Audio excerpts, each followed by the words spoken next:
pressing your price every single time. I know that I stay working on your nerves. I'm not headed, that's for sure. You still love me, it don't matter what I do. It don't matter what I do. Yeah.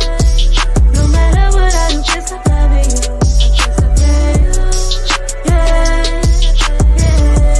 Why you do that, yeah. Make me want rip out my head. Why you do that, yeah. Why you always there. And I try to love you, baby. In the process, I have been crazy. How good I understand if you hate me, you wasn't the one for me. In my time, you know you wasted. Broken down from all of that faking. More keys and you changed location. Running from your OBD. And they say you can't raise a woman, you can't raise a woman. Get that dick out of you ass, look around, you had nothing. Lately I've been all in my bag, wanna put something. Tell you I don't believe in love, switch it up when I'm buzzing. You love me, it don't matter what I do. It don't matter.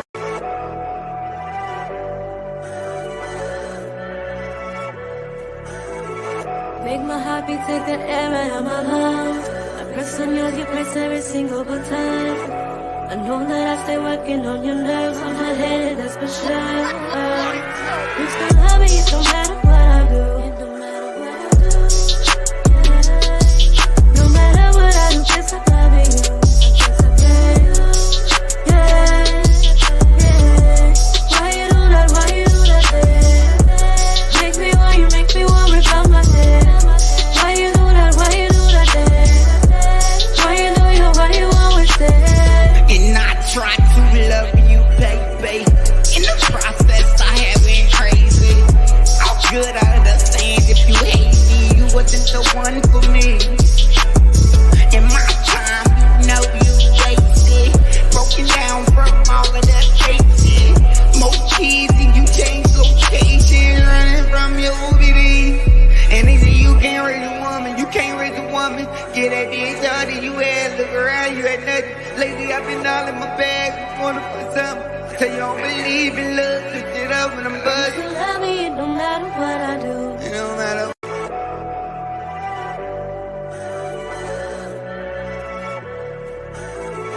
Make my heartbeat take the air out of my lungs. I press on your price every single time. I know that I stay working on your nerves. I'm not headed, that's for sure. You still love me, it don't matter what I do. It don't matter what I do. Yeah. No matter what I do, guess I'm loving you. Why you do that, yeah. Make me want rip out my head. Why you do that, yeah. Why you always there. And I try to love you, baby. In the process, I have been crazy. How good I understand if you hate me, you wasn't the one for me. In my time, you know you wasted. Broken down from all of that faking. More keys and you changed location. Running from your OBD. And they say you can't raise a woman, you can't raise a woman. Get that dick out of you ass, look around, you had nothing. Lately I've been all in my bag, wanna put something. Tell you I don't believe in love, switch it up when I'm buzzing. You love me, it don't matter what I do. It don't matter.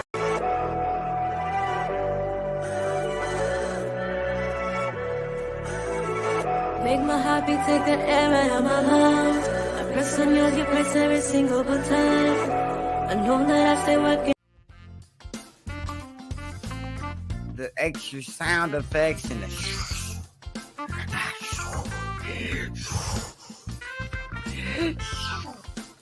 there's no need for that, man. It just don't, I don't know, bro. You gotta put the song in the chat, cause you ain't got no clout, bro. You ain't got no clout. They don't know you out here. They don't know you. So when I'm trying to look for you, they can't find you.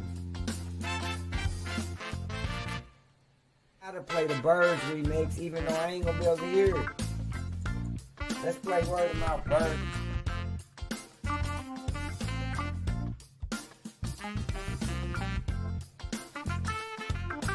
Damn, it's fly, dude. y'all thought today. But hey, I'm gonna get back on. I'm gonna get a new computer. I'm gonna figure out a way to buy a new computer tomorrow.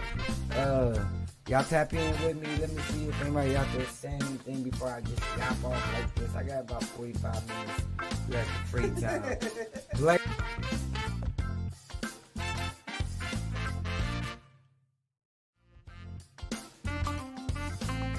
The extra sound effects and the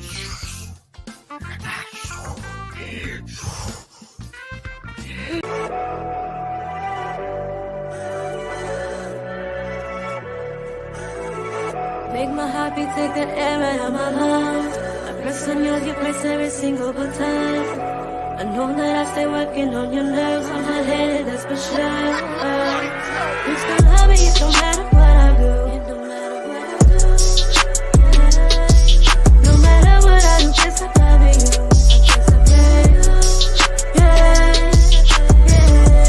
Why you do that, Make me why you make me want to rip my head. Why you do that, Why you always stay? And I try to love you, baby. In the process, I have been crazy. How good I understand if you hate me, you wasn't the one for me. In my time, you know you wasted. Broken down from all of that fake shit. More keys and you changed location. Running from your OBD. And they say you can't raise a woman, you can't raise a woman. Get that bitch out of you ass, look around, you had nothing. Lately I've been all in my bag, wanna put something. Tell you I don't believe in love, switch it up when I'm buzzing. You love me, it don't matter what I do. It don't matter.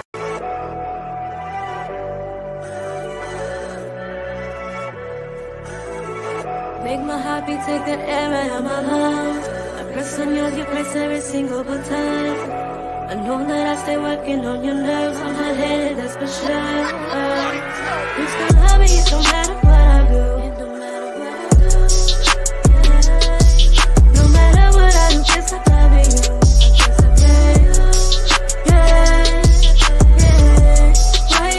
Why you do that, Make me why you make me want to rip out my head. Why you do that, Why you always stay? And I try to love you, baby. In the process, I have been crazy. How good I understand if you hate me, you wasn't the one for me. In my time, you know you wasted. Broken down from all of that fake shit. More keys and you changed location. Running from your OBD. And they say you can't raise a woman, you can't raise a woman. Get that bitch out of you ass, look around, you had nothing. Lately I've been all in my bag, wanna put something. Tell you I don't believe in love, switch it up when I'm buzzing. You love me, it don't matter what I do. It don't matter.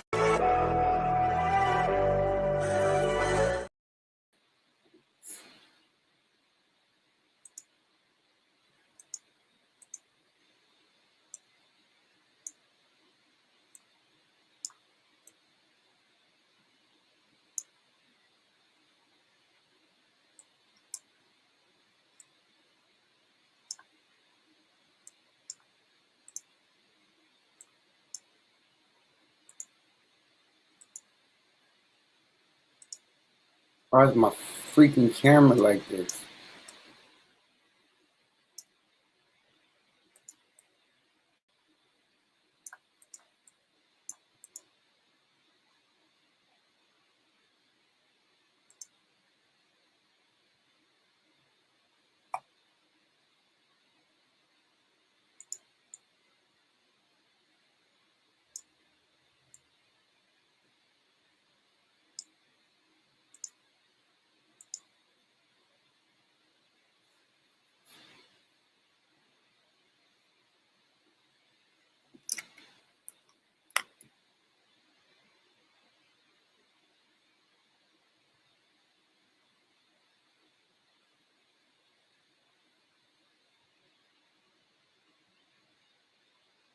Shall we begin? Shall we begin?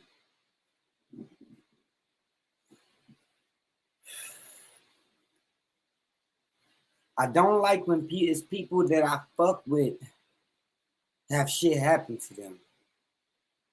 It's been a crazy month. I got news the other day before yesterday, or I was watching a video. Now I got news, watching the video.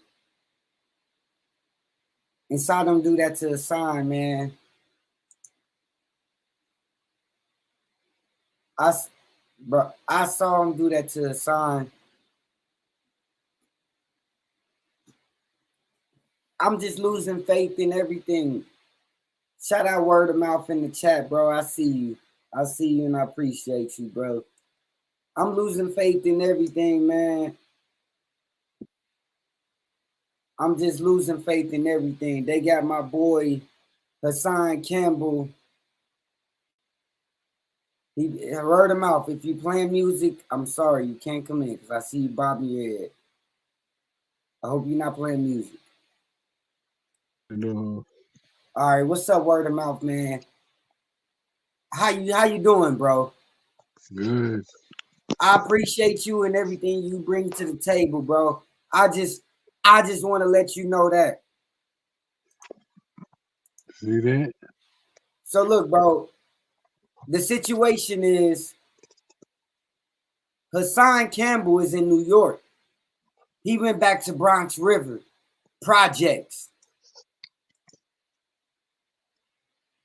While he out there, bro, you got people throwing bottles at him, and then they shoot at him, bro. How you feel about that? At 50 Cent? How you feel about Hassan Campbell getting shot at, bro? I don't even know who that is. You, bro, ain't you in New York, bro? No, I don't live in New York no more. I told you that. So what you saying is you don't know who Hassan Campbell is, bro? Is that related to the gay dude, Kevin Campbell? Oh, nah, bro. What you feel about Tevin Campbell, though? Let me know your opinion on Tevin Campbell, then, since you're talking about it. You didn't know Kevin Campbell was gay as my boy Diddy, did you? Sing a Kevin Campbell song. It's Tevin Campbell. Fuck Kevin Hart. Sing one of his songs right now, bro. I'm ready. You're up, nobody carry. I'm ready. Hold on. Cream soup for cream nightmare. I'm ready for your love. Who is that, bro? You might get Cream me mistaken Super? with somebody else. I don't know who that is. How's Cream Super? I don't know who that is. Let's get to that. How's Cream This Super right doing? here, this live is about Hassan Campbell. So since you didn't watch the actual video, I'm going to show you the video, word. And again, I appreciate you sliding through the live, man. This is Word of Mouth, brought to you by The Maniac Show. Will this help me get more YouTube subscribers? I'm up to 795. Oh, he's up to 700 and what? 95. I'm almost at 800. So you almost at 800, man. So now you know what you got to do? I got to release Out of My God Volume 16 by You got to Sunday. keep grinding. You got to keep grinding. Grinding, no clips in the grind. You know I wrote that song for Drake when he I remember you told me you wrote that. I believe you. Because he said something about John Cena. I believe anything you say, but do you believe that these people are so fickle that a man like Hassan Campbell, who's helping the community, talking against all the people who's talking down on the community, step outside and get shot at, bro? Do you believe that they shoot at my dog like that? Diddy is guilty of his cheating on J-Lo, but he didn't do nothing to Cassie.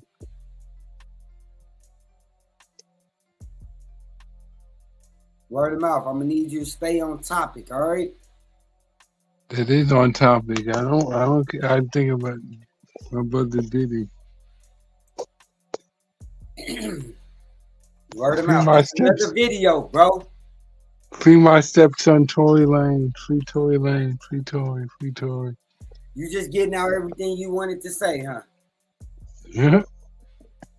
All right, y'all. This is the prime example of how they wait to our downfall. So I'm gonna show you, bro. I'm gonna show you, bro. I'm gonna show you right now what I'm talking about, bro. This is how they pray and wait and founder on our downfall, y'all. Hassan Campbell releases this video. He keeps the video up from when the altercation happened. And look at the views versus when his regular videos. It's an extra 120,000 more than he usually get. So shout out my dog. Shout out my dog. Shout out Hassan. Not because of the situation that's messed up, but I'm glad that, you know, you left it up. I'm glad you left the video up and all that. So we're gonna go to it.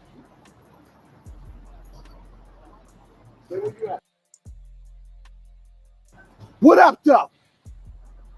So this is after they started throwing bottles and stuff. They started Every throwing apartment, I bottles will throw your mother. And while I'm throwing your mother down the flight of steps, I'm gonna throw you down the flight of steps. You little niggas. Y'all niggas got me fucked up. What up, though? What up, though?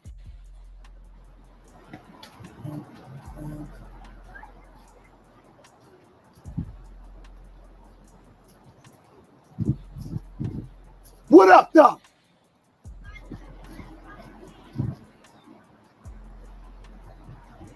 All right. First off, bro, you my dog. So I'm not going to go off the rails. Y'all shout out Poppy from BX River on Instagram, bro. He actually followed me and stuff. I'm not going to go off the rails with this. I'm just going to keep it real, bro. I don't like this. I don't like the look. I know what you're trying to do. But, bro, we already understand your past. We understand what you've been through, bro. We don't need you out there to show us that you out there, bro. I understand you get the trolls that's talking, saying all this stuff like you should be outside. They keep doing the same thing, the academics. Bro, they want y'all to crash out, bro. And if you're not moving right, bro, I need you to tighten up and know when to back out, when to stop. It's people out here that really do watch your videos, watch your content, that's hoping for the best of it for you. You know, it's really people out here like me that's really hoping for the best, bro. So if you out there moving and you ain't got it on you, you ain't got one of them things right there, you ain't got nothing on you, bro, please do not go out there playing with these kids. Do not go out there playing with these kids, because then it's gonna bring you back in a situation where you worked hard to get out of. You worked hard to get out of the position that you now gotta go get back. Because I know you know who did. I know you know the apartment, and you know it's easy to get in the buildings. So it's like I don't need you in the position of going out there to search for that, bro. You worked hard to get out of there. So personally, man, I don't like this. I don't like it at all, bro. That's just personally, man.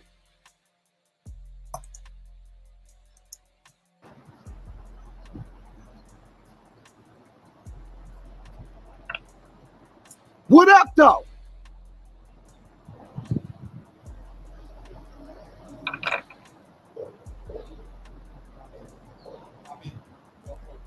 I see. What that? Take the second exit on Westchester Avenue. I need to get to the hospital quick. At the roundabout, take the second exit on Westchester Avenue. In a quarter of a mile. Oh, Leave it. yeah, Go, they take I it out. got you. Go straight. Go I straight. need to get to the hospital. I I'm got shot, you. son. I'm gonna get you the ambulance. Red light camera reported ahead. Ooh.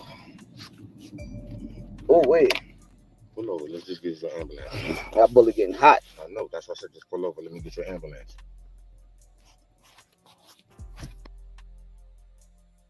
Now, so The lure of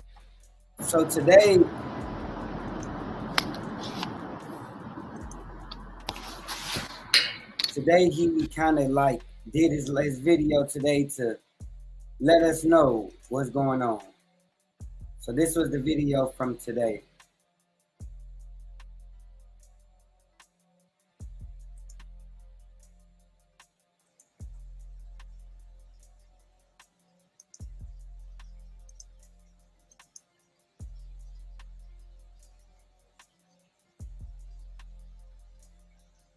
Shall we begin?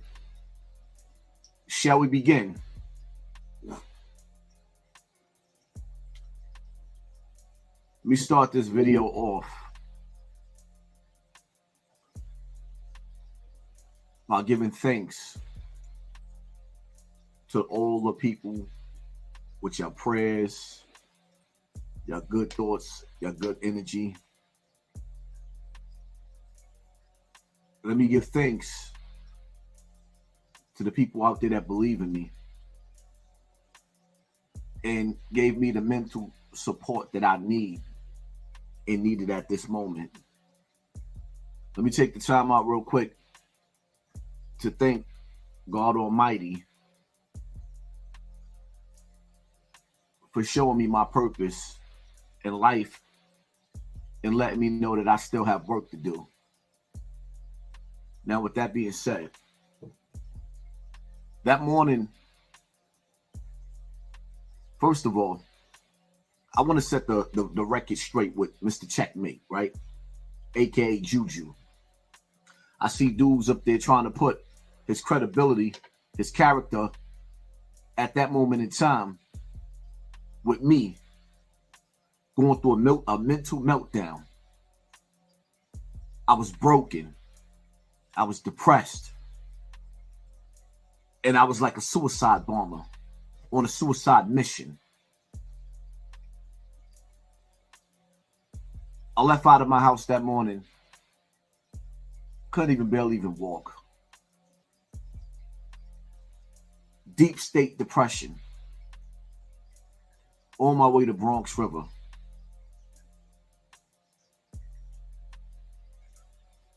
Juju, aka Trouble, aka Mr. Checkmate.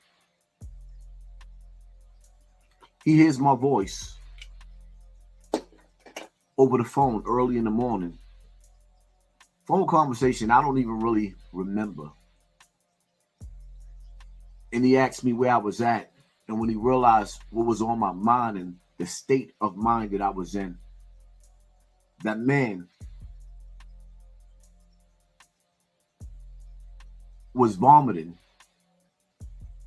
and diarrhea at the same time. He had a stomach virus. Immediately, he gets on the phone and start calling other brothers up and head dead directly to Bronx River. The only thing that he had in his pocket was a cell phone. He didn't have no time to go get gripped up. He wasn't mentally prepared to get gripped up. All he knew is that he heard hurt and pain and then saw me live in the projects with hurt and pain. And instead of him sitting up there and watching in 3D with his glasses on, he said, for the first time, all the meltdowns I've had, I had a bunch of meltdowns. This wasn't the first one. I had a bunch of meltdowns. But this meltdown right here, his instincts and his guts kicked in. And he made his way to Bronx River Projects. And when he got to those projects, he got there and he got to look and see action getting ready to take place. And all he could do was say, brother, come on. As those shells started flying. Now, my reason for saying this is to say, for you to understand again, I was going through a mental meltdown, breaking down. That was a one-way trip for me. I didn't go to Bronx River to air it out, to clear it out. I went to Bronx River to taunt and let them finish a job. My plan was to meet my mother in that state because I wasn't in my right mind. I was hurting, grieving inside, and in the ugly state due to drinking the devil's piss, aka alcohol. It put me in a bad state. And in the process of that, I put the dude standing next to me in a bad state.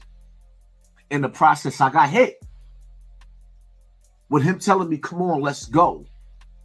I got hit. He went to the hospital with me and never left my side. Isn't that what real niggas supposed to do? He went to the hospital with me and never left my side. Isn't what we're like? How y'all dudes get on the internet and question him about whether he got busy or not? He didn't go there to get busy. He went there to go get his brother and bring me back home. I didn't go there to get busy. I gave them dudes out there one assignment to take me out of my misery, and they couldn't even do that. Y'all sitting up there laughing like they did something. I looked them dudes in the face when they seen Mr. Checkmate and they seen me. The first thing they did was hesitate. They stopped. Like, see, y'all gotta understand something. King Vaughn ain't here. FBG Duck ain't here. Nipsey Hussle ain't here. Young Dolph ain't here. Mo 3 ain't here. Those were killers. Hassan Campbell, I'm still alive. I'm here for a reason. For a reason. I thank God that those shooters wasn't killers. I mean, after they shot, they started throwing the gun back and forth to each other and then ran off. 2 shooters, 1 gun. That sent little boys to do a grown man's job.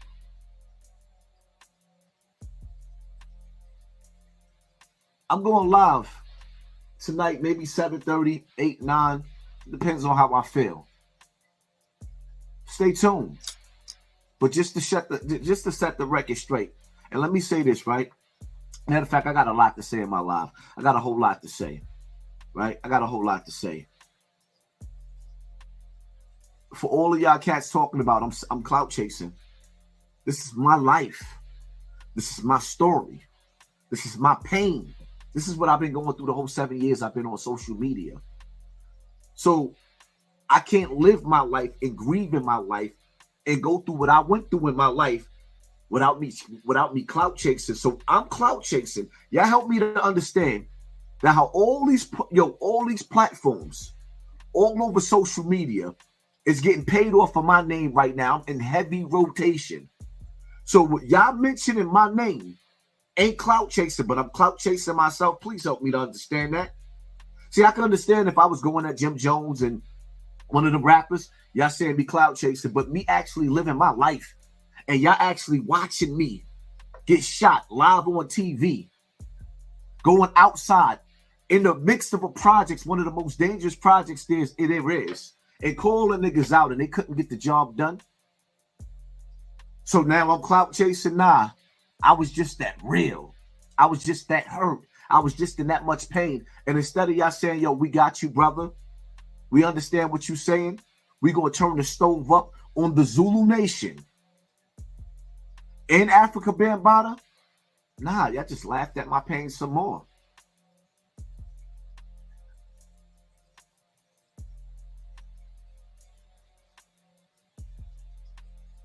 None of y'all not even mentioning Africa Bambaataa. Like, yo, this is, you know what I mean? This man put this man through so much. The Zulu Nation put this man through so much. And then y'all don't even realize, like, yo, what do you think my mind state is now? Being that I was in Bronx River. And there's still veterans that live in Bronx River. Old school gangsters that still live in Bronx River. And neighbors and family that still live in Bronx River. None of them came outside and said, yo, we're going to get his brother a warm hug. They all watched me break down. Seen a brother needing a hug. and they didn't exchange that. There was no love for Hassan Campbell out there, even amongst the people that grew up with me that's still there. And even after, some of them might have missed that live. They might not even seen it. A lot of them people over there, they didn't even call to say, yo, I'm sorry. We appreciate you. We understand. Nope. They gave me that K-Shine, is he dead kick. I'm still alive. Stay tuned for my live because I got a whole lot to say, man. This ain't over to the fat lady saying. It is what it is. Hit that like button. Hit that share button. Hit that subscribe button. And pay attention to your circle before they hurt you. And for my Patreon, see, it wasn't Mr. Checkmate that was doing backstabbing grimy. It was another person that actually leaked out the information of what hospital I was and what hospital I transferred from. Oh, yeah, he from Bronx River. Playing two sides of the fence. I'll let you know who he is and show you who he is on my own Patreon. YouTube ain't getting everything. I'm out. Patreon.com, Hassan Campbell.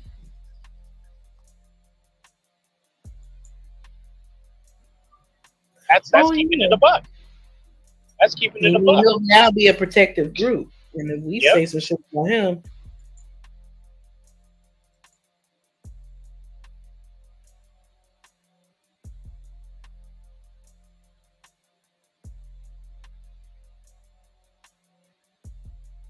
he can flag us down. Because then you can file. Because then you'll get the copyright strike of, violated, hate speech, LGBT shit. Yeah, you'll literally say that if you're flagged for that. But poor Cliff. So wait, did Bella put Cliff on her show?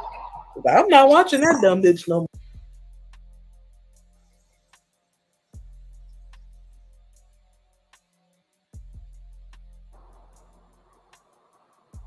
Don't nobody want you, including that nigga that you cried about.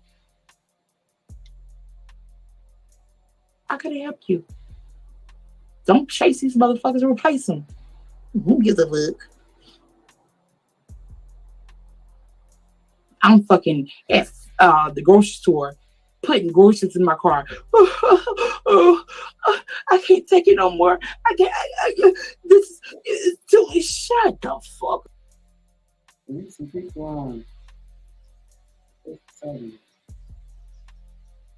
Yeah, I'm glad everything got all right. Oh, Act is live. When Act go live? He got straight to business.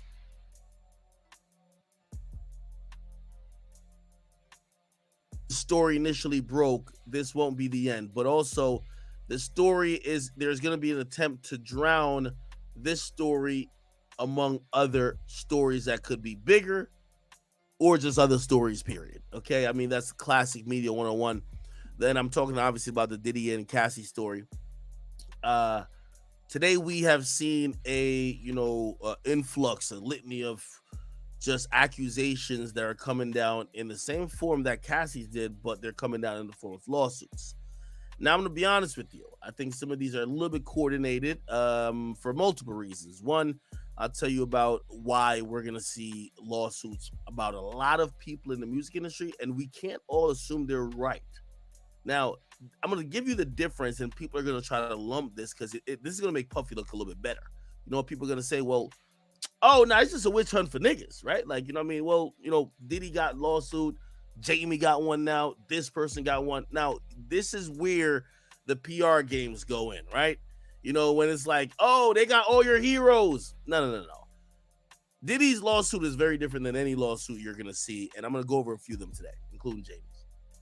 The reason being is that the majority of the people that are accusing these men, including Jimmy Iovine, Marcellus Wiley, Cuba Gooding Jr. had two. I think Bill Cosby, but it's Bill Cosby. And I said Jamie already. Who else? There was somebody else. Oh, Jimmy Iovine, formerly of Interscope, and also was with Apple for an extended period of time. Actually, he sold Beats by Dre to Apple, right? Him and Dr. Dre did that. The difference between Diddy's story and all their story is going to be one important thing. The majority of their stories, you're going to see Jane Doe. The person who's accusing them really had maybe an encounter with them for a night. They met him at a party. I think the most intimate one was someone for Jimmy Iovine. Actually, no. Someone for there's another guy named Harv, who, if you ever watch Making the Band, you've seen him a lot of times. He actually worked for Diddy. He was the president of Bad Boy Records. He got sued today as well.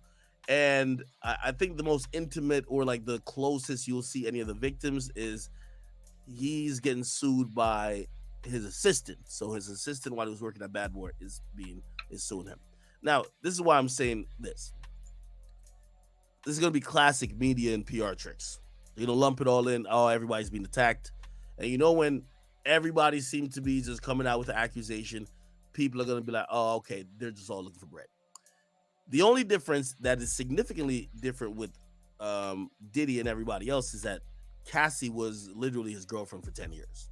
You know what I mean? If Cassie was a random woman he met, I don't know, in Turks and Caicos, or he met, you know what I mean, at a club, I think we would probably look at the allegations and, you know what I mean, might make some conversation for a day, but it's easily to dismiss when the person making those allegations ain't, who knows? Like, he met you in the club, maybe y'all both was lit, he thought you want to suck his dick, or he thought you was down for the freak off, you know what I mean?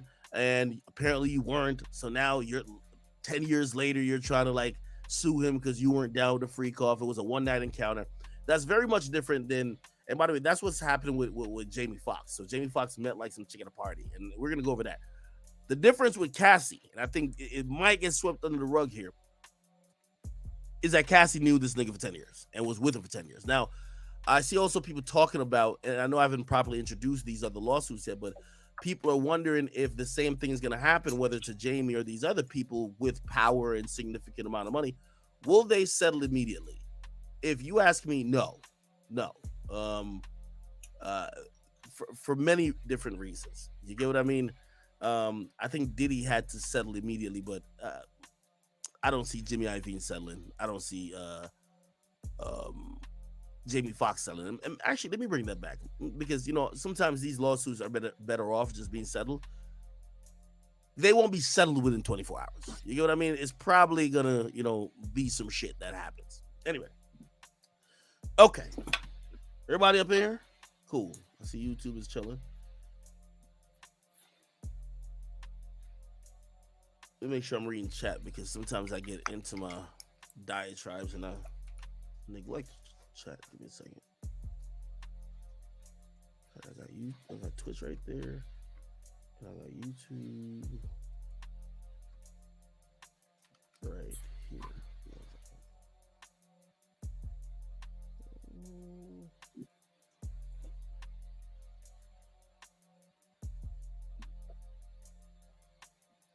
Apologies. Somebody said W Thanksgiving stream. Yeah, well, technically, you know, right now, happy Thanksgiving.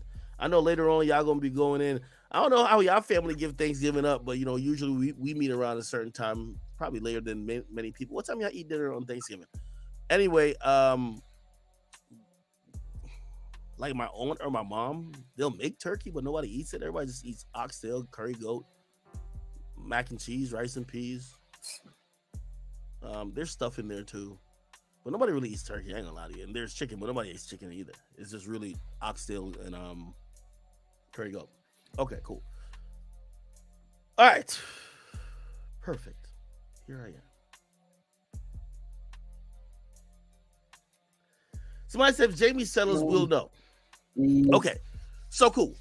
A few things to get into, and you know, I think the Diddy saga is happening. There's a lot going to be unraveled. So first and foremost, let me start with the most important thing that you guys got to know, because we have to know why a lot of these things are happening. By the way, here's the thing about, you know, the Me Too movement kind of came and went about like 2 years ago, and the Me Too movement, if you ask me, was a very important movement because we didn't really know how much some of these niggas was on creep shit, right? Like these guys who were essentially gatekeepers. Remember, you couldn't really get a record contract without going through some of these guys. They used to use their power and influence and their money to do really creepy and perverted shit. You get what I mean? Especially, you know, to the point where it's like, hey, a woman or a female wants to get on, whether it's rapping or singing, they're fucking pulling out their cocks like, you better suck this dick if you want this record contract or you want this fucking budget or advance. You know what I mean? Which, by the way, very disgusting, right? That not only happened in music, that clearly happened in film.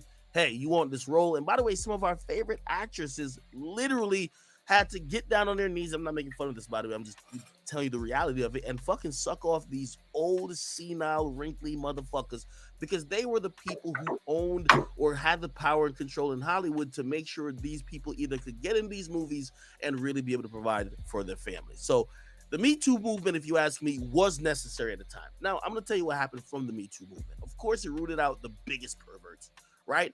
And obviously, sometimes it kind of probably put certain people in a, you know, interesting place because, you know, we're going to talk straight on this, you know, stream. For example, never defending anybody on no weird shit, but also we have to realize if we're talking about people's behaviors in the 80s and 90s, it's very different from now.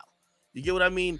They had a different type of drug culture, type of hookup culture, and a lot of the stuff now that was probably just status quo back then, we will look at it now and call it predatory behavior, right? Or, you know, that's why they come up with this word or this phrase, rape culture. You get what I mean? So a lot of those behaviors, like over time, has just not aged well. Like, if you ever watched BET Uncut, man, put it like this. Could you imagine a goddamn music video right now that's not on OnlyFans where niggas is sliding credit cards down bitches' ass crack and doing all that type of shit? That chick would be suing, man. Like, what the fuck? Like, come on, that's like sexual assault right there. But of course, back in the day, like, they got all type of shit going on. By the way, there was about to produce a documentary on Freaknik. You guys don't know Freaknik. You know what I mean? If your mama or your daddy ever been a Freaknik, I ain't gonna lie to you, man. They might have AIDS. Okay, that's the reality of it. Okay, but it was pretty much an annual spring break festival in Atlanta. It began in 1983, and I think it continued for a while. I don't know when it stopped, but pretty much that's where all of your parents and so forth probably went down there, got smutted out, trains, orgies. You know what I mean? They was going out there having their little fuck fest. Now, the important part of acknowledging that is that, you know, that was their wild period, which was probably unpoliced. It was probably, you know, people be talking about objectification or like, you know, misogyny now, where it's like, yo, men talk about or treat women a certain type of way. Like, shit, yo, Freaknik, like, yo, these bitches was on their knees, you know what I mean, getting dick down. It's the reality of the thing. Back then, and the majority of the women, they were cool with it. Like, that was the culture. And that's sometimes is lost in this whole thing. That was the culture. You get what I mean? Like, put it like this. You know what I mean? Like, if you go overseas to motherfucking, like, India or some shit, and let me not say India, because we might have some, you know, Indian chat niggas in here, but, like, you go to the, like, Middle East, or you go to, like, motherfucking, you know what I mean, some of these Asian countries or continent, or even Europe, they might be eating a fucking caterpillar. They might be eating a motherfucking roach. Like, you know, based on where you are used to, you might look at them like, you niggas is nasty. Their cultures and traditions like, yo, this shit is prime food, nigga. This shit is busting. I only say that to say, when we judge things out of context and out of tradition and out of the time period where it's accepted, of course you're always going to turn up an eye to it. If your mama and auntie was at Freaknik, they was getting their back blown out by all types of niggas. That's what they liked. You know what I mean? Now, they try to like almost reimagine it for Hulu, be like, oh no, it was just niggas in a really disgusting part of history. No, from what I've heard and I've seen testimony, and again, not from everybody, but for the majority of women who used to be a part of that shit, man, they love that shit. So whatever the fuck they were getting into, they loved it. You know what I mean? And I'm not going to say all, I'm going to say I've seen a large majority of the ones that I've heard talk about it. Anyway, that's a slight tangent. You know, I'm Mr. Tangent Man, but I say that to say some of that behavior and some of that hookup culture is why a lot of these executives are getting in trouble now. Now, obviously, I'm not here co-signing, agreeing with, or even saying that was cool for executives to misuse their power or influence or try to pressure people into having sex or even doing really creepy or rapey shit. Not what I'm trying to say, but I'm trying to say that some of those behaviors didn't seem odd at the time, but now it's definitely is. So, okay, let me advance it. So what pretty much happened is that, you know, the Me Too movement happened and a lot of them got rooted out. Russell Simmons is still in motherfucking Bali, like, you know what I mean, sitting down Indian style, meditating, hoping that his time don't come back again, because they pretty much uprooted him as one of the like sexual deviants and predators, and he pretty much dipped. You know what I mean? I think he even dated a woman that became his wife, Kimora Lee Simmons, when she was like fucking underage. So this thing, he's on some shit. You get what I mean? So anyway, okay, and tell me if my timeline is right. So after pretty much the Me Too movement comes out, it gives a voice to a lot of people that were voiceless, and now we're rooting out a lot of the predators and some of the really disgusting people in the society. Okay, now obviously there's some casualties. Some people name get brought up. There's no real proof, and it kind of becomes a witch hunt a little bit. But what happens next, if you ask me, is that feminism took over. Okay, from Me Too turns to the woke movement. Now everything is a fucking problem. Okay, you know what I mean? Everything is, oh, okay. Yo, if you even make an innocuous comment, well, I would think an innocuous comment towards a woman or whatever, or you sexualize her, that's the problem with men, is rape culture. It turned to women versus men. Everybody's woke. Everybody want to be on a soapbox. Everybody act like they're on the up and up. Everybody actually lacks the context of just reality. Yo, people, there's a lot of gray area in life, and not everybody's like just perfect. You get what I mean? Right. So the Me Too movement kind of dips out. The woke culture and everything else gets this new cancellation culture, and the cancellation culture really comes from, the woke culture and everything else is underneath that, comes from people who were powerless finally given power. It's the same thing with feminists, right? Feminists at first, they were like, yo, it's unequal. Like, yo, we don't got the same rights as men. You start giving them the rights, and you give them equal rights to men, then they say, nah, we want more rights than men. Fuck that shit. You get what I mean? So it's never really about, it always goes too far. I guess that's what I'm saying. So the cancel culture went from, hey, you can now hold these people accountable, to, fuck it, we could really fuck these niggas up. You get what I mean? So now it became a witch hunt for like any and everybody. That happened for a while, and then I think it kind of died down in the last, I want to say 2 years. Cancel culture, it still exists, but you got to fuck up to really get cancel culture, okay? Cancel culture could have been you saying something back then, or like some old tweets back then, right? These days, you really got to be like, a fucking criminal. The last right? one was that's when you get canceled. Otherwise, not really as much. Okay, so why am I explaining this? Because this is a probably new renaissance, a probably second wind, where I think the same cycle might start out. So in New York, last year, I believe November 22nd, if I'm not wrong, there was a, what's the name of the law? It's called the New York Adult Survivors Act. So last year, and I'm giving y'all a little education before we get into this. Hey, hit that link. Okay, we're going to get to bullshit, but if you don't understand what the fuck we're talking about, you're going to be like, yo, what's going on? Y'all slide so through. Governor, this is the governor of New York. I don't even know who the governor of New York is. Oh my God. Governor Kathy signed a Adult Survivors Act, okay, creating a 1-year look back window for survivors of sexual assault that occurred when they were over the age of 18 to sue their abusers, regardless of when the abuse happened. By the way, here's the thing. There is statutes of limitation. By the way, this is all for civil suits. Now, there's statute of limitations for a lot of different type of things. If you were ever molested as a child, there is no statute of limitation. So you could be 55, and if you wanted to sue the nigga who used to touch you or the woman who used to molest you, you can. But if you were an adult, there used to be, I think, and I could be wrong about this, but there used to be, I think, a 20-year window. Okay, there used to be like a 20-year window, or it could have been 15, but my memory's kind of fucking me up. I don't want to get into too much of the nuances. I tried to do the research today, but essentially, that would pretty much, what's 20 years from now, or 20 years ago, right?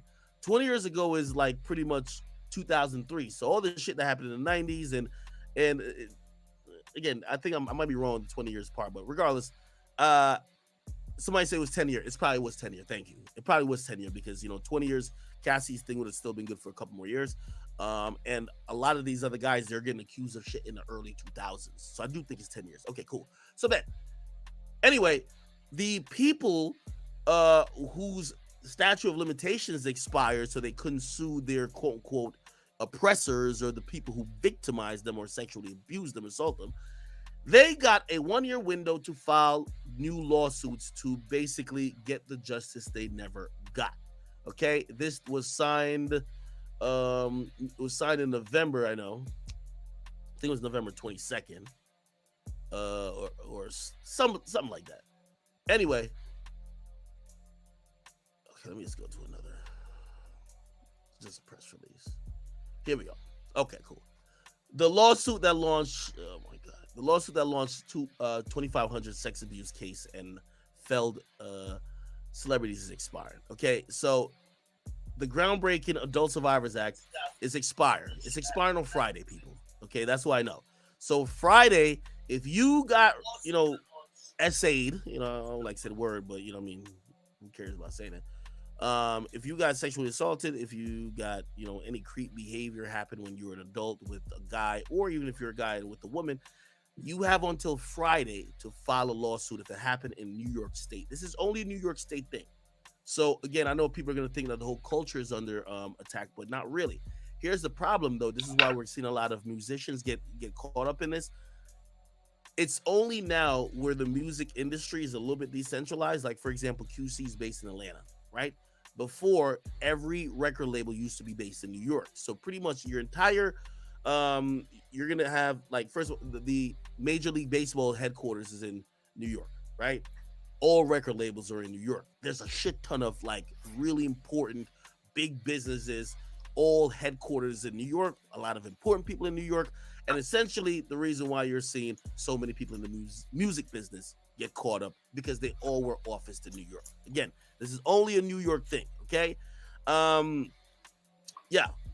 So, okay, cool. Let me just keep reading. It took effect on last year's Thanksgiving after the legislator authorized the look back period, blah, blah, blah.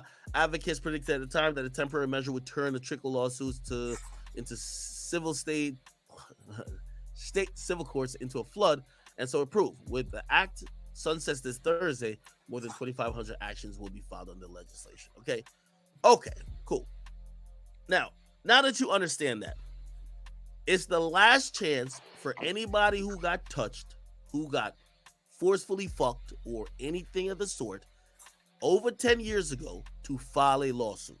They got to file it by this Thursday, or it's a wrap. Okay? Now, unless the police, by the way, there is zero statute of limitations on criminal charges for sexual assault. And I think that's almost everywhere. But usually, if police haven't filed, hasn't pursued a case by now, they're not going back 10 years trying to do it, unless you're Bill Cosby and mad more information is coming out, right? So people only have the option of a civil suit, and it's expiring on Friday. So Diddy is one of those things. Cassie is pretty much, at least for the other victims, the success story.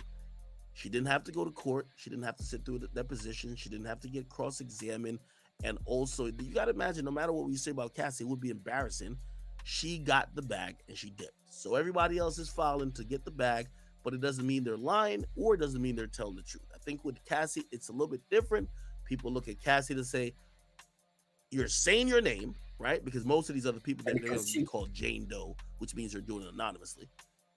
And we know she would know where the skeletons are buried with Diddy. Okay. I think I've given you guys enough kind of backstory to this whole thing. So let me show you a few that have popped up. Okay. So today alone, right? And by the way, you're going to see some more Thursday and maybe some late ones still filed on Friday. So today, by the way, D-Wade, you are tweaking the fuck out. Oh, man, get that off my screen. This whole time, nigga. Get it off my screen. Oh, never mind. Let me not cry. I'm sorry, babe. I got a good one, though. Anyway, Jamie Foxx got hit. So Jamie Foxx was sued for sexual assault. The story says he's been accused of a rooftop sexual assault that allegedly happened 8 years ago in New York City. According to the lawsuit, he was at Catch NYC, and around 11 p.m. when the plaintiff arrived to be seated at the rooftop lounge and bar, she noticed Jamie one table away having drinks with Eric Bishop. Around 1, the plaintiff friend asked Jamie if he'd take a photo with her and the plaintiff. And he said, sure, baby, anything for you. He seemed intoxicated at the time. She claims he took more photos and commented, whoa, you have that supermodel body, you smell good, and told her she looks like Gabrielle Union. Jane Doe, which obviously, as I said, anonymous, claims Jamie pulled her by the arm to the back room of the back area of the rooftop where he allegedly placed both hands on her waist, moved them to blah, blah. She claims this was whatever. All right, bet. Yeah, he slid his hand into the pants. He put his fingers on and in her vagina and anus. Damn. Nigga already had in the ass. Pink and one First meet. Yo, Jamie, you a wild boy, my nigga. She says her friend came over and saw what was happening. And Jamie stopped touching her. She claims she was injured and had to undergo medical treatment, suffered pain, suffering. She's lying. Okay, she's suing Fox, the place it happened, and fucking lying employees for compensatory and punitive damages. Okay. I do have the lawsuit here, so we're gonna kind of go over this. And by the way, after we go over this, we're gonna get back a little bit more into the Diddy stuff, because what I told y'all is happening is actually happening. You're seeing we're gonna see other people get in trouble, and it's gonna make us forget about the one we kind of care about. Not that we don't care about these other cases, but Cassie's putting her name to it. She made really specific and detailed, you know what I mean, numerous events. With most of these, is like, yo, he met this girl one night. Apparently he's drunk. Like, this is probably like within an hour. You know what I mean? Okay. Give me 1 second. All right. So I do have the lawsuit here in full. And I'm not going to sit here and read it like how we did Diddy's lawsuit. But what we could probably take from this, give me a second. All right, we got it. Perfect.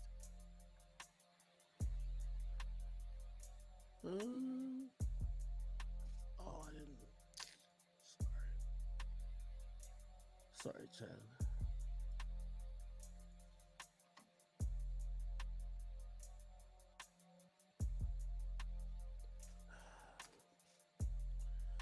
By the way, I'm not too sure if the person who sent this to me wants to be shouted out, but I got this actually from a New York City lawyer. So, you know, salute to them. You know, they told me, they're like, yo, we chat niggas too, man. I got to get you this document because I want to hear you talk about it. So I appreciate you. Okay, here we go. Salute the chat.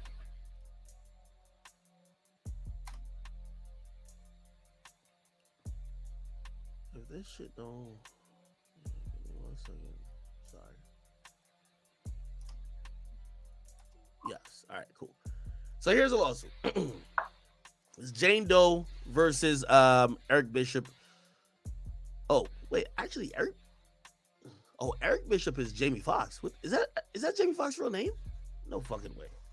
Jamie Foxx. Yeah, because remember on that TV show he used to have Eric Bishop. Okay. He used to say Eric Bishop. All right, cool. So it's Jane Doe versus Eric Bishop catch New York rooftop. I guess there's a whole group. A couple other people, some hospitality people, and they've sued the building and a whole bunch of other things. Okay. All right.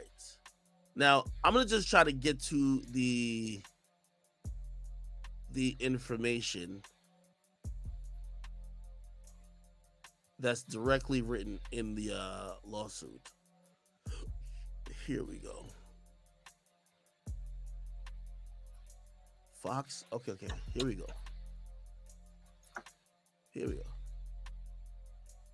Okay.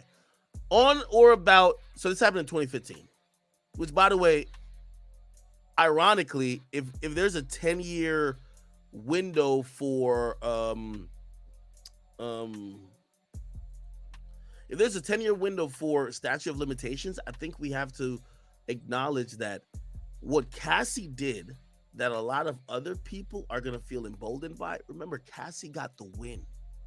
So if you just saw Cassie drop the bombshell, put so much pressure on Puff that she got paid within 24 hours, even if you could have filed this lawsuit, and clearly if it says 2015, and let's imagine that like the statute of limitations for the civil suit is 10 years, she had 2 more years, but now is the best time to file the lawsuit because you get to put fire to the ass.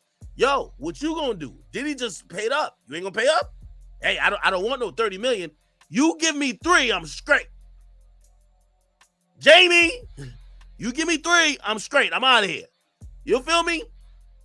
So anyway, on or about August 26, 2015, approximately 11 p.m., the plaintiff and a friend arrived at 21 9th. Okay, they arrived to catch. Okay, they got seats at the rooftop bar and lounge. Upon seated, they noticed that the defendant, and this is not Jamie Foxx, was seated one table away, having drinks with Jamie Foxx. Not long after being seated, the plaintiff and her friend observed a large crowd gathering around Fox's table. As a result, Jane Doe began moving the crowd of patrons away. Okay, I guess I mean like other people working there. Jane Doe is unknown and unnamed people. Okay, including nearly all the patrons seated near the table by Fox. Despite them being the only two remaining in the area, plaintiff and her friend were never asked to move from their table located beside Fox. At some point, approximately 1 a.m., all right, on August 27th, 2015, after many patrons had left the area, the plaintiff friend stood up from the table, walked over to defendant Fox, and asked if he would take a picture She came with to her him. and the plaintiff. Fox said, "Sure, baby, anything for you," and walked over to the plaintiff's table. Several photos were taken. While taking photographs, plaintiff observed that Fox seemed intoxicated. By the way, this is also a little bit complicated fact of all these situations.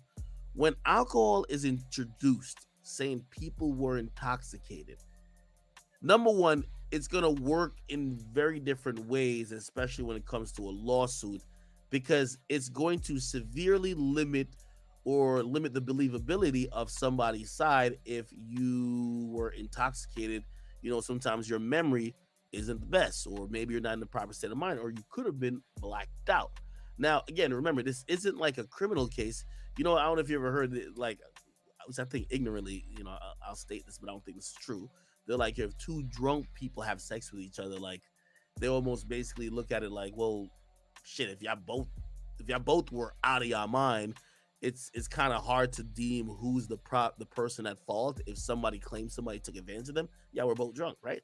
But in this situation, I don't think it matters, because this is a civil suit, so it don't matter if Fox is drunk or not. You know what I mean? He still could be liable for what he did, if he did anything, right? Okay, Fox made several comments to the plaintiff, include, "Whoa, you got that supermodel body. You smell so good. Yo, you look like Nikki." When plaintiff asked who was Nikki, Fox said Gabrielle Union. Oh, shit. Proceeded to grab her by the arm and pull her to the back area of the rooftop. Once in a more secluded area, he placed both hands on her waist, moved them under her crop top, and began rubbing her breast. She was caught off guard and attempted to step away from Fox. Plaintiff noticed that defendant John Doe, a security guard, one of the defendants some distance away, who saw that was happening, but walked further away. So basically, they're saying that either Jamie Foxx's security saw that he was trying to fuck, and he just like left. Fox proceeds to slide his hands into the plaintiff's pants and put his fingers on and in the plaintiff's vagina and anus. As this was happening, the plaintiff's friend walked over looking for the plaintiff. Fox stopped touching the plaintiff and walked over to where defendant John Doe, a security guard, was standing. That no negligence or intentional acts. Blah, blah. Okay, all right. So this pretty much kind of described it. So that's pretty much what happened. Let me see what happened afterwards. Okay.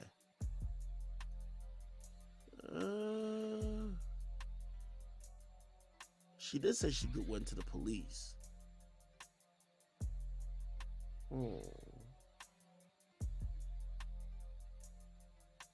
Okay. All right. So they're giving reasons why they're suing everybody, because they're saying all these people was negligible, this and third. I'm pretty sure if I search, I'll be able to see the hospital visit this and third. And I'm gonna be honest with you. To keep it real, this is one of the reasons I'm gonna say he's not gonna settle this, right? Like, you know, Cassie had a whole bunch of shit that could have came out in Discovery and made Diddy look crazy. Maybe some stuff about his sexuality, maybe some other stuff in terms of proof of like beatings, or maybe some freak off shit that could have really ruined his brand. maybe some testimonies or phone calls that were recorded or anything else that could make Diddy look crazy and really just sink him. So Diddy had to pay it off. This thing, Jamie Foxx met a girl for a night. It's probably happened in 15 minutes. He's lit. He thinks, you know what I mean? Like, you know, at that level of celebrity, you're probably thinking every girl is feeling you. Not saying it's right, but like, it's Jamie Foxx, you know what I mean? He goes to sit down. Everybody's surrounding this table. He think everybody's on his dick. Okay, cool. He kind of picks this girl, because she wants a picture. A nigga like Jamie, not even a nigga like Jamie Foxx, a lot of celebrities, mind, a girl comes up for a picture, you're thinking she wants to fuck. You're not even thinking, like, it is not, it's not right, but it's kind of how a lot of people think. You know what I mean? If a nigga asks you for a picture, be like, oh, he fucks with me, respects me. A woman asks you for a picture, be like, oh, I could definitely fuck her. You know what I mean? Because you're almost imagining her being starstruck already, right? Cool. So he goes to take a picture with this chick, and he then pulls her to the side and allegedly grabs her titties on her crop top and then fingers her for a little bit. She supposedly went to the hospital, which is probably buried in here somewhere. Let's see, hospital. Okay, it's gonna keep saying hospitality. All right, whatever. Okay. Yeah. So that's the lawsuit. If you ask me, I don't. Number one, not only is there a settlement not gonna happen, right? You know, obviously, Jamie's probably gonna have to play some PR games because this could ruin his. You know, he's had. You know, by the way, he's known for wild ass parties, just like Diddy. But, you know what I mean? He's a movie star. Maybe this could fuck up certain things. He might have to play a little PR to try to make sure his name is not fucking sunk by this. But I don't think it would be. Here's the thing. This is a he said, she said situation. I'm guessing the she said is going to be the woman who says she got fingered and possibly her friend. But she even admits in the lawsuit her friend never saw Jamie fingering her. He says when the friend was coming over, Jamie stopped. They can't call on Jamie's security. She even says when Jamie was starting to do stuff, the security walked away.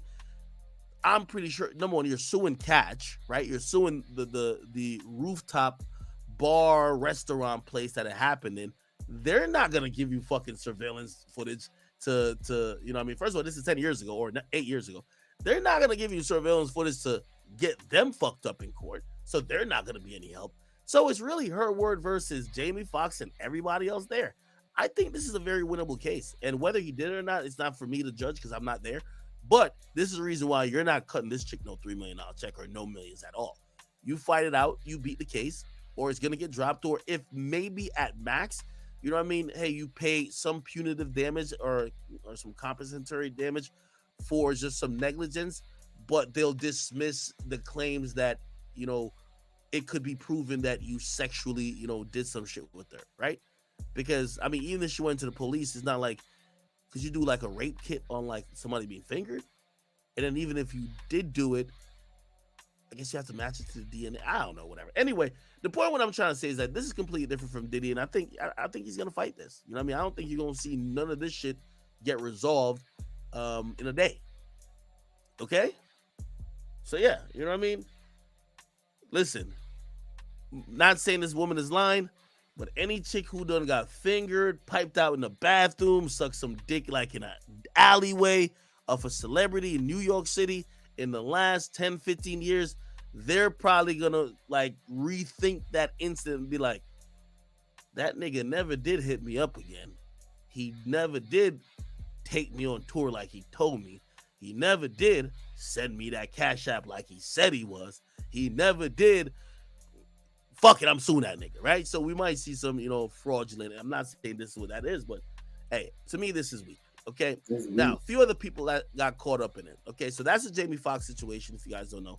By the way, I think the Jamie Foxx, let me see if he commented on this. Let's see, did he comment on this? I don't know if he did. Okay. Anyway, the other person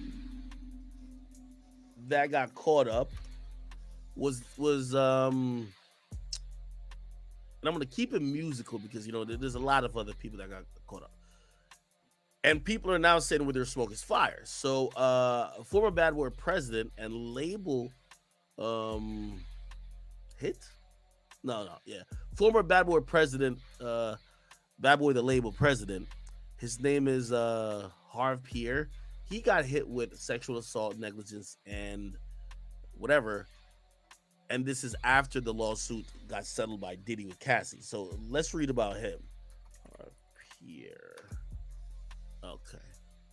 Let's read about him. By the way, if you don't know this nigga, you could probably catch him. You ever watch Making the Band?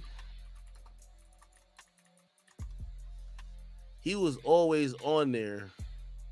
He might have been on that Cheesecake episode. I ain't gonna lie to you. Niggas said they knew that nigga Diddy was on some devious shit.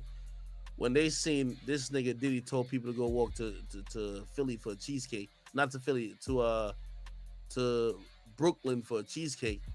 They knew this nigga Diddy was down to do anything, man. Okay, this is the guy right here. This is the guy. So, the guy who's being sued, he right here, I believe.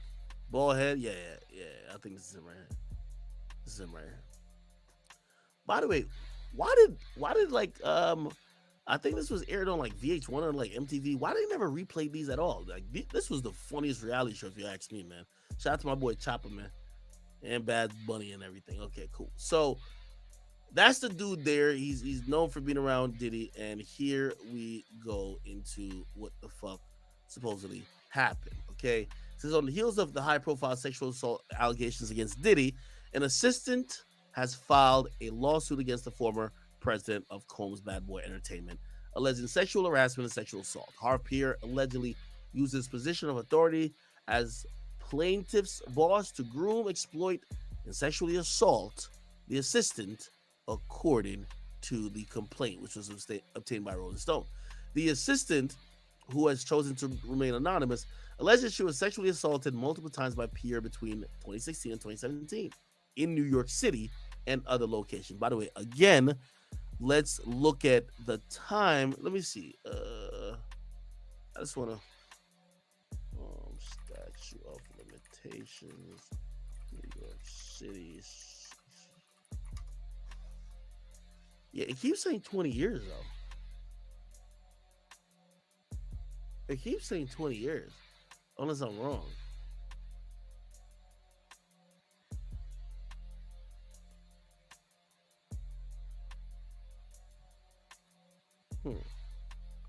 It says 20 years, but maybe it's because not all these cases are sexual assault. So sexual assault, civil cases are 20 years, but like sexual harassment, I don't know what that is. Like the time period on that. And I'm guessing they want to put all these things in it, right? To even if, okay, they can't prove the sexual assault, they could probably prove the sexual harassment. So maybe that's why, everybody's filing now, but this should happen less than 10 years ago, right? Between 2016 and 2017 in New York City and other locations throughout the country. And she suffered physical, emotional, and psychological injuries. Obviously, he didn't respond to comment, but apparently they've known each other since they were students at Howard University. Okay, now let me see. In addition to Pierre, the Jane Doe lawsuits accused Bad Boy Entertainment, Bad Boy Records, and Combs Enterprises of negligence and gender violence. It claims the companies failed to properly supervise Pierre, especially considering his access to individuals like plaintiff. Okay. So yeah, we're seeing some of the dominoes kind of fall, and I'm going to be honest with you. I think this is going to be, again, this isn't necessarily coming out because of Diddy. It's coming out because the Friday deadline, right? But we're now seeing more things being connected to Diddy, and that is what people are sinking their teeth into now. Oh, okay, so Diddy, you were on some weird shit. Oh, okay, the president of your record label was also into some weird shit. You get what I mean? Now, people are looking at everybody around Diddy, and they're also looking at people who may be enablers. Cassie's not going to tell the story. She's not going to give more details. She's not going to give no proof. She got paid. So people are looking at people around him to see if maybe that behavior is pervasive, or that particular, if they have people around him that could kind of attest to some of the shit that Cassie was alluding to that she never got into, obviously, because she got paid. So he got sued. And by the way, I don't think he's gonna be settling either. He don't got Diddy money, but it does make Diddy look away. Ironically, today, in Salute to Art of Dialogue, they interviewed Diddy's security. Great timing. And he spoke about Diddy. And, I don't know if he was there around the whole time with Diddy and Cassie, but he was definitely there with Kim Porter. But he has some very interesting things to say, okay? Watch this. Gene Deal, happy to have you back on the platform, my man. Yo, Art, I was getting so many hits and so many calls talking about, Art about to call you, man. You know Art is about to get this Cassidy thing going on his show. Just be prepared for it. I was like, yeah. 9 times out of 10, he'll call me, and we here. I can't go nowhere. I'm in St. Louis, man. And you saying, just with this Cassie thing, I didn't know her, but I knew somebody liked her, and that was Kim Porter. I didn't know Cassie, but I knew somebody who was going through the same thing she was going through, and that was Kim Porter. So people ask me, and they send me clips of Cassie, I guess it's an affidavit to the courts, of what she experienced. And it's like, it was the same thing Kim was going through. The same thing, bro. Kim was going through the same thing. The beatings, you know what I'm saying? Like I said before, and now I could say one time when I know Kim had defended herself, and I told people this, and now everybody, after Cassie report comes out, everybody want to show the picture now. You see a picture on the internet going with Puff, right hand is in a bandage. That's the night I was called by Paul to meet him over at St. Luke's Hospital. He had a white t-shirt wrapped around his wrist because Kim had took the cork, where you open up wine, the corkscrew. She took the corkscrew and caught him on his wrist defending himself. And he almost, I know he tore some ligament, but he almost hit an artery. I came close to the artery or either scratched it or cut it a little bit because he just kept bleeding. And from that point on, he was hooked. That's when I knew when they was talking about people getting addicted and hooked on pain medicines, that's what happened to him. And it was from his right wrist that he's reminded by Kim. Interesting. Clearly, a lot of people in the industry are, hooked on some type of drug or opiate or some shit like that. And look like Diddy, I won't say has a drug problem, but definitely uses. I never thought that. I've never seen Diddy look drugged out. Have y'all? Diddy always looks really awoke and attentive. I've also I used to look up to Diddy in the sense of Diddy used to do this thing where he's like, no sleep. And I was like, damn, this motherfucker wants to win and wants to work so hard, he could just not sleep. So I always thought that he was just really driven off adrenaline. Act is green, bro. Bro. The dude is on coke. No sleep mean you up all night. Coke. Barely awake, like he's barely within this world. That's what I be thinking when I'm thinking of a druggie. Like a druggie don't seem too awake, but Diddy's always energetic. He always looks very in it. Obviously, he's drunk at times. I know, but drunk is different than whatever, I don't know, maybe prescription shit you could get that has you kind of, like a nigga on Xanax don't look like a nigga just mad energetic, right? Am I wrong?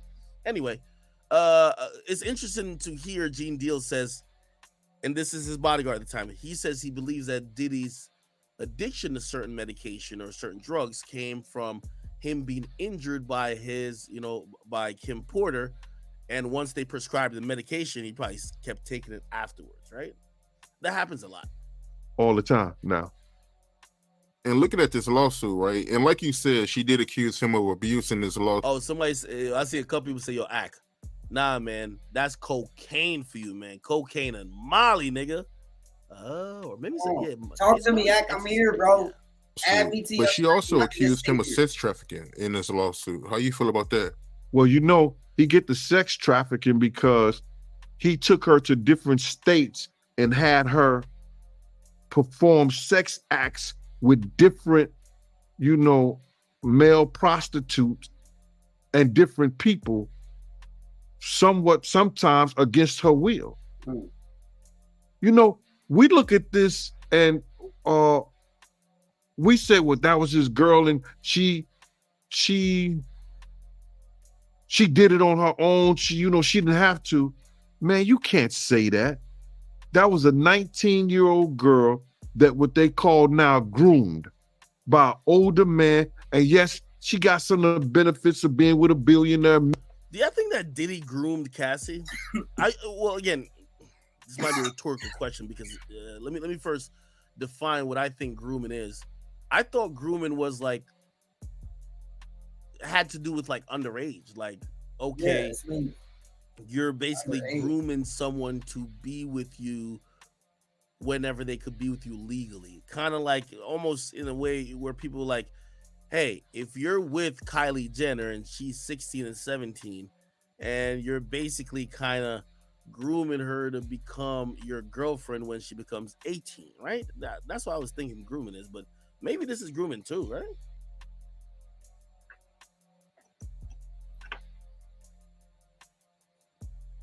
Is this grooming?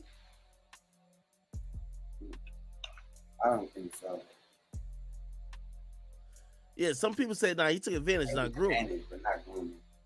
I think I would be inclined to say that. Millionaire and everything like that. But it's just certain things that he did to groom her and put her into that position that she wanted the career. She wanted to do the music. She wanted to be a performer and all this stuff like that. He held all that shit over her head, bro. And now that she came out and telling everybody her story and what happened to her, people are finding fault in her. People are saying that she ain't right for putting a lawsuit against him, but she earned every bit of that, bro. And like I said, I only seen bits and pieces of it, but she earned every bit of that. Yo, I heard that. Yo, again, if we're to believe that Diddy is in the, pay people to shut the fuck up. Yo, Diddy, you got to throw this nigga $10,000 for him to shut up, nigga. Because this nigga been waiting for you to go to jail for the longest. And he your bodyguard because he's seen a lot. He going to have that reputation and credibility. We're always going to listen to him. The bodyguard and the driver, man, they always know the most. Bodyguard, driver, and housekeeper and nanny, whatever. Those gonna be the people that know everything. This nigga look like he waiting for a Keefy D check or something like that because I ain't never hear him say nothing positive about Diddy. Like, yeah, nah, Diddy's a good guy. Never. He beat her so bad he sent her to Hawaii so she could stay away from people. That's crazy, man. But that's Kim's story. That's Kim's book. That's Kim's book. Then you hear about the fact that he broke Kim's nose on a yacht? Wow, I ain't hear about that. He broke Kim. Let's say allegedly, but it was told by people in her camp that he broke Kim's nose on a yacht. Somebody said, if Diddy's getting everybody killed, how is this nigga alive?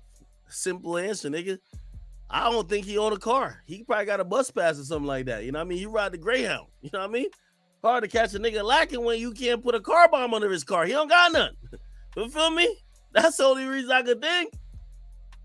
So Cassie's story is Cassie's story. It's Kim's story. Cassie book, it's Kim's book. Bro, when y'all look at this thing and saying force, y'all think that he probably threatened to beat her, threatened to do something like that. That ain't what force is. It could come from the mentality. Yo, he put her. I'm joking, people. I'm joking. In a certain position, in a certain situation, in a certain time in her life. You understand what I'm saying? That she saw no way out other than doing what he told her to do. He had mentally controlled her. It's like a pimp. Diddy had pimp potential. He had her mind messed up where it controlled her. She felt no way out. She felt like if she walked out the door, he wasn't going to do the music no more. If she went. Ironically, I was thinking about that too. And as I think we were trying to lightly, tiptoe towards exploring the possibility that, hey, maybe she was freaky too. Maybe she wanted like some of those things. Not saying that everything, obviously he probably did some shit, obviously number one, and beating her ass. Like, she's not like, hey, beat me up, nigga, right? But some of these sexual escapades with other men, maybe she was into that. And I was thinking about that, then I caught myself and I realized, I was like, by the time she broke up with Diddy, and I don't remember what year that was, did she ever have any even marginal success in the music business? Maybe she really knew in the bottom of her heart that if she didn't do what Diddy wanted her to do, or if she left Diddy, and maybe that's why she stayed with him for that long of a time, her music career was done. You know what I mean? Yo, if we're hearing what we believe is Diddy's personality, he would probably tell everybody, if y'all work with her after we're done, I ain't fucking with you. Went somewhere, or she ran and didn't want to do that, their relationship not only would have been over, he would have painted a picture that nobody else in the industry would have dealt with her. I seen him do it before. I seen him even tell people on the phone before, like, yo, this was crazy. Like he did Wendy Williams. He said it when we was in Cali. When I come back to New York and that BITCH is on the radio. This is Wendy Williams, the hottest radio host in New York City. When she put out those pictures of the dude pulling his pants down and it looked like some gay act that was going on, he got on the phone. He said, let me tell you this. When I get back to New York City, if she's on the radio station, he's talking to a radio executive. He said the same thing to he said, nobody that I deal with, nobody that I know is going to do anything with y'all. No business at all. It ain't going to be no artist, no nothing going to come. He's telling people that at a radio station. When we got back to New York City, Wendy Williams was in Philly. Damn. At a new station. Damn. Wow. That's the power he had. See why people scared of this nigga? That's the music industry, bro. That's the music industry. Now you're gonna have guys coming out against Cassie talking about she shouldn't have done that. She should hurry up and did that. Man, you can't say that about a victim. This is what kills me about these guys. These guys get these platforms and they want to talk about, guys like me in the background who saw everything, and I didn't see that because I wouldn't have played that. And people could say what they want to say. Yo, Diddy would have did this. Diddy would have did that. Nah, he wouldn't have done that. You know what I'm saying? Because I think I told you this before. When he cursed his mother, I said to him, man, if you cuss your mother again, I'm gonna beat the shit out you. He's talking about, no, Gene, she always in my business. I said, if it wasn't for her, you wouldn't have no business. I'm saying that to say this to the women out there. If a man disrespect his mother, you just like an ice cube. You ain't got a chance in hell. Do you understand? That man disrespected his mother. What do we care about these chicks out here, these women out here like that? Now, I ain't gonna say that he couldn't change. Maybe he have. He's brother, a doctor, or something love now. But back then, way before Kim, beat the shit out of Misa because she thought she was dealing with Eric Sermon, the green-eyed dude. He's known for shit like that, bro. But it's a pattern. And it caught up with him.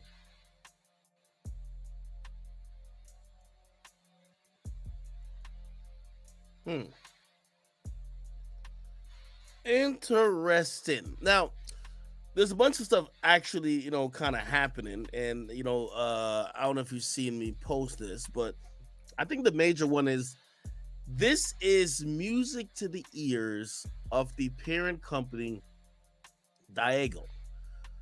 And that's the parent company who did the deal with Diddy for Ciroc. Obviously, Diddy sued them for Ciroc. And also, they own DeLeon. Diddy owns part of DeLeon, and I don't know if that business has completely been wrapped up, but like they both own DeLeon, Diageo, and Diddy. With Ciroc, it was just a investment, like an endorsement, and I think he got proceeds off of each flavor he brought to market. Now, clearly, since Diddy's suing them claiming racism, they couldn't wait for this shit to come out. They're trying to get Diddy the fuck out of the whole situation. And now they're saying that Diddy's rape claims is the reason why they're going to keep him out of tequila ads. They're going to keep him out of tequila ads and also promotion efforts for DeLeon. So Diddy is not going to be pretty much the face, at least in the foreseeable future, for the company's push of DeLeon. Okay? I'll read a little bit here. In a letter filed with the New York court Friday, the London-based spirit maker Diageo cited the accusation to bolster its months-long effort to prevent Combs from serving as the face of DeLeon Tequila, which he runs in a joint venture with it for a decade. The letter comes after a series of lawsuits from Combs filed against Diageo, whose other brands include Johnny Walker, Don Julio, and Smirnoff. In May, he accused the company of pigeonholing DeLeon and Ciroc, the vodka he fronted for 15 years, as black brands for urban consumers, allegedly violating an equal treatment provision in their contract. In a subsequent October complaint, Combs says Diageo had blackballed him from the spirit industry over his racial discrimination claims, which have put on ice till next spring. He alleged in the last month's retaliation suit that the company was sending him the message, speak up and you will be punished. They ended the Ciroc partnership over the summer, saying that at the time, Combs had breached the contract, but the parties are still feuding over the use of up to $15 million in advertising and promotional budget, including for DeLeon marketing next year. So essentially, DeLeon is saying, brother love, we don't want you to be the face of the brand anymore. And by the way, it goes way beyond them caring about his case or the now settled case with him in Cassie. It's particularly about the fact that Diddy called them racist and they want to get Diddy forcefully out the building. So they already severed ties with Ciroc. A judge will rule if they need to pay him anything, but they claim they've done enough and he breached the contract so they could end it. Now, the argument is this DeLeon thing, and basically because Diddy has the control of where he could spend the budget, they don't want him spending the budget with anything to do with him because they're feeling that they don't want him to be the face of this tequila. And I don't think it's only because of the rape stuff, as I said. It's because Diddy suing them about Ciroc. So they're basically trying to stick it to him, and this is helping them basically stick it to Diddy. Now, that's not the only thing happening with Diddy. Okay, his clothing brand has been phased out of Macy's after a 2-decade partnership. It was kind of unclear, and I read all the articles that were around this. None of them specifically say that the decision to phase out Diddy's clothing brand, and by the way, Sean John, if you don't know, also Sean John, Diddy had sold Sean John and bought it back. Like, he bought it back for like $7 million, and I think he sold it for like over $100 million, right? Sean John Puff Daddy sells. Let's see if we can find it. Okay, yeah, he bought it back for 7 point. Okay, he bought it back for 7 point. Sorry.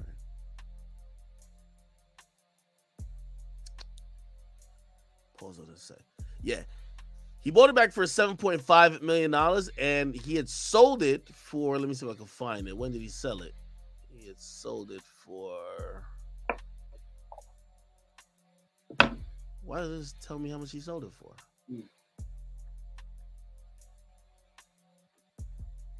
Which I just think it's a win.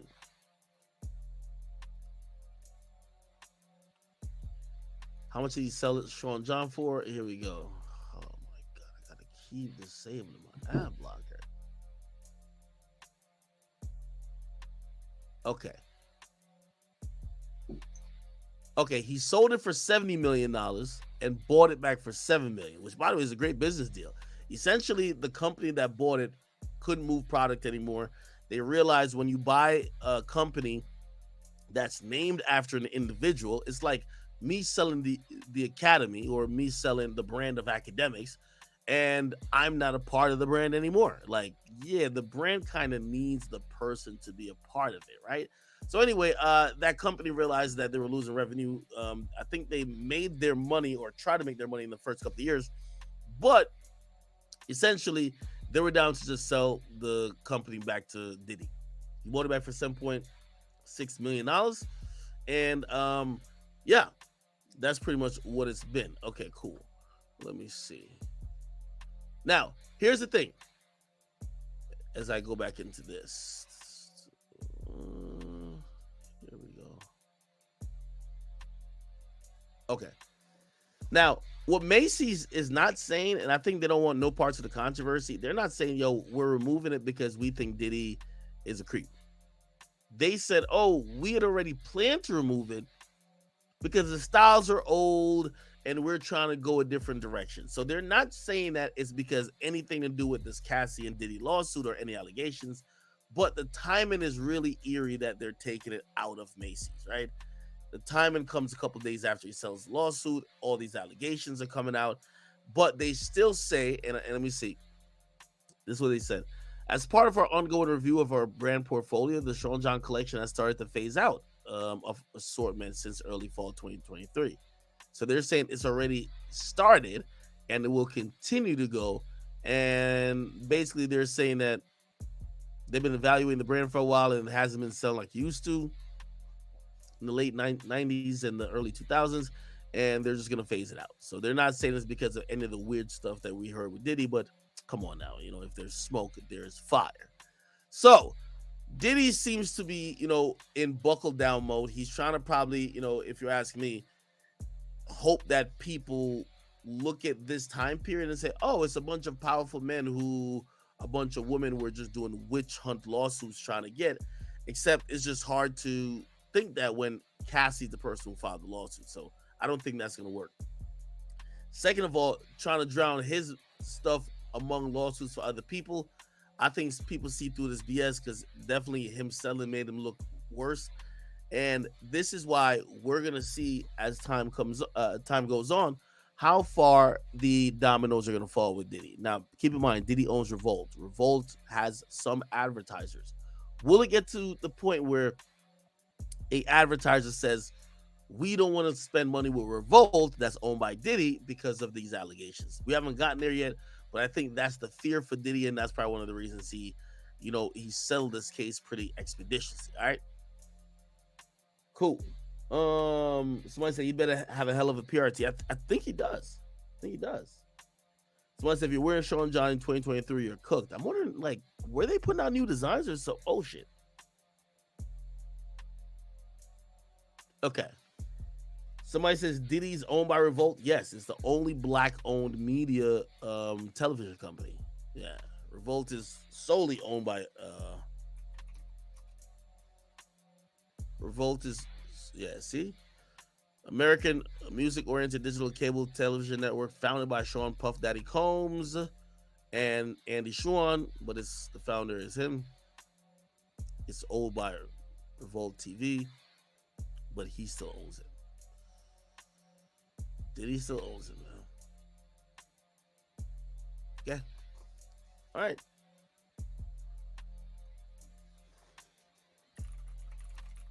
All right.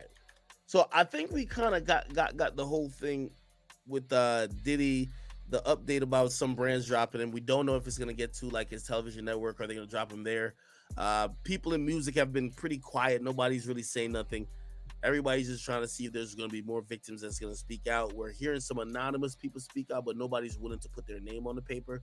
And they might be looking at it like, yo, well, why would I say something now about Diddy? At least when Cassie said it and put her name on the line, she got paid. If they probably say something about Diddy now, they're not going to get paid. So that might affect their choice. Okay. What else haven't I thought I told you I was going to review something today. So you guys tell me what it is. By the way, do any of y'all here help cook for Thanksgiving? Most of the food for my family, I think they cook the night before. Like, because cooking a day off is like crazy.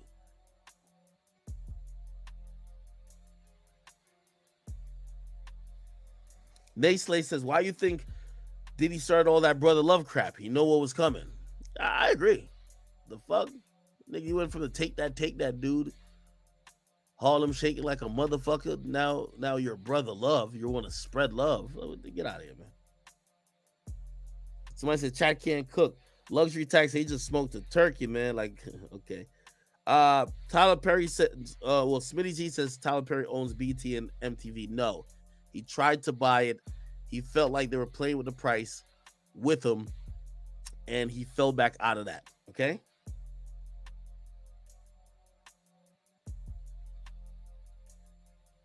Yeah. Okay. Somebody said freak off entertainment. Y'all ain't saying nothing but a goddamn world, man. All right.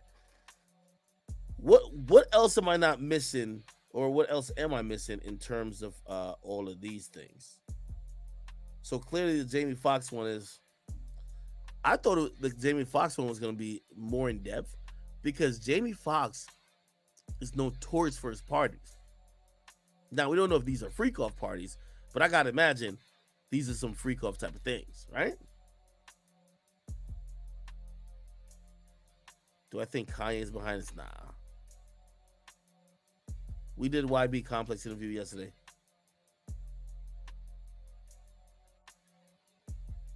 Okay. Let me see. By the way, yo, I ain't gonna lie, man. I think we all owe Chris Bosh, aka Bosh Spice, an apology. We knew there was one gay nigga in that Miami trio that was going crazy, and the whole time we thought it was Bosh. It's clearly D Wade. Like, let's be honest, man. D Wade gay as a $2 bill. Let's keep it a bean. Like, I knew he was sus when Gabrielle Union went on TV and says, "Oh, we split the bill." I'm like, is that nigga a lesbian? What do you mean you split the bill with Gabrielle Union? Like, nigga, first of all, you're an NBA legend. You get paid way more than her. But then I get to realize, like, even genetic wise, I mean, just a little zest and a little sugar in the tank when it comes to my man D Wade. And I'm gonna keep it being with you. I feel bad for him because I think his trans daughter is who gave him courage to kind of be himself. But this is just a bad look, dog. I can't even lie, man. Like, ever since he colored his hair, the nigga doing duck lips, arching his back. He got his girl acting like the dude. Like, I'm like, yo, come on, brother. What is wrong with you, man? I see why LeBron had to get the fuck up on out of there, man. First, you got Chris Bosh having a golden shower with the Ace of Spades bottle. Then you have this nigga doing duck lips and like doing all type of moist poses, like, yo, you know what I mean? I felt cute today type shit. Like, come the fuck on, my nigga. Like, I see why LeBron dipped. Like, y'all gotta get the fuck on out of here, man. These niggas on some bullshit. Somebody said him and Tay Diggs been on some other shit. I think Tay Diggs is gay too. I was surprised when they were like, yo, Tay Diggs is fucking Omarion's like baby mama. I was like, you sure he fucked?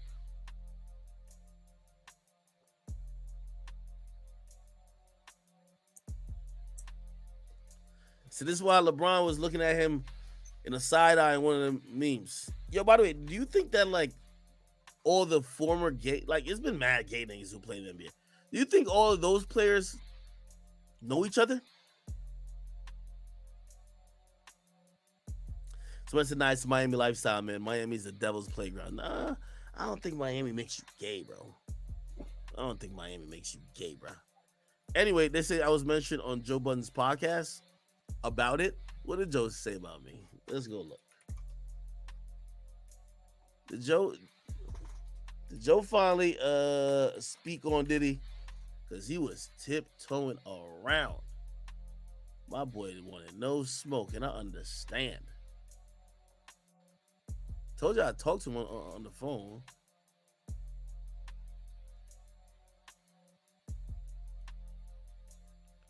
How do I find a new episode?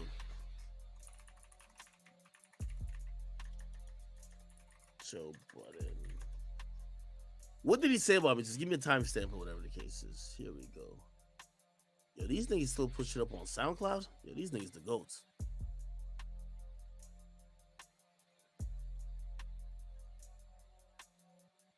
What the fuck?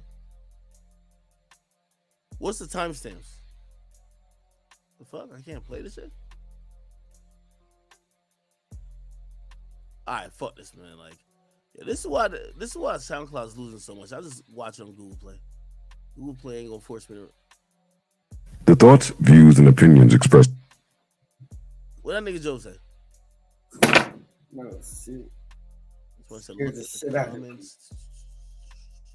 That shit scared the shit out of me. Oh shit. It scared the fuck out of me. Oh shit. No, what the fuck is this? Nah, this ain't it. That's 670. Oh, Thought MacGyver? By this podcast. Dude, go anywhere. I want to see him anywhere. Yeah, he just got sent on. It was entertaining. He just big as hell. Man, something is not right. So I told you months ago. I told you somebody was coming through here. Granted, you didn't know the exact time. The thoughts, views. That's not me. I want to win on both. I want you to go to jail criminally. Just always want the select. You better not try to get no car. Or balcony. Then be convicted. So let me take my money and go live my happy life with my family. That could be her mind state. Yo, what's the timestamp, please? I don't think he put this up on YouTube yet. Nigga, if she's been around seeing, I don't think so. I think the part. You know that. So you think that's the worst it could get? In a spot to whereas we really never gonna get to address that. 3129. There we go.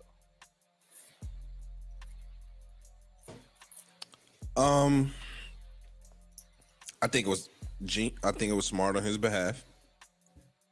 I think again, we just gonna play the percentages. We're gonna play the numbers. If he was guilty of 30% of the stuff that the girl accused him of, 30%. 1%. It's a long day for him. Investors start to back out, shit like that. Like somebody on Revolt, one of the podcast ladies on Revolt, from what I hear, the show is dope. She stepped down, and allegedly their show is pretty successful. She said, "Yo, I can't work for somebody that works for you." But when the investor, she's the one who brought the suit. But if she's able to jail, that's up to. And sex trafficking victims that seek justice through. They violated me in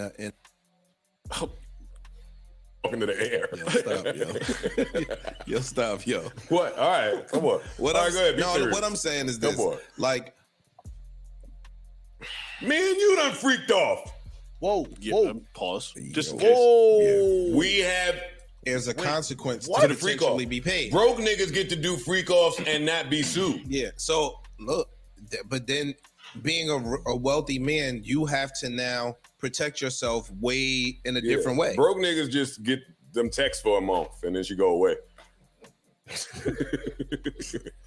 Once you hit mute this person, they just talking to the air. Yo, stop, yo. What? All right, come on. What All I'm, right, go ahead. Be no, serious. what I'm saying is this. Like, me and you done freaked off. Yeah, pause. Yo, what in the? Yeah. We have had situations, excursions with, and they had them know. They had to connect. Shit, the bitches always know where the real drug was. Your connect. That was her connect. That was your connect for a minute. That was her connect. Yeah. Oh yeah, she was my connect. That's what I'm saying. Yeah, she had to do So drugs. what I'm saying is this: when you rich, yo, me and you have freaked off is a wild statement. Now you got to protect yourself can't on a freak different off, level. yo. No. You can't We freak are on off. tape, and you gonna sign that be on tape. But that don't matter. I mean, Joe did tell you he bisexual. You know what I mean? So No, he's not saying that. If you broke the law, so if you saying I drugged you, then that breaks the law. That is true. That breaks the law, and I didn't drug you. We had a lit night in there with them Molly's and ecstasy. It's like the schoolboy Q. We had a good time. Where he said Molly in her drink, but she asked me for it, and I got this on cam. Like, you need to go further to protect yourself. Like, yo, she wants. Like, you're saying you want this. We got to put the Ring cameras next to the bed like the Apple speakers, yo. Facts, yo. For real, we got to get the rope. I don't like. That's what I'm saying. I don't. They lit you up. They didn't light me up. It was that might have had to. Hold on, I'm gonna find it. I have a If question. she's happy, I'm happy. That nigga moped or something. The shakedown. Okay, for the last 30 years, I'm untouchable. Now, you know that. So you think that's the worst it could get? Once The you information out there now? once you're dealing with the pushback, No matter what, right or slip and fall. I'm gonna find it. Don't worry. Well, as he was going on his little monologue, shit. One of the main reasons I did that act is for that bullshit you did with that drink shit. There we go. We found it. Turkey, nigga. Hey, you motherfuckers out there, hold up, man. Hold up. Turn this shit on. Yeah, hello? Fucking act. Kick axe ass. What I do? That's my man, but man, fucking act. Act talk about, Joe Budden skipped it. Yes, Act. You're goddamn right. Wait, then when I talked to him, I talked to Act on the phone. You talking about, yeah, I was so shocked that you skipped it. I was like, I'm so shocked that you're shocked. You ain't know that? I ain't touching that shit. But as he was going on his little monologue, shit. One of the main reasons I did that act is for that bullshit you did with that drink shit. You know what the fuck you did. Stop. Double standards.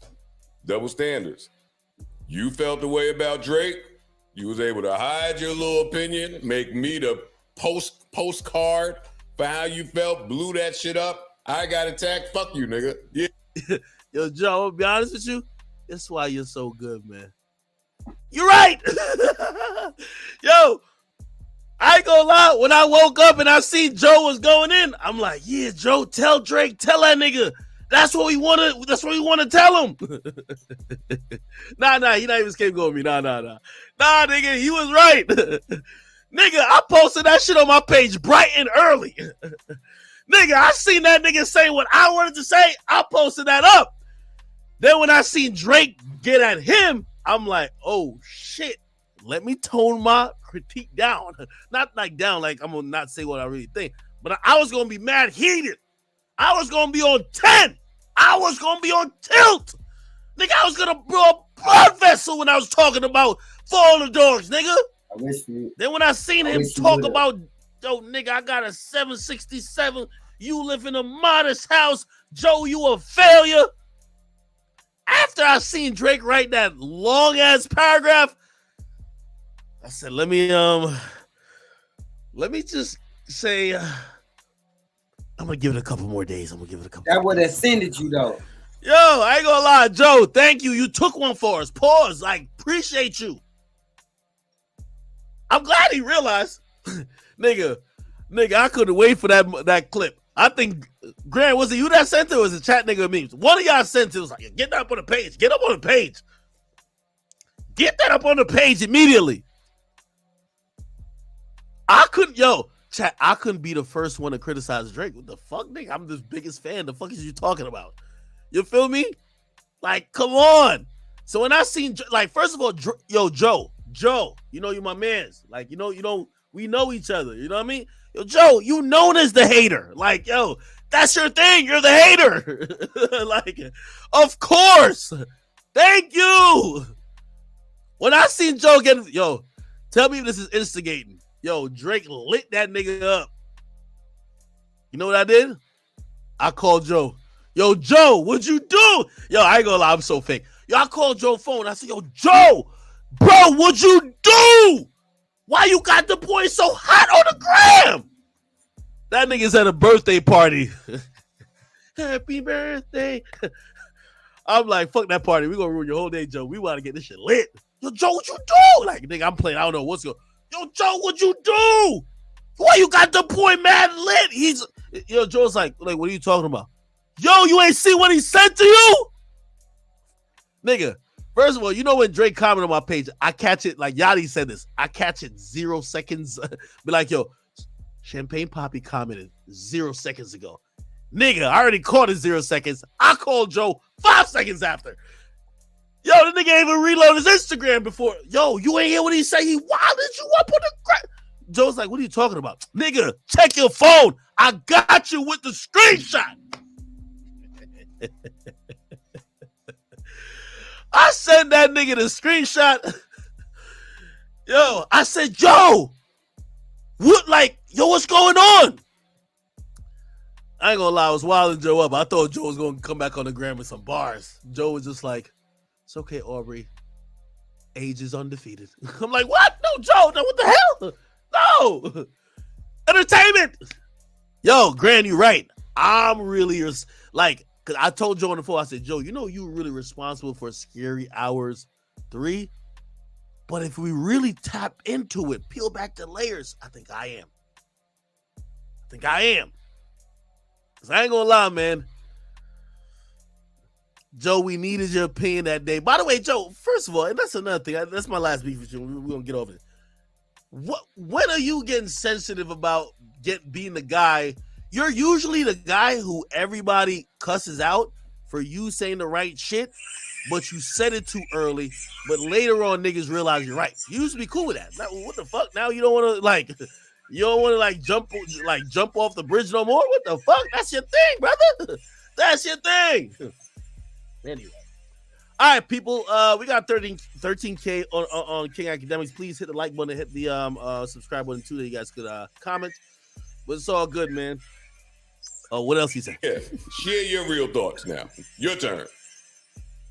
Milagro, love her content as well. She was the young lady at the Tory shit doing her. Oh, gotcha. She was the Black Twitter Meg Cunliffe. Mm-hmm. She was, and I fuck with Milagro shit.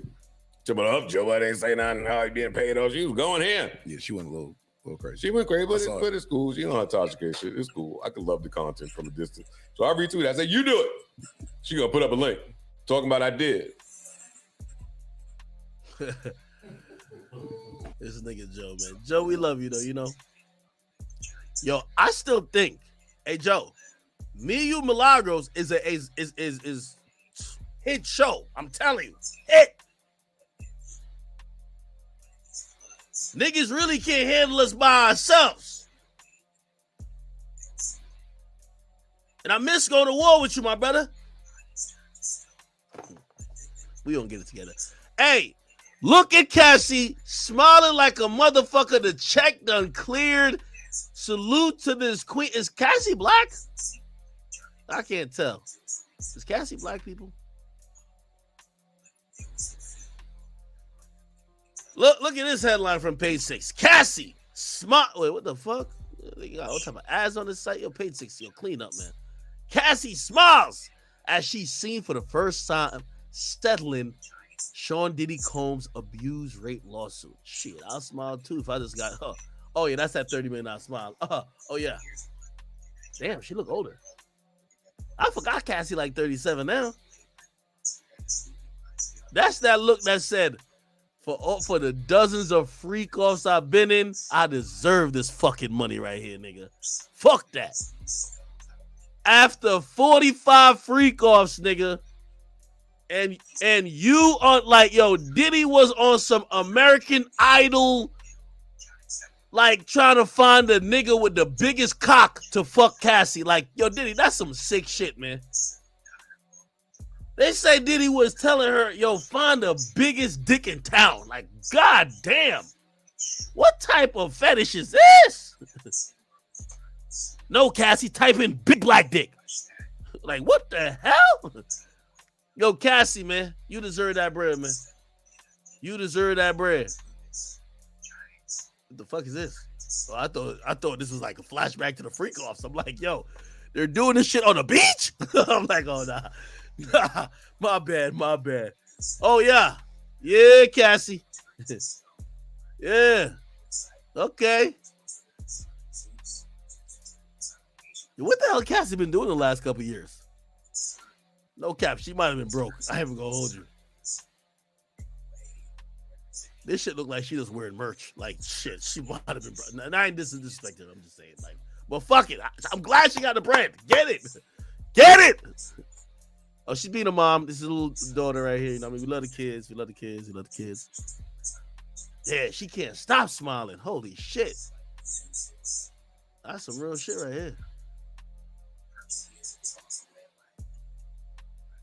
You know what I realized about Cassie? Yo, she must have felt certain type of way, man. That nigga Diddy took her youth, man.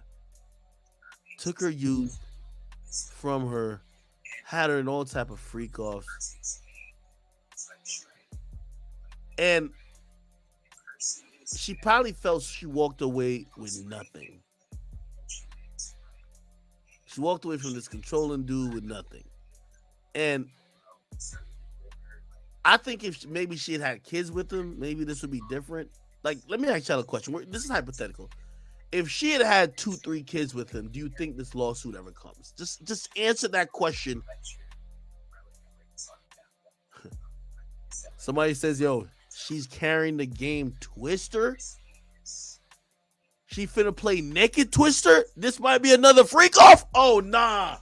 She went shopping for the... Oh, no. Not she went shopping for the new freak off. Nah, let me stop. Y'all niggas is tweaking. You see, y'all niggas turn a real serious situation into some bullshit, man. We over here sympathize. This is why you got these motherfuckers saying I don't like females and shit like that. Of course, I'm a protector of women. I'm calling Diddy a creep. I'm the only nigga calling Diddy a creep. By the way, hey, chat, will they mention this on my resume when they trying to evaluate if I love women or not? Will they say, well, okay, he did say the City Girls flopped. He did say Meg is a fucking liar. But then he did say Diddy's a creep who took advantage of this woman. Come on. I call it fair.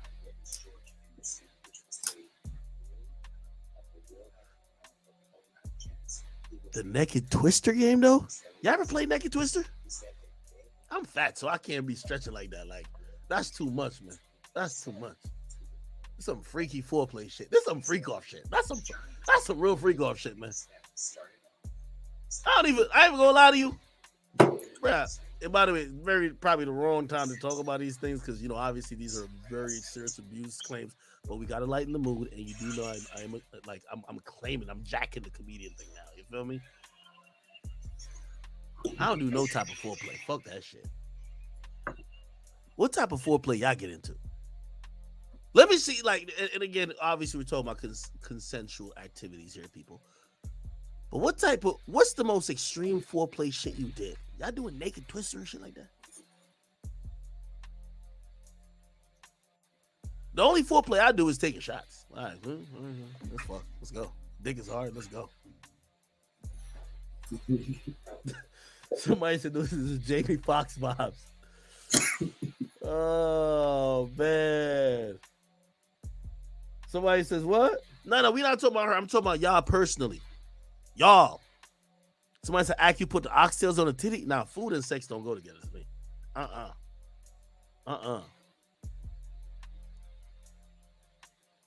Somebody say sucking toes. Y'all niggas suck toes. I ain't gonna lie. I'm not against feet. I'm not against feet. Yo, Chizzy Martin said your foreplays for losers.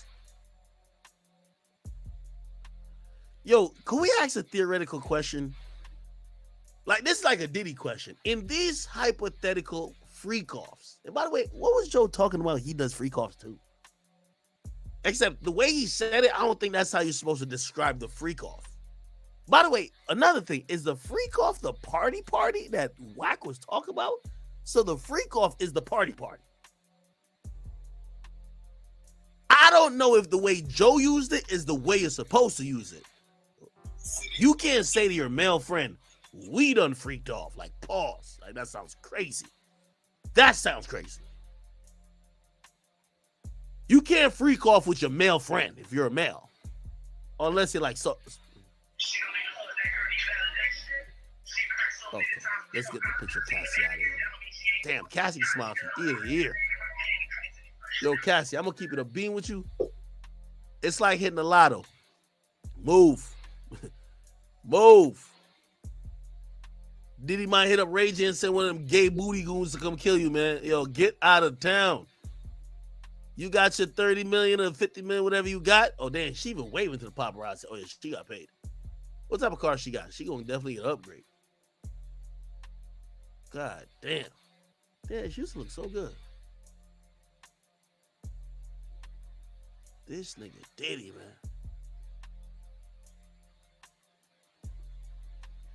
Bag secured. All right, let's get her off the screen for now. Fucking ad keep popping up. Yo, the mic fucked up? What we doing? Wait, my mic keep going in and out. Pause. Hey, I'm breaking up? Yeah, y'all capping with me, right? Like, this ain't no Diddy shit, right? Yo, I was watching last night's stream back again. Y'all got me a little paranoid. Diddy's on my Wi-Fi.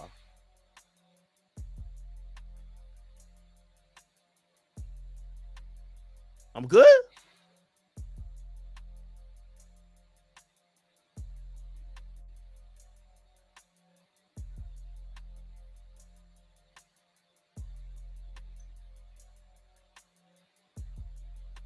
All right, man. Y'all niggas gotta stop the malarkey. All right, anyway. Okay. All right. Yo, niggas ain't even covered the Bill Cosby shit. Like, there's like 5 more Bill Cosby accusers. This nigga Bill Cosby was going crazy with the Quaaludes. Nigga, you know what's so crazy with the Bill Cosby stories? Niggas just a copy and paste of the same shit. Yo, Bill Cosby was hitting logo 3s with the fucking Quaaludes and the niggas in the women drinks. Like, god damn it. Did this nigga ever try to fuck without a drink?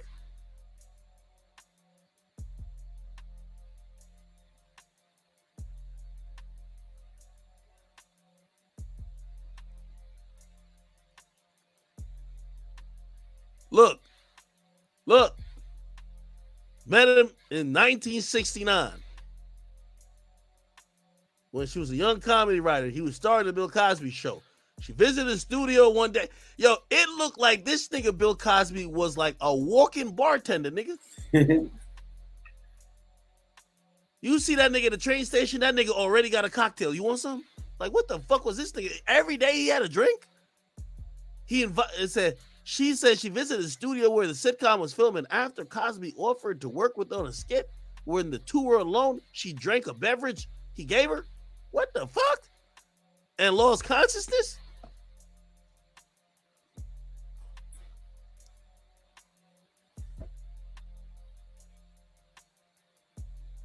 This nigga Bill Cosby was rolling around with like a Spanish fly Quaalude cocktail like Popeyes rolled around with spinach, nigga. What the fuck? This nigga Cosby was on some shit.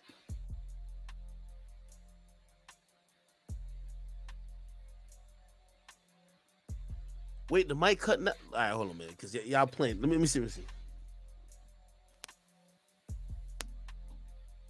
Mic check. Hold on. Mic check. Y'all good? What's up, Chloe? Is the mic cutting out? Am I tripping? Yo, y'all gotta refresh our page, gang. Y'all over here think that Diddy about to come through the ceiling like doing the Harlem Shake, nigga, licking his lips and shit like that. What's up, y'all? What's up? You ain't gonna lie, man. Bill Cosby out of here. All right, Bill Cosby locked up, right? He ain't coming back at all, so he's fucked. Bill Cosby is free. Let me see what else is going on. The most surprising shit out of all these lawsuits that came out is Jimmy Iovine. Okay, this is a nigga who he founded Interscope Records, and also he co-owned Beats by Dre. He sold it for some billions to Apple. That's how Dre became a billionaire, Dr. Dre, and he probably was already a billionaire, but he was even more of a billionaire. You get what I mean? Now here's this shit right here, chat. This shit's some banana shit right here. This nigga got sued and he seemed so shocked, like he ain't know what was going on. Look at this shit right here. Interscope Records co-founder Jimmy Iovine is being sued over. By the way, this is how he look. This nigga look like Professor X. Oh lit. Now actually, let me stop playing. By the way, shout out to this nigga low key. This nigga is rich as fuck. I don't even know if I should say this. It might be some Illuminati shit. Shout out to my man Larry Jackson. One day that nigga brought me. Pause on this shit. This is gonna sound wild. One day I met with Larry. We was talking business, and I think I met him at his apartment. Like, this sounds crazy already, but nah, it ain't nothing like that. None of them freak off shit. This is some regular business shit. I'm Jamaican. A nigga do this. I gotta stab him. I ain't gonna hold you. I gotta stab you or shoot you. We not squabbling at all. Anyway, this is none of that. Some regular shit. Larry Jackson invites me, but he invites me to homies. He has a penthouse like on motherfucking like right where Central Park is. And I remember the nigga tell me, he's like, yo, this penthouse costs $50 million. And I was just like, so where the fuck is Jimmy Iovine at? It was like, yo, he never comes here. And I was like, damn, this is a different level of rich. This nigga got a $50 million penthouse overseas motherfucking Central Park, never comes there. And Larry Jackson basically was like, yo, that nigga just throw me the keys and I could use it whenever I want because he never comes here. And I'm like, damn, imagine being so fucking rich that you have a $50 million penthouse in New York City you never ever go to. And just because you want the place to be used or people to fucking turn the lights off or whatever, you give your man the keys and say, yo, when you in New York, you can stay in my $50 million penthouse. I'm like, that's crazy, right? So I was talking to Larry Jackson. Oh, Larry Jackson, before, I think I told you, I probably know the story now. Before I went to Spotify, you know, me and Larry Jackson was going to bring me to Apple. Yeah. So, and Larry Jackson also, there's been multiple business. By the way, Larry Jackson is a very integral part of the music industry. Remember when Exclusive started? Like, you know, like Drake dropped More Life on Apple 1 week before he dropped everywhere else. Larry Jackson did that. Versus Gucci and Jeezy. Larry Jackson made that happen on Apple. Like he's like he's a guy who makes shit happen. You know what I mean? So it's like, especially, you know, we coming out of, I was in the Complex era, we leaving that. I'm trying to get these other ventures popping. My boy's like, yo, he's on that like renegade shit, like, yo, fuck it, let's run it up type shit. You feel me? But yeah, anyway, let me get back to it. Jimmy Iovine being sued over alleged sexual assault, misconduct, abuse. The summons for him was filed in the Supreme Court of the state of New York County by attorneys for a woman identified as Jane Doe. Again, anonymous, right? By the way, this is why I think these ain't gonna get settled. Why the fuck you gonna settle a lawsuit versus somebody who's scared to say their name? If they're scared to say their name, they're probably not gonna come out and say nothing else other than the lawsuit. So all you gotta do is focus on winning the lawsuit. You get what I mean? It's not like they're gonna come out and do some interviews or write a book or publish a doc or do a movie, right? Now, obviously, you still don't want to do the lawsuit because stuff will come on Discovery and that could be embarrassing. But it don't seem like these people really know these guys all that well. Me and Academics live. Doe claims that she was sexually abused, forcibly touched, and subjected to sexual harassment and retaliation in 2007. Lawsuit against Ivy is for assault. We live right now. Do your homework on us being live. New York City Victims of Gender-Motivated Violence Protections Act and Human Rights Law. Spokesperson for Ivy told Rolling Stone that they were shocked. Right now, bro. I'm on YouTube. That's a good way to react to this shit.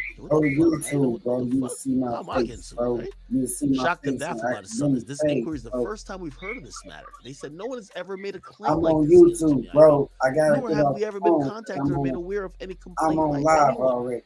including this unknown plaintiff prior to now. So basically, they're All saying the academic we've page, never you had see my behind the face, scenes bro. anybody even say that Jimmy Iovine's on some weird shit or whatever the case is. So essentially, they're lumping all this shit into basically saying this person Put a shirt on, bro. is just trying to do money Put a back. shirt Right? on. Again, I mentioned the $50 million penthouse. Like the nigga just got a shit Oh, ton of you money. know I right? got guns. He's a billionaire. You might want to put A a shirt couple on. times over. Billionaire from I don't Costco, like that billionaire shit. from selling beats to Apple. Niggas. Nah, bro. Put a shirt on, bro. Then I'll probably go live. Only the summons has been filed. The lawsuit itself is forthcoming. So basically, there's a summons. Do your What the homework. fuck? How does it work like that? Doe's attorney offered no further comment. Okay. By the No way, comment. these things, and by the way, how No rich he comment. is, maybe he does settle. I wouldn't say in a No day. comment, Who bro. knows? Like for him, maybe rather than even sit down in a deposition, if she wants like 100,000. Now again, you're not getting no fucking $30 million. Like $30 million. You gotta really have the shit on the nigga for the nigga to pay you $30 million, right? If they want probably, I don't know, All right, let's 100,000. go live, bro. Take this little measly 100,000. This guy's a billionaire plus, right? 100,000 is a lot of money, but still, for the headache that he could go through if this does continue to live in court and people are tracking it, could be, it's like paying a toll, right? Scripts, hey man, thank you for the $10 Australian. He says, "Accurate the man." I appreciate it. What else? I didn't read no donations yet. I'll briefly read it. Alsha RN, thank you for the 5. It says, "Yo, I don't think he did those type of acts with his baby mamas." That's actually a good question, right? So, okay, let me finish reading. So, to me, she deserved whatever she receives because the trauma will last her forever. Okay, so I think you answered that question in regards to my question of if Cassie had kids with Diddy when she filed those lawsuits, and you're saying you don't think that he did those acts with his baby mama. Which type of women do you think he did those acts with? Or do you think it's just a Cassie thing? Because I want to know. I don't know the full history of Diddy, but I'm just shooting some shit in the air. You guys can correct me. It seems like Cassie was maybe the youngest woman, he got with, especially once he was in his 30s. So she was the youngest, and usually sometimes with age comes an impressionable mind, and maybe he thought, okay, he could push the boundaries of whatever sexual fetishes he had with her, and that led to the freak off. So maybe he never did freak offs before, Whose side you right? on? Because Israel, Palestine. Let's think about the people he was with. Kim Porter. Do you think he did freak offs with Kim Porter? Do we think he did freak offs with J-Lo? Right? I'm getting mad. I can't imagine J-Lo being down with that type of shit. Man. Not Jenny from the block. You know what I mean? Jasmine Vega TV, thank you for the 10. It says, "Yo, Truth Is Podcast latest video." Truth Is Podcast. There's a video I can watch. And children are dying, and Is there a podcast called Truth Is? Okay, so look. The truth is, let me kind of give you a Clive whiff. Davis, the man who Let me give you a whiff of what's going on, and we gonna do it like that. Okay. Thank you for that, And I'll Jasmine Vega give TV. you and you tell by me the your way, opinion, salute the because Truth Is. We're probably gonna watch your content. I just want to know. Alexander the Titan, thank you for the 5. It says, So- "Your donation for a new mic." My mic sucks. Yo, refresh, bro. I don't Everybody know what's going refresh, on, please. bro, to be honest. If I still sound like shit, Diddy's I hacked don't into the know what's going mainframe, on, bro. and clearly he got a bomb. Maybe I just in my know computer. I what don't they know. saying. All right, but I was fine. Nothing. It's not like Pluto or my dog just came in here and fucked anything up. Like, how could it just fuck up like all of a sudden? I saw what? Thank you for the 2 Canadian. It says, "Yo, Tyrese Gibson lost his child support case. The judge got him. Did that happen recently? It happened today? Tyrese child support. Did he lose the case? Okay. No. So look, bro, it's this. They said. Did you lose the case? So look, it seemed like they trying to. We'll look into that after a while. It was. What else? 1,500 people. All right, I think we pretty much got them all. Kind of retaliated with it, which is wrong. Versus. Do y'all know who Clive Davis is?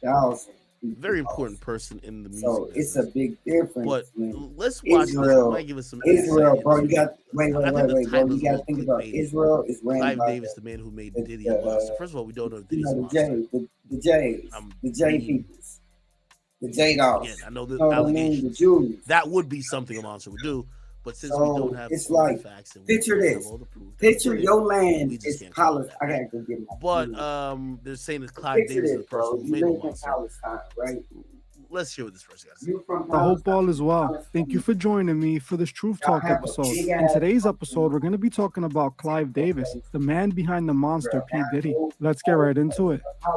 If you have been online in the past few days or saw my last video on Diddy, then you already know about the accusations made by Cassie directed at Diddy. Cassie was suing Diddy for an undisclosed amount for the trauma she went through in the relationship with Diddy for over a decade. Even though many people had suspicions that Diddy was a sinister guy, there wasn't anyone in the industry really pointing fingers at Diddy until now. Cassie came out and accused Diddy of not only R-wording her and putting his hands on her, but also she claims he turned her into his own personal love slave. Cassie claimed that Diddy would routinely have her participate in what he called freak-offs or FOs, where Diddy would allegedly have Cassie hook up with hired men he made her get off the internet. She alleges that Diddy during these FOs would just sit in a corner watching and keeping his hands to himself. Cassie claimed that Diddy had her on heavy amounts of substances. No, she said that nigga was whacking off, nigga.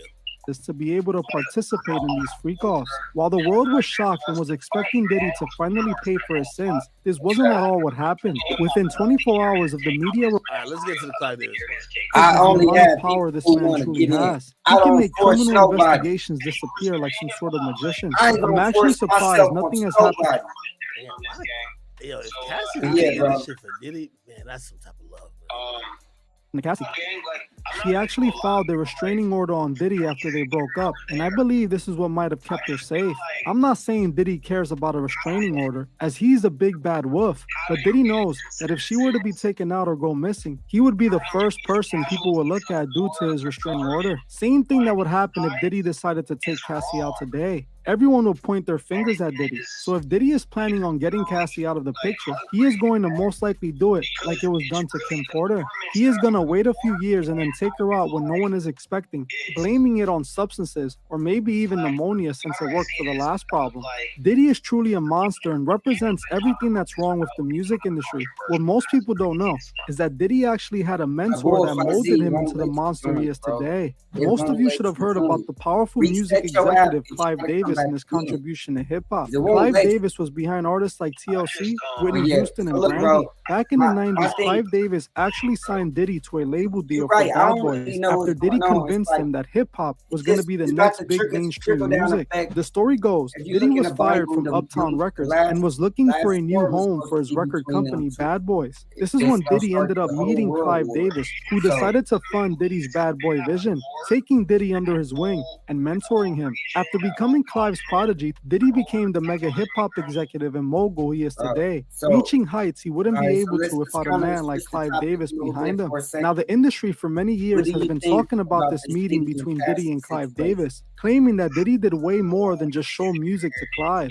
According to many in the industry, it was believed that in the 1994 meeting, Diddy actually got on his knees for Clive Davis and did some extracurricular... Nigga, what? A man to control a woman. How this shit drop into the... Yo, what the fuck? Yo, how this drop into the mix, dog? It's not wrong for us to control them or kind of help them and guide them in their career. Yo, this is the thing about this Diddy story that's fucking up, man. Every time you feel like you're hearing a normal story, this shit just go left.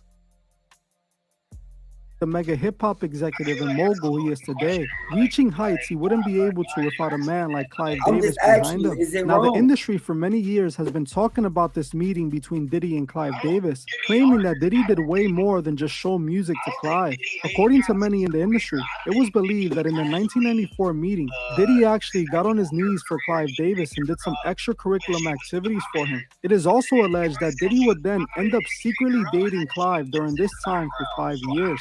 For years, this has remained an unconfirmed. What label did me and you come out of? Let's see. Fruits. I'm about to see if Fruits. he's on Bad Boys. Industry rumor that no one really had any proof of for the longest. Well, Oh, so that look, all changed back in 2013 can't when say Clive Davis that- himself wrote in his memoir that he was can't indeed say a bi that man who was she into made men and herself. women, openly when confessing she that he had released secretly dated many men me within and the you, her industry. decision This, for was on most, Bad confirmed the rumors that Diddy had to So, pay a dark price for Diddy his did have a success. part It of this appears that lady's Diddy career. learned all of his dark, shady tactics from his mentor, Clive Davis. Clive Davis took advantage of Diddy, just how Diddy takes advantage of artists today. Some of you should remember the allegations made by Jaguar I Wright just don't against think Diddy. it's right She for claimed that a former lawyer who worked for Diddy had revealed to her some very disturbing information. Wright said that Diddy had a meeting with singer and New Jack City actor Christopher Williams about possibly signing a demo deal. The attorney in question needed to get approval for some paperwork and went to Put on the Diddy's shirt, office to bro. speak I with got him. people on Jaguar my claims the lawyer said the door wasn't locked, so she didn't think twice about Bro, just walking in. what When is she she walked in, lying she about? saw What is- Christopher what- Williams look, performing a my little thing extra for is- Diddy. This story by Jaguar Wright, although I don't unconfirmed, was trust- believed I by hate- many as they not don't I put don't it past trust. Diddy. What I gives hate this when story more women validation do is that things Jaguar that isn't the only really person do alleging that Diddy was into these then kind at of the activities. Exhibit also seems to the confirm that end, Diddy gets down like that, after even everything claiming that Diddy fails, took him to a everything male fall gay club to apart. They party. got a Another problem person who accuses Diddy of Like- these activities like, is a lady, if you were agreeing to be a part of these sexual fantasies that P. Diddy was thinking of in his head, don't try to By get the way, there's nothing sympathy wrong with points being gay, now you that know it what I all mean? I think fails. there's something wrong Because with you was down with a the predator, satanic right? shit. It's like You can't that's the sell thing. your soul, then try to clear it up. Fuck all that shit. But do you think it was? Is it this one? Do you think it was because she was down with all the degeneracy? Tracy McNew called me and told me first that she works very closely with M's camp. You know what I'm saying? She's in. That shit was crazy. It was dope. And you was in the video for In the Club, right? What's the backstory behind that, yo? They called me. Stuff going on. You know, you seen a whole lot of gay stuff going on. If you don't mind, man, what's the backstory behind that?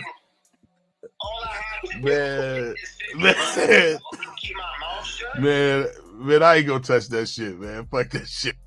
So when that so when dude Rewind. I heard a penis in a finger in a mouth going, what? She said and dude So Poppy came tells you that she will and videotape put you with fingers in the 10 boots. And I was like, what the 10 fuck inches does up that and mean? down What you. the party? You know. Now 10 years later, that dude famous. Yeah, what happened? What you doing? I mean, You well, suing as this a nigga? single man, you know Or what I'm what? saying? I have no shame in my game with that. You know what I'm saying? So that's why I was. I'm at the asking time. you though, are We you gonna went to, sue this nigga? Florida, we got invited to a Puffy party, the New Year's Eve party. Went to the party, you know. All dudes? Nah, it was actually a good party. You know what I'm saying? Uh-huh. It was on South Beach, right? Right. So then we go to the house, and then he invited us to the house because you wanted to go to the club. Right? I was like, okay, cool. So Superhead is with me. You know what I'm saying? Karen is with me. You know what I'm saying? Whatever. What'd he do? Yeah. So she takes me. You know, Puffy calls me outside. He's like, What'd he do? You know, that girl you know about the girl you out. You know what I'm saying? What happened? You know, he's like, What she say?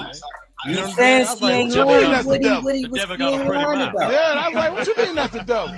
You know, and then he was like, yeah, man, she videotaped his fingers in the boot. That's a new You know movie. what I'm saying? I was The like, devil what? sucks Like, penis. Yeah, what the fuck are you talking about? Rewind. I heard a penis and a finger in a mouth going, what? She said, So Poppy tells you he that she will videotape you with fingers in the booth. And I was like, what are the you fuck does saying? that mean? Yeah, what You know does what I'm that saying? mean? So then I go back in the house and I What asked her, part are what the you fuck saying, talking bro? about? But He you don't said wanna you a ask him? filmer. No, I did ask him. He's just like, whatever. He went off and did it. And I Was he limping? He walked away and a nail fell out his boot. I'm gonna clear this shit up because I'm not gonna have my name. I ain't gonna have my name out there crazy like that. Go ahead. So then he say.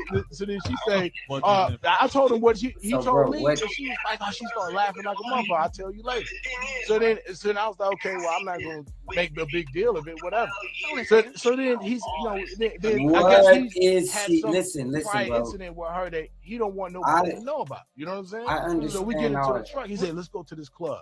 So everybody He was probably always the car is fucking silent. left. You know what I'm saying? This We get to this club and then we walk in the back way. It's a VIP lounge, ain't nobody in there.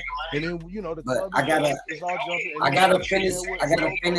So I gotta finish. So then he's doing his business. We go down and get a drink. Bro. We sitting there vibing to the music, and then she said, she already asked me over the corner. She already tried to settle out with you know what I'm saying? I'm like, she didn't want it.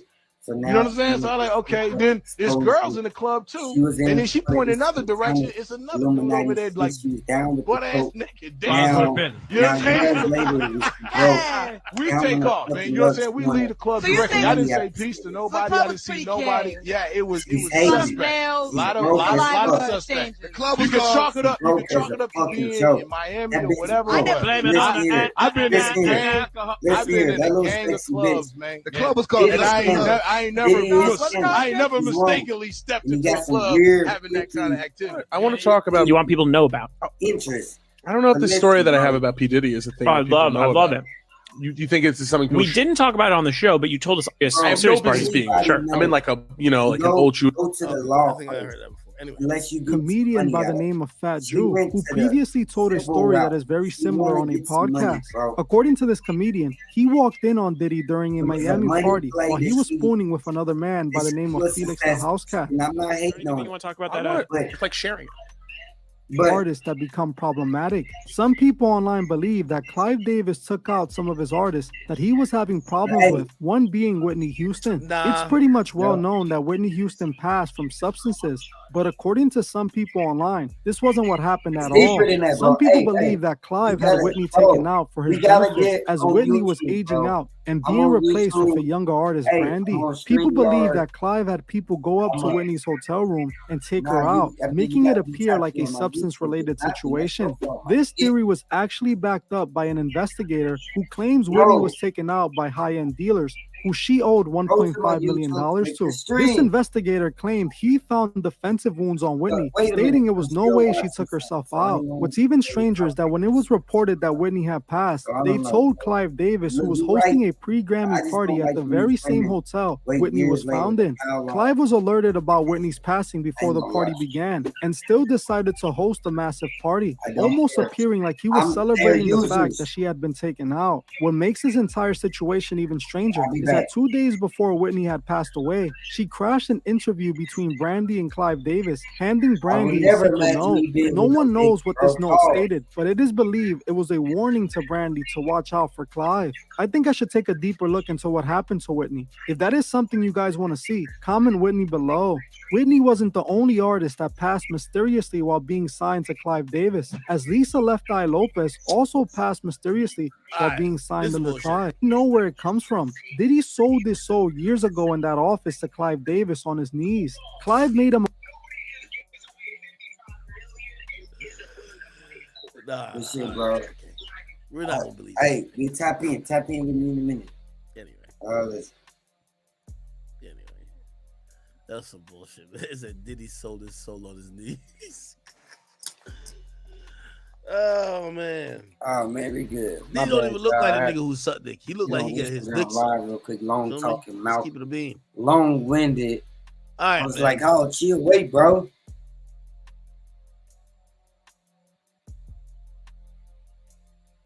I think we could. I think we could. Now, Diddy, I introduced you as Sean Diddy Combs, but you've changed your name to Love. So where does that fit into the name? I think that out here in London, you could understand, like, David Bowie. I was always a fan of his, and he was able to give you different artistic personas. Yeah. But for me, this is actually my real life is my art. And so there's been different eras. So there's been the Puff Daddy era, the P. Diddy era. Then I dropped the P, then it was the Diddy era. Yeah. And now this is the ultimate goal. I have become love. Okay. But do I call you love? No. See, this is where it gets confusing. Y'all call me Diddy. Okay. But when I'm being love and I'm in that mood, because I have to always remind myself, we live in a toxic world. And it's love versus hate. That's what's going on right now. Yeah. And I choose love. That's my new name, and love wins. Love wins. Let's go, y'all.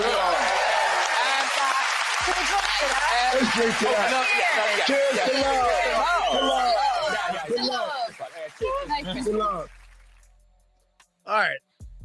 Cool. I think we're about done with this, man. At least in terms of all the new allegations. I see how say play Jaguar, right? But she hasn't spoke anything recently. And the only person speaking is this guy, Gene Deal.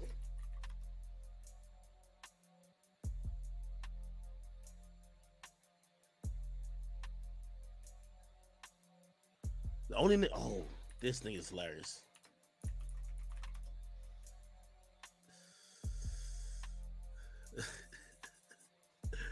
Yo, I ain't gonna lie, man. It's too bad this nigga Keefe D killed Pac, man, because this nigga was hilarious.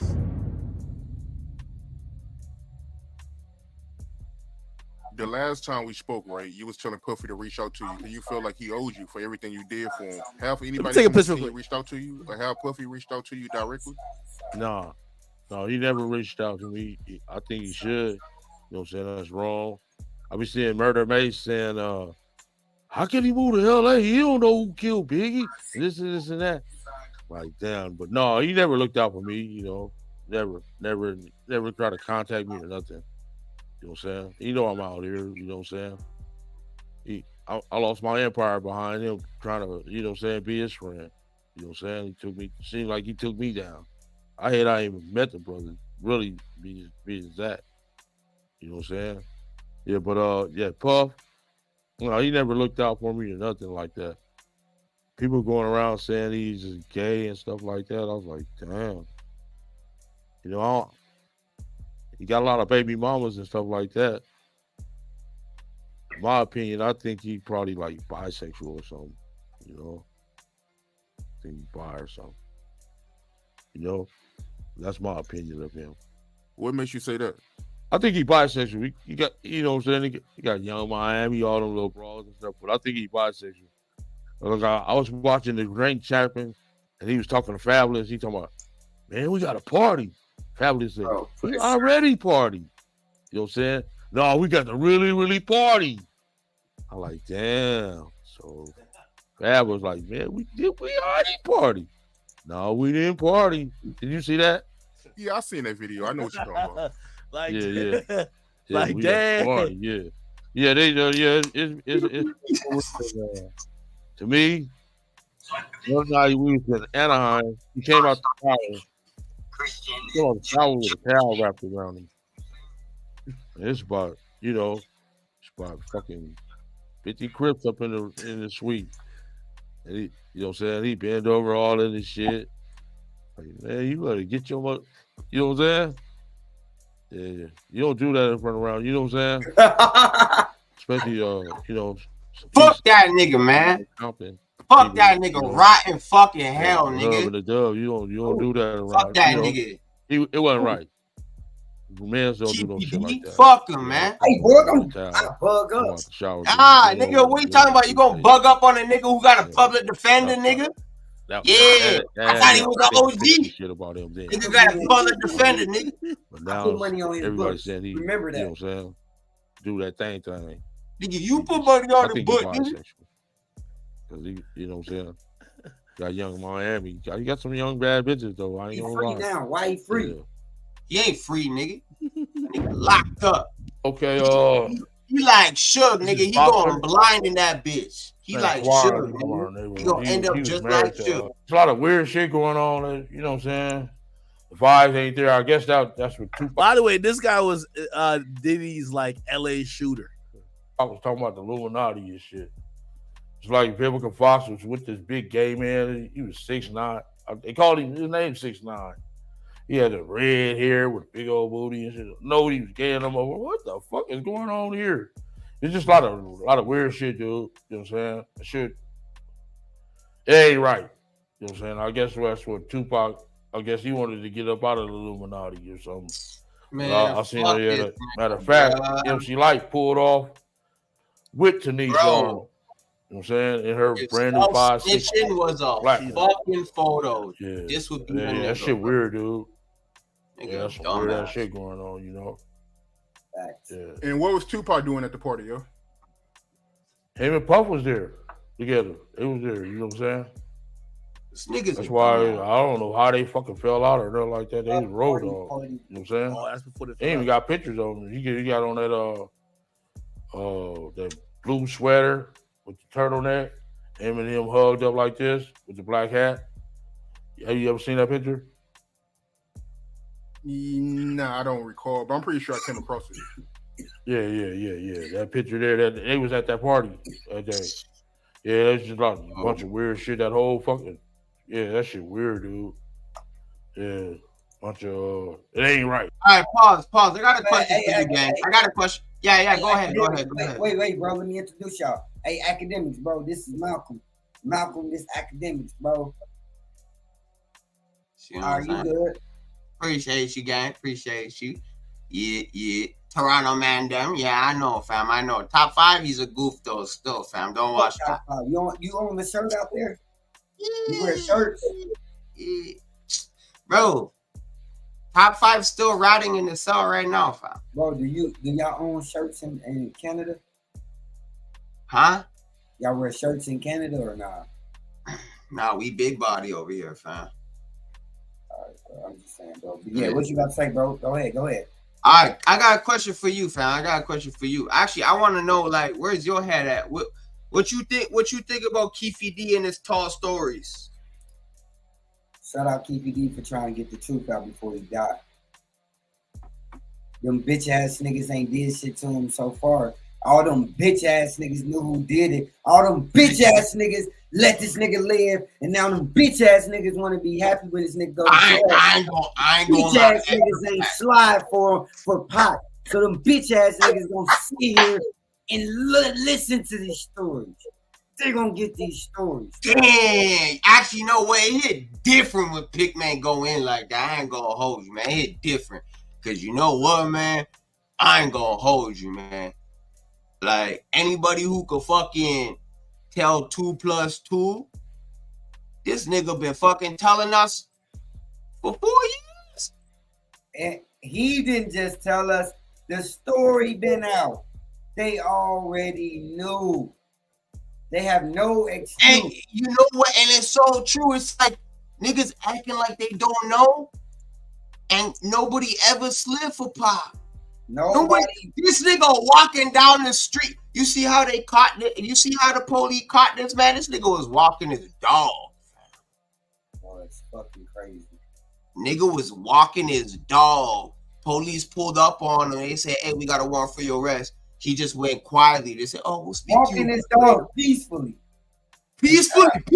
And shout out Rumble. I got 10 on Rumble, man. I rock with y'all heavy. Hey, shout out Rumble gang. Walking his dog. Yo, you know what, Pick? I ain't even mad at you, fam. It hit different, bro. They ain't even slide for Pop, bro. And niggas been known. Not even like the internet. Like, the internet, maybe we know for 4 years because this nigga told us. But this nigga on the street, though. And niggas, after they be like, hey, yo, bro. They be like, yo, you know that's who killed Pop, right? Oh, yo, that nigga killed Pop. Come on, bro. Keefy D, an old man buying dope from up the street. They ain't saying shit. Oh, my God. Walking his dog back to his house with his fucking dime sack. Ain't giving a care in the world. Telling his stories, getting 10,000 to tell his stories. But them niggas who got a problem with it is broke. But hey, yo, my nigga, hey, yo, clip this shit right here, gang. His Flip only this shit problem right was- here, gang. Listen. His only problem was he didn't know the rules. He didn't know that the paper he signed. That's why he don't consider it snitching, because he signed. You think he was really that dumb though? You thought he was that? You think that he thought he was like untouchable? Like, cause he already that proffer on the proffer agreement. So he thought what he said in that, he thought it's forever. It was just in that interview. So now they speak in his mind. Yo, now the nigga wanna write a book. But look, he ain't got that much left. He ain't got that many years left. He's saying he didn't kill him, so he's not going to get that much time, if anything. Bro, he basically saying he was accomplice. Hey, you remember that one? You remember that one interview he said, and I'm gonna say it. I'm gonna just like quote it like word for word. Hey yo, Vlad was like, so whoever shot Pac, it came from the back seat. He's like, I can't say. Or he said whoever shot Pac, that was him who in the back seat. He's like, I don't know, it just came from the back seat, bro. No, he already said he was in the front seat. He said he was in the front seat. They passed the gun from one side to the other. He passed it to the little boy, his little Orlando had to get it. They passed another dude. He had to switch sides with the dude to get a better shot and shit like that. Yeah. All three of them. All three of them. Oh, sorry, my bad. Played after this, but all four people in that car, except for Keefe, is dead. Dead man tells no tales. Puff looked at Ja. He said, yo, Ja said, you ain't want to go in that room because there's a lot of freaking going on. So I was like, oh, he said it was a lot of freaking going on. So that was basically that story, man. You know what I'm saying? They went back in the room. Dude felt a certain kind of way, and he left out. So couple, right? And I've seen some things happen in the jacuzzi. Like when I'm the only one could go to the room 9 times out of 10. When Puff was the one who, was in the presidential suite, I'm the only one allowed. I gotta watch the door. No one can get into that door. I'm the only one that had the pass key or whatever. You know what I'm saying? And then sometimes you would hear a boom, boom, boom, boom, a thump or whatever the situation is and stuff like that. Yo, what's up? Everything good? And sometimes they would open the door. I'm right there by the door. Sometimes you see things you don't want to see. Hey, did they ever try to get you involved? Not at all. Or for you? Not at all. Puff did it one time, but that's in my book. When he was coming from Dallas, he had the snow bunnies. Question. Nah, I'm good. Hey, did you see any celebrities Puffy did any?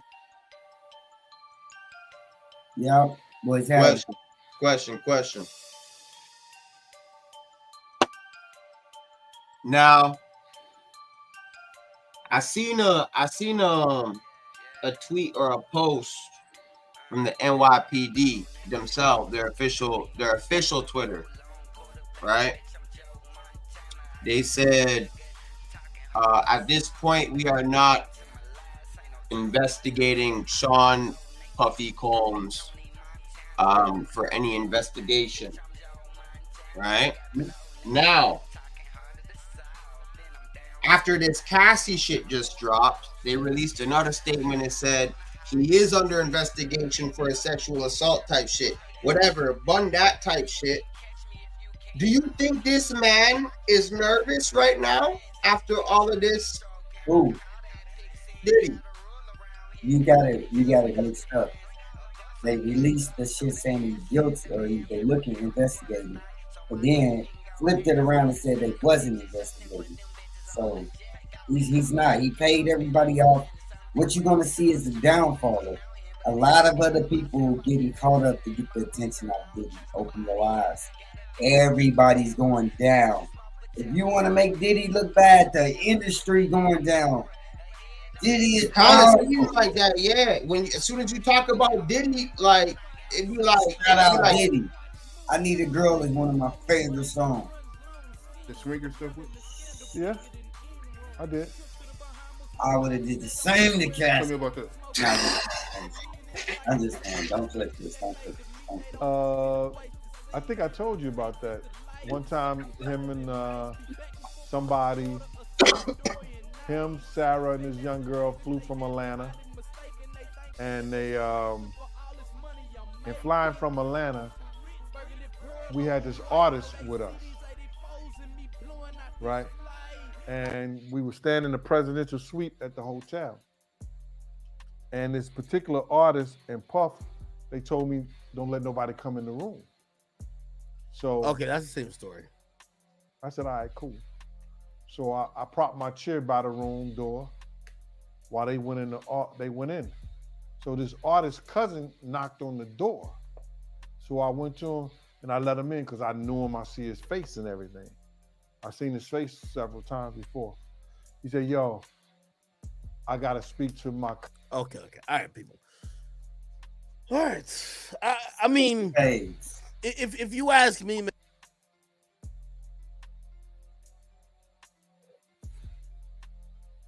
come on. You started the conversation earlier about with the radio stations in New York, motherfuckers didn't breathe hard if Puff didn't want them to. If Tupac had like anything salacious to say about Puff in that interview, What'd you say? I didn't hear you. Oh, you didn't say nothing? No, I said Puff was like the new Suge. Yep. you can't For play real? it. They wasn't going to play it. Puff got one of the hottest DJs off of Hot 97 because she wanted to put up a picture of him getting his pants pulled down. You understand what I'm saying? Puff had power. Speaking of that, right, I'm happy you brought that up. Kirk Burrows, I did an interview with him some months ago, and he told a story about Wendy Williams. She got fired from Hot 97 because she had a picture of Puffy, and she was saying on air that she was going to reveal the picture. If you don't mind, because he told me the story, but he didn't go into detail. He never told me about what was in the picture. So if you don't mind, give me the story from your point of view and what was in the picture, because for some reason, he never went into detail about that. We were in Cancun and we were on our way to the Island of Women. You understand? And this is all it was, bro. For whatever reason, dude was playing with Puff. He went behind him and grabbed his trunks and pulled them down.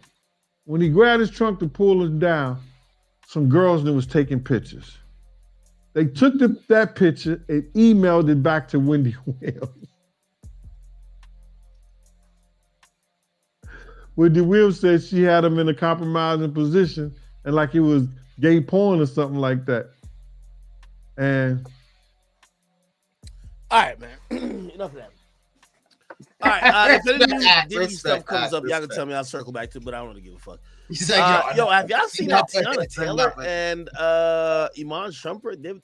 They divorced supposedly. I thought they had like one of the best relationships going on. I think publicly, Tiana even admitted that like cheating. Yo, honestly, bro, I think Diddy got like Iman just having to go fuck a girl behind her.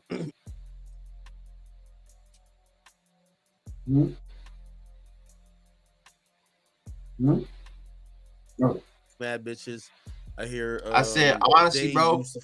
I think Diddy got like some of the biggest secrets in the game. Like Diddy got some skeletons in the closet he clearly don't want out, man.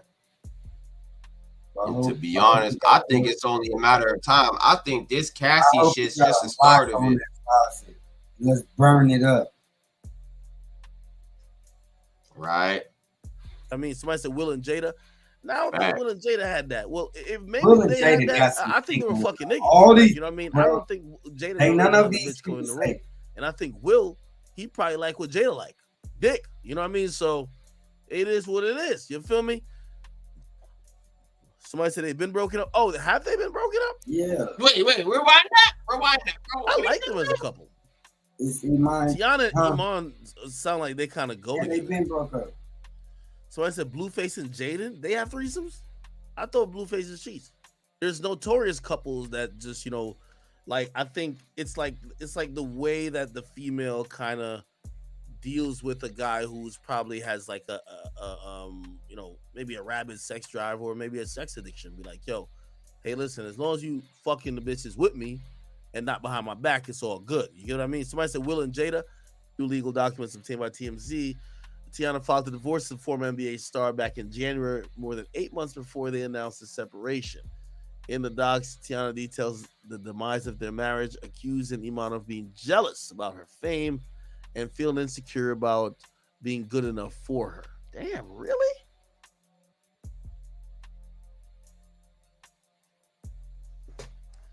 Like, no disrespect, but I think he's a very comparable, at least status-wise, man for Tiana Taylor. Like, it's like no disrespect to her. It's not like she's Beyonce in terms of I can't even believe how they're doing my nigga Will right now. That's crazy. Iman is a pretty, he was a pretty decent basketball player. I don't know why they wouldn't be compatible. Anyway, despite the fact he was earning way more playing basketball than she could ever dream making the music, which is fact, Tiana claims Iman would grow annoyed when they would attend public events together and photographers would ask him to step out the frame. Okay, I guess I could understand that too. Yeah, they're just trying to get pictures of her and not her and him. She says when Iman signed a $40 million contract with the NBA Cleveland Cavaliers in 2015, the same year he was also paid $8 million from the Knicks. He remained aggravated by her notoriety, jealous of her acting career. She's lying. Insecure about being her man. I can Sources tell with direct she's knowledge tell TMZ she wanted to keep this private as long as possible. Initially, choose to file with her initials. However, Iman recently filed a divorce proceeding, including full names, thus thrusting everything into the spotlight. She claims that that's when he started sending her negative text messages that were condescending and manipulative in response to being in the spotlight. And by the way, this might be true. Like, while Iman Shumpert earned way more money than her, basketball players aren't that famous compared to rappers or singers. So maybe, when they showed up to places together, maybe paparazzi or photographers would take pictures of them maybe at first, but then would probably say, hey, yo, could you get the fuck out of here? We just want her. And I think at that point, you're not even thinking about money, but that might hurt your ego. So, I don't know. Hey, have you ever seen Tiana Taylor in that Kanye West video? Yeah, she looked hella fine. Oh my God, she was killing it too. What was that? That was like back in 2018? Yep. Yeah, that was Life of Pablo. That one where she was like on a chair type shit. 16. It was so man. So she was with him, Iman Shumpert, when she did that video. But honestly, bro, listen, fam, she's doing a fucking to me, honestly, what's crazy is that nigga, the retired basketball player, where his bitch is doing OnlyFans now just because he broke. Joe Smith. It's crazy. That is crazy. that was mad. And then she giving camera on her back or side. Woo! She don't go to hell. That is devious. That's treacherous, my nigga. That's treacherous. Doc. Yeah, she gonna burn in the. Yeah, no. She gonna burn in the fucking pit, my nigga, for that one. Yeah, no, that was foul. But Tiana, do your thing, my love, for real. What the hell? Yeah, because y'all was just already showing too many demonic signs, so y'all would never be in a real relationship. Man, 2012 was fucking 11 years ago, man. We're over that Illuminati shit, man. Roller coaster.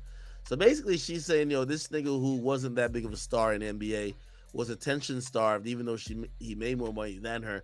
she wanted he that's wanted a the fact. attention, which actually that sounds crazy. Right? She lying. She Would you rather have the manipulated. money I or the can hear attention? it. Just give me the money. I guess it's easy for me to say because sometimes I'm almost like I feel like it's a chore to be whatever. She claims Iman has been involved in multiple cheating scandals during their marriage and cites his DUI arrest and recalls the time in 2022 when he was arrested for weed possession at an airport. She alleges that Iman once crashed her Rolls Royce and fled the scene to avoid a second DUI arrest. She says she tried to stay with him through thick and thin, but he reacted with further cruel treatment and selfishness. After she secretly filed for divorce, she says he insisted on them getting back together, only to be lackadaisical and inconsistent and become involved in another cheating scandal, which she says was embarrassing and humiliating. As we reported, Tiana announced her separation in September and said to be 100% clear infidelity ain't one of the reasons for the departure. Now she's saying she was just being graceful towards him. So she lied. How did he trust a liar? Yeah, I could imagine, he was going through some shit.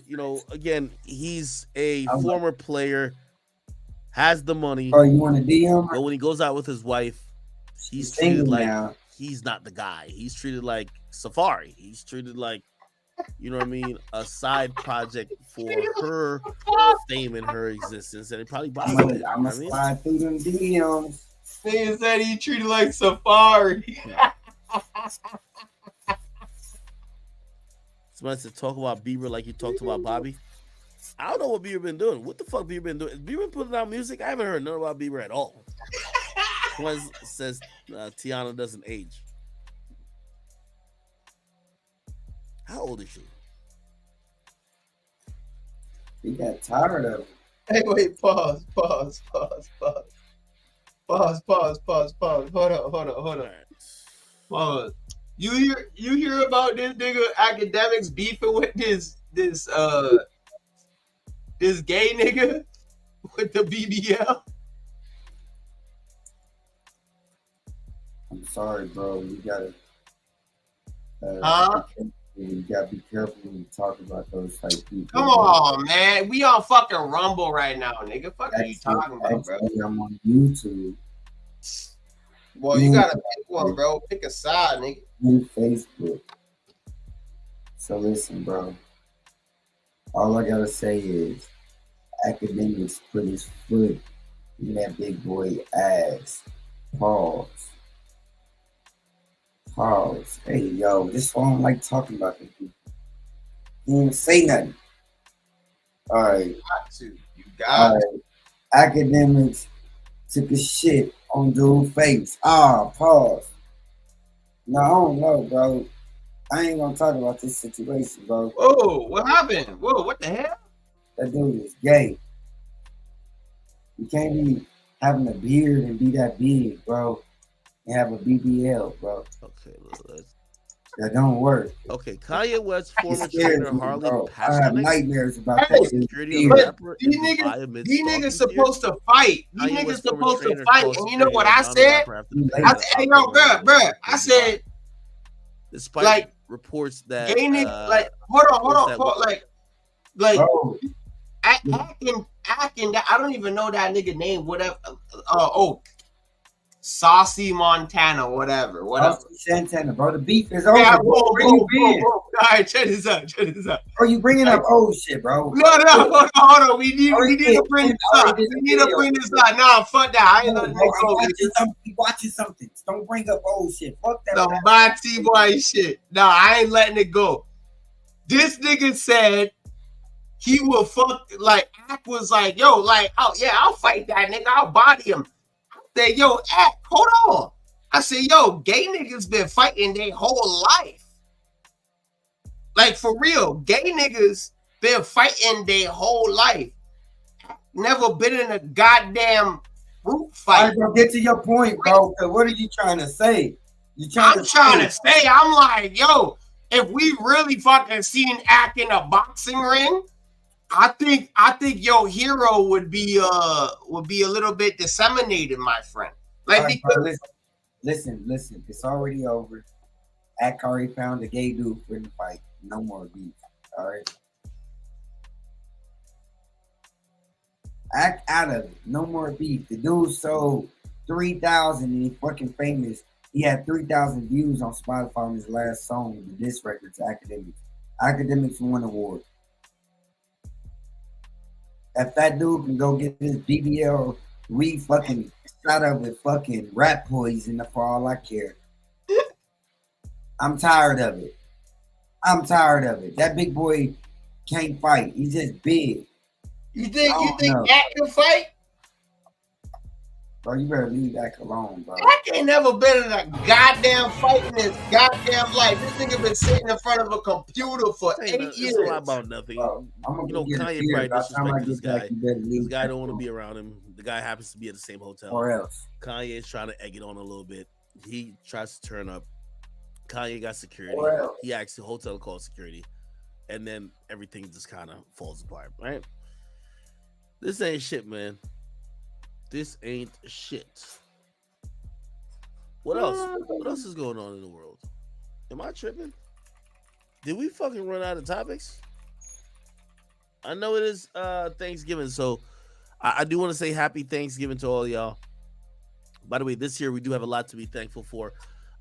This is our 178th or 79th stream, which, if you guys don't know, I started off this year by making a goal of potentially streaming 200 times for the year.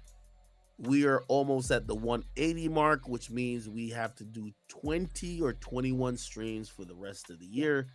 We have 7 days left in November and 31 days in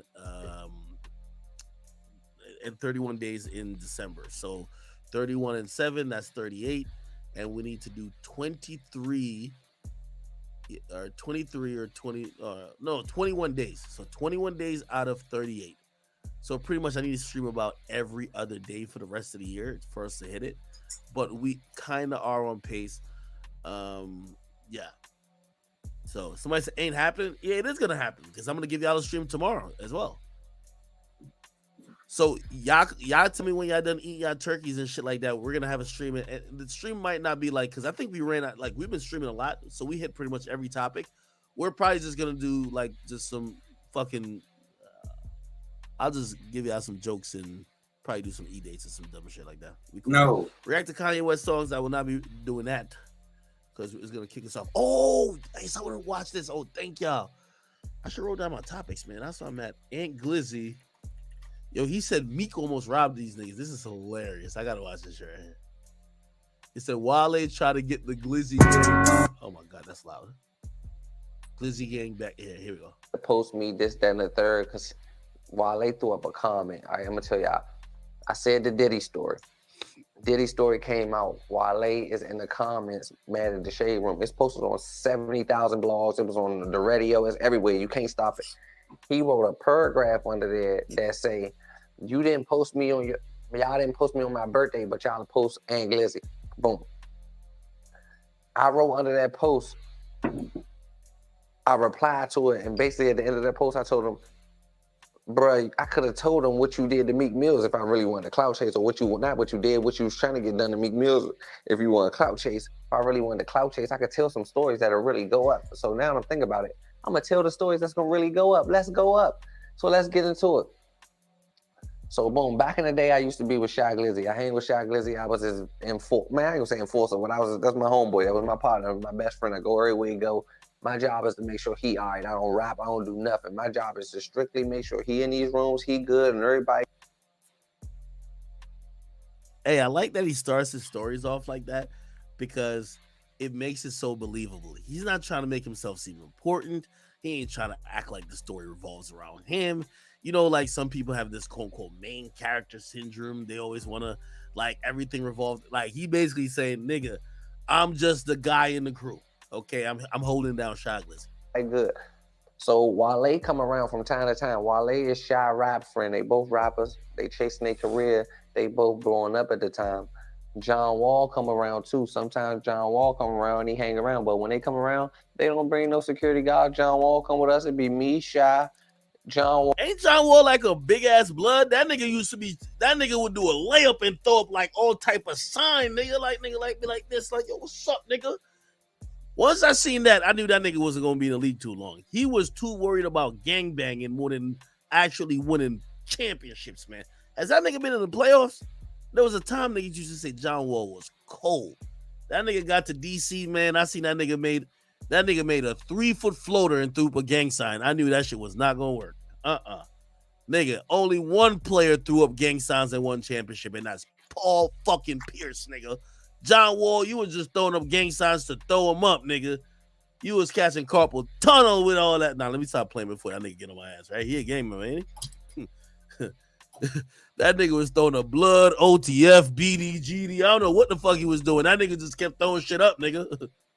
Wall and Wale, like I got a picture somewhere. I'm gonna find it. It's a picture of me, John Wall, Wale, and Shy. We in Cafe Asia in the club. There's no security around, no security guards. I'm the security. They with me. They fine. I promise you. That's how we was moving. Shy got his security with him, and his security is y'all security. Y'all good.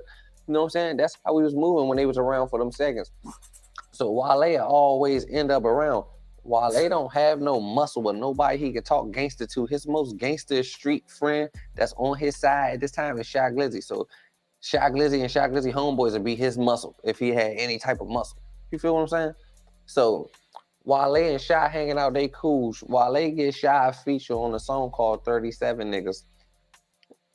And then they did the video. No, they didn't do the video. They shot a song for it. They built a bond. They hanging out back and forth. John Wall just signed to the Wizards. John Wall hanging out. So it's like three. Shaq Glizzy, the biggest underground rapper. Wale, the biggest in the industry. And John Wall, the biggest athlete here in the city. So they all hanging out. They running together. It clicked for everybody.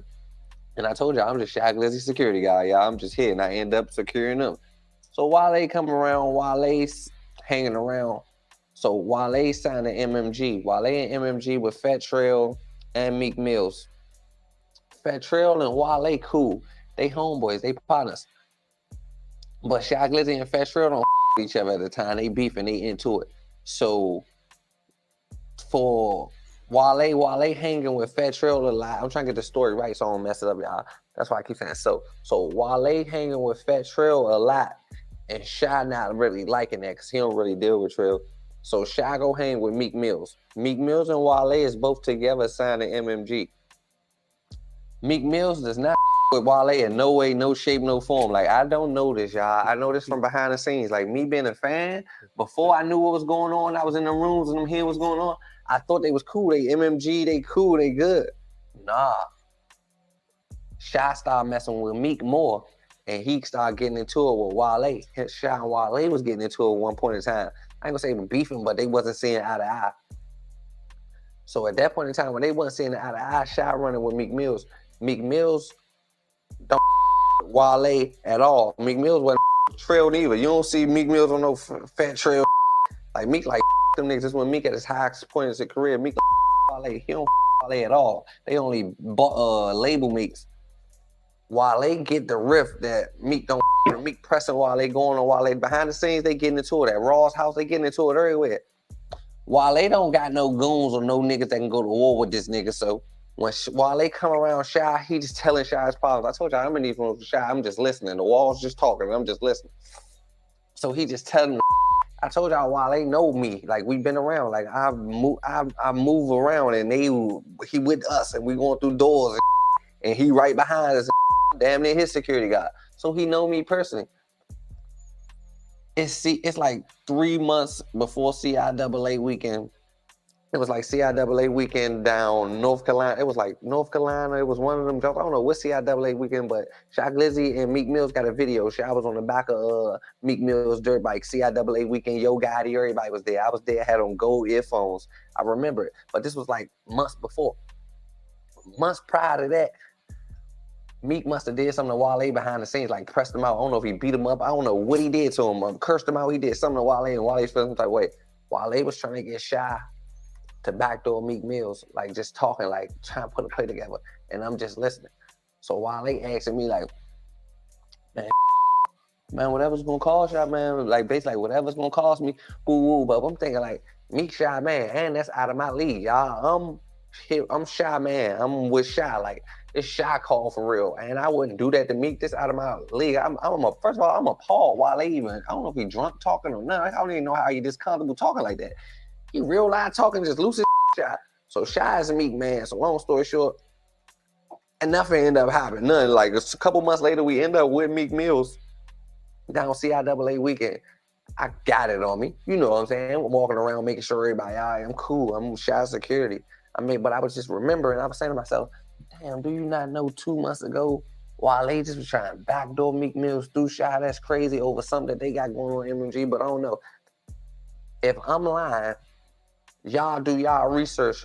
They might be cool now, this years later. I'm talking about at that point in time, back in them days, Meek ain't Wale. When they was at MMG, Meek did not Wale. How do I know that? On the outside world, nobody know that. How do I know that? Because I was dead in the rooms listening. Wale was trying to backdoor Meek Mills. He was trying to put a play together. Shy Glizzy, I guess he gated it or he just overlooked it. Ain't saying nothing or put no interest in. Wale just went on about his way. But I heard that Wale, he was trying to pay or trying to put some type of move together for something to happen to Meek because Meek was pressing you out. Bro, I can tell the business. I don't care. Call me high, call me whatever. This ain't the police. This 13 years ago. This got something to do with you and Meek Mills. So Meek, watch yourself whenever you're around Wale. Don't trust him since I don't know you. Ralph. Your name is Ralph. I know you personally, bro. You're the same guy trying to backdoor Meek Mills because I guess he was over there shining in MMG and he was doing this thing. Now call me a bluff and call me a lie since my stories ain't real. By the way, I remember when Meek Mill wilded out on Wale for not posting his album. It's like, yo, nigga, I knew you was hating on me. Y'all remember these tweets? These them tweets from Meek. Meek was like, yo, Wale just ain't gonna tweet a thing about my album. He been hating on me long time now. Don't even text me, cornball. Yo, Meek is something else. You not MMG. Yo, Meek something else, bro. Everybody can see it. None of y'all dudes don't call me, text me, nothing. It is what it is. Jesus Christ. I got real family at home and all my day ones on the road with me. I just want to make sure it's known who is who. I ain't do no more of that.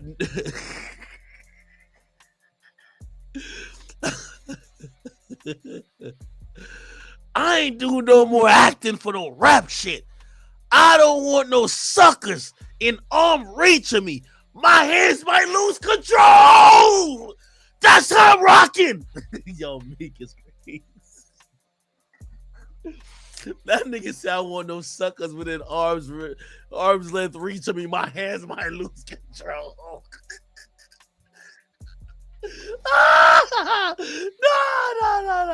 No.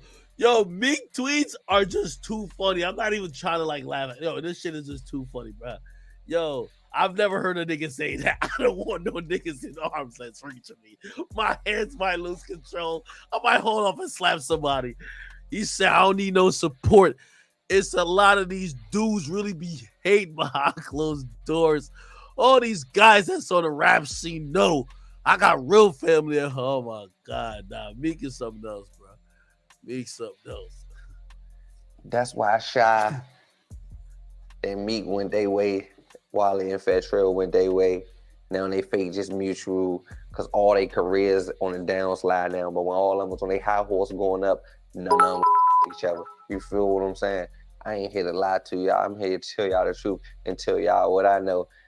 I've been around Meek Mills and I've been around Wale. Wale ain't got nothing going on, bro.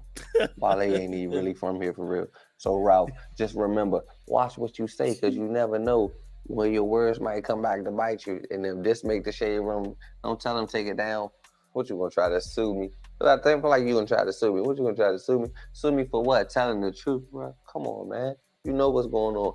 He gonna make the shade room take it down. Like, do y'all realize Wale never said Diddy never hung him over a balcony? I swear to God, he never said it. Did Diddy pull up on your yes or no? You know what happened?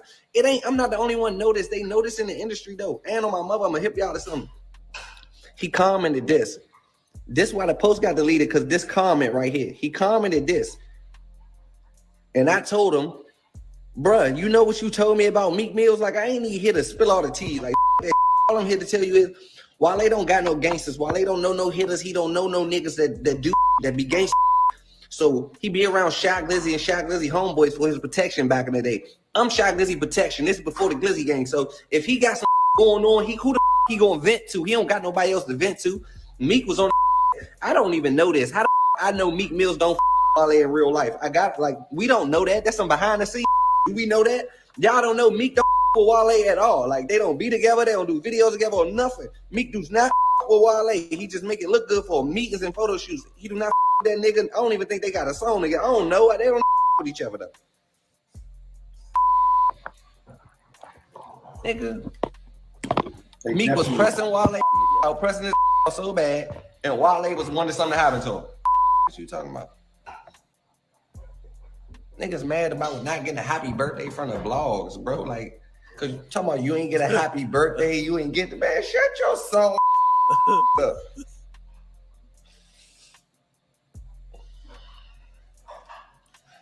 They say they got a song on the new album. Yeah, on the new album. That's the MMG. They don't got nothing on Meek Mill. Like Meek don't, bro. They label mates. They gotta make it look good. Behind the scenes, they don't each other, bro. I swear to God, Meek don't with Wale. He was currying Wale. Wale was feeling some type of way about it. Wale wanted something to happen to Meek Mills. CIAA weekend, I was with Meek Mills and all of them. This is like a month after Wale said that. I never told Meek that. I never had a conversation with Meek Mills. Meek Mills remember me. Just ask. Meek Mills got a picture in his phone somewhere. He posted it on YouTube. On his Instagram one day. I had some gold earphones on. CIAA weekend. We had on some black Glizzy Gang t-shirts with some white something. We was with Meek Mills. This was like 2 weeks after he told me that. Like, Shy and Meek was cool. Shy and Meek got cool. That's how Shy and Wale fell out. Shy and Wale was not cool at first. They was getting into it. They fell out. They fell out. Why? Because Shy, when they started kicking it with Meek, more than Wale, because Wale's a you feel what I'm saying? Wale felt some type of way. Damn, this nigga's ran to this one. He ran into Chief Keef, the Fat Trails, all that. All right, man. Okay. Hey, by the way, thank you for donation of Story to Tell. Thank you for the 10. It says your act. This is a calculated attack. Warranted but calculated. This is how wealthy black men get dealt with. You talking about Diddy? When they no longer kiss the ring. They're teaching him a lesson. Who you think they is? I would like to know who you think they is. Quentin Moore, thank you for 5 and say, yo, big act. You got to press Angie Martinez for the Tupac interview. If that full interview came out when it was done, Biggie and Tupac may be alive today. Well, if I'm going by what Gene Deal is saying, maybe Diddy is the reason why it never came out, because maybe Pac was talking real spicy about Diddy and Diddy never wanted it out. Keep in mind, Pac is dead, still ain't been out. Who's the only person alive?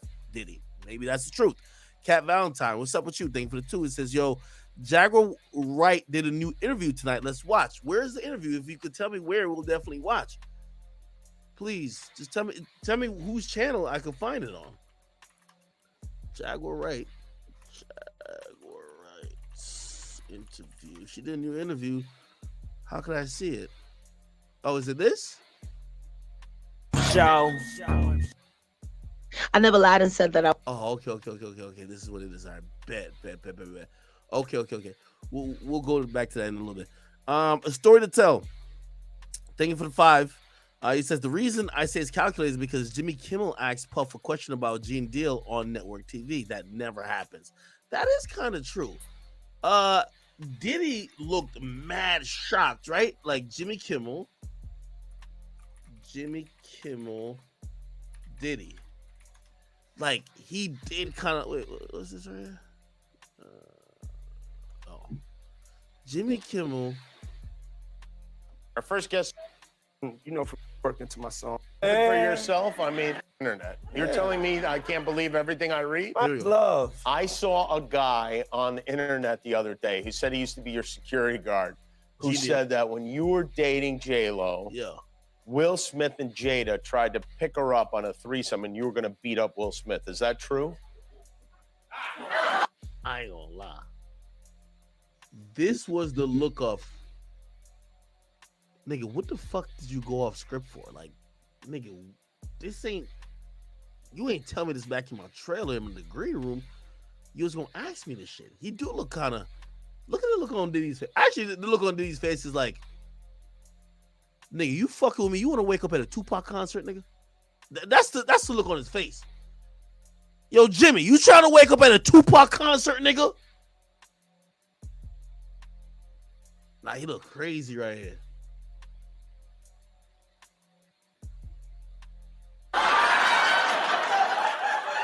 Yo, this show has gotten crazier since the last time I No. I like how he broke that awkwardness with the laugh. Diddy's a showman, so he knows how to do shit. It's all about love, though. That's not true. You really heard that? Nah. What? Yeah, I watched it on the internet. You're telling me I can't believe everything I read? What? I don't know what you're talking about. Jimmy, I thought we was friends. Where did this go? I also read in the New York Times that you tried. Okay, then the man 1999. Thank you for the 5 Rumble rants. He said, "Yo, Ak, you gotta talk about T-Rail getting that Adam." Okay, we'll kind of look at that too. Actually, I just found a bunch of topics. I was just about to get off, but I found a bunch of topics. Okay, so I'm here for a little bit more. All right, cool. Maine, thank you for the 5. It says Angie Martinez confirmed she has the unreleased interview with Tupac, but she won't put it out. I think she's scared of the diddler. Yeah, I think it is Diddy, I guess. Leaky 1750 says Honeycomb Brazy. You want me to get into that? I don't think we've really covered him, but we could do it. Big Uchi Zero says, yo, ask Diddy for the interview. Come on, man. You really trying to get me killed, bro? Like, come on, dog. ISO what? He says, yo, there's a new Tyrese Instagram live. When? How do I find it? You got to tell me how to find it. I try to look it up. Jess, thank you for the 10. She says, do men really have big egos? I mean, yeah, in general, but usually I'm gonna be honest with you. I think men in the industry tend to have a large ego because there is a kind of narcissism that kind of leads to confidence, even if it's false confidence and bravado, that a lot of people feel is essential to survive in this entertainment business. So when you meet a lot of people in the entertainment business, you're running into people with huge inflated egos, people who also, feel like they're living in a different world or a different existence from regular people. So that all contributes to one ego. So yeah, of course. Hino H, thank you for the 5. He says, realest guy media, keep it up, bro. You a real one. I appreciate you for those sentiments. Food Saver 101, thank you for the 5. It says, talk about T-Rail crashing out on Adam. We'll do that in a second. If y'all can find me the Tyrese interview, that would be great. Before I do that, let me just cover this story real quick. So my boy 6ix9ine, he's actually he just lost a lawsuit, and the judge put in a judgment for the plaintiff for how much is the money? For $9.8 million. Okay, so basically, I think I could find the video. There was a video where 6ix9ine was getting heckled in a club, and he basically threw a bottle. Right? He was in Miami. 6ix9ine throws bottle, and when he threw the bottle hit. The bottle hit. He was like walking out of the club. Hold on, let me see if I can find it. Right here.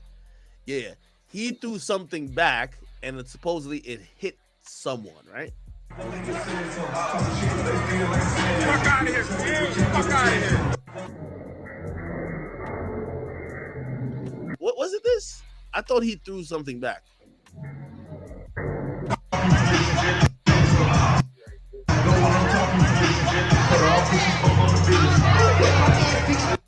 Yeah, somebody threw something at him. Let me go to TMZ. TMZ 6ix9ine's bottle. Tekashi sued by a stripper. Okay. Happened at Gold Rush. This was an injury. I should have given you a trigger a warning about this, but yeah, let's see if we could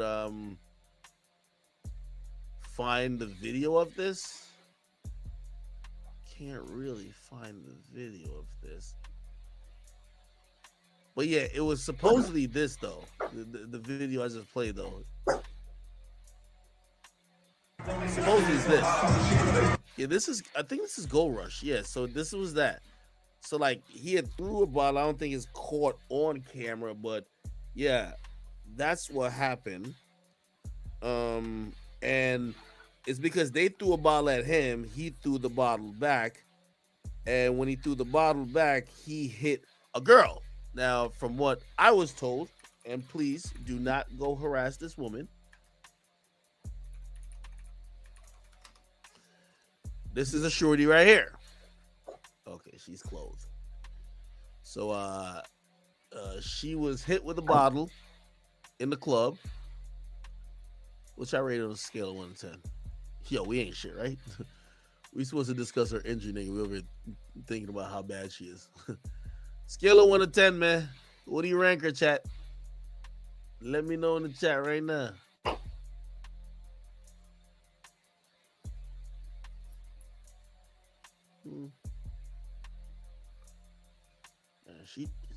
I gotta get off his page, man. She trying to show them titties off by any means necessary, dog. Okay. All right. Anyway, so she was hit and she sued him, and basically she sued him for $10 million, or I think it was 9, whatever it is, but it ballooned up to 9.8 with all the fees or whatever. And the judge actually entered in a default judgment. Now, let's be very clear. Okay. 6ix9ine's not paying this shit. You know what I mean? He didn't respond to the lawsuit. So she sued him for hitting him in the head with the bottle. 6ix9ine didn't respond or show up to court, right? And after you ignore a lawsuit for a certain amount of time, a judge is going to put in a default judgment against you, which means you didn't show up, which they got to side with the party that did. So they put in a $9.8 million judgment against 6ix9ine.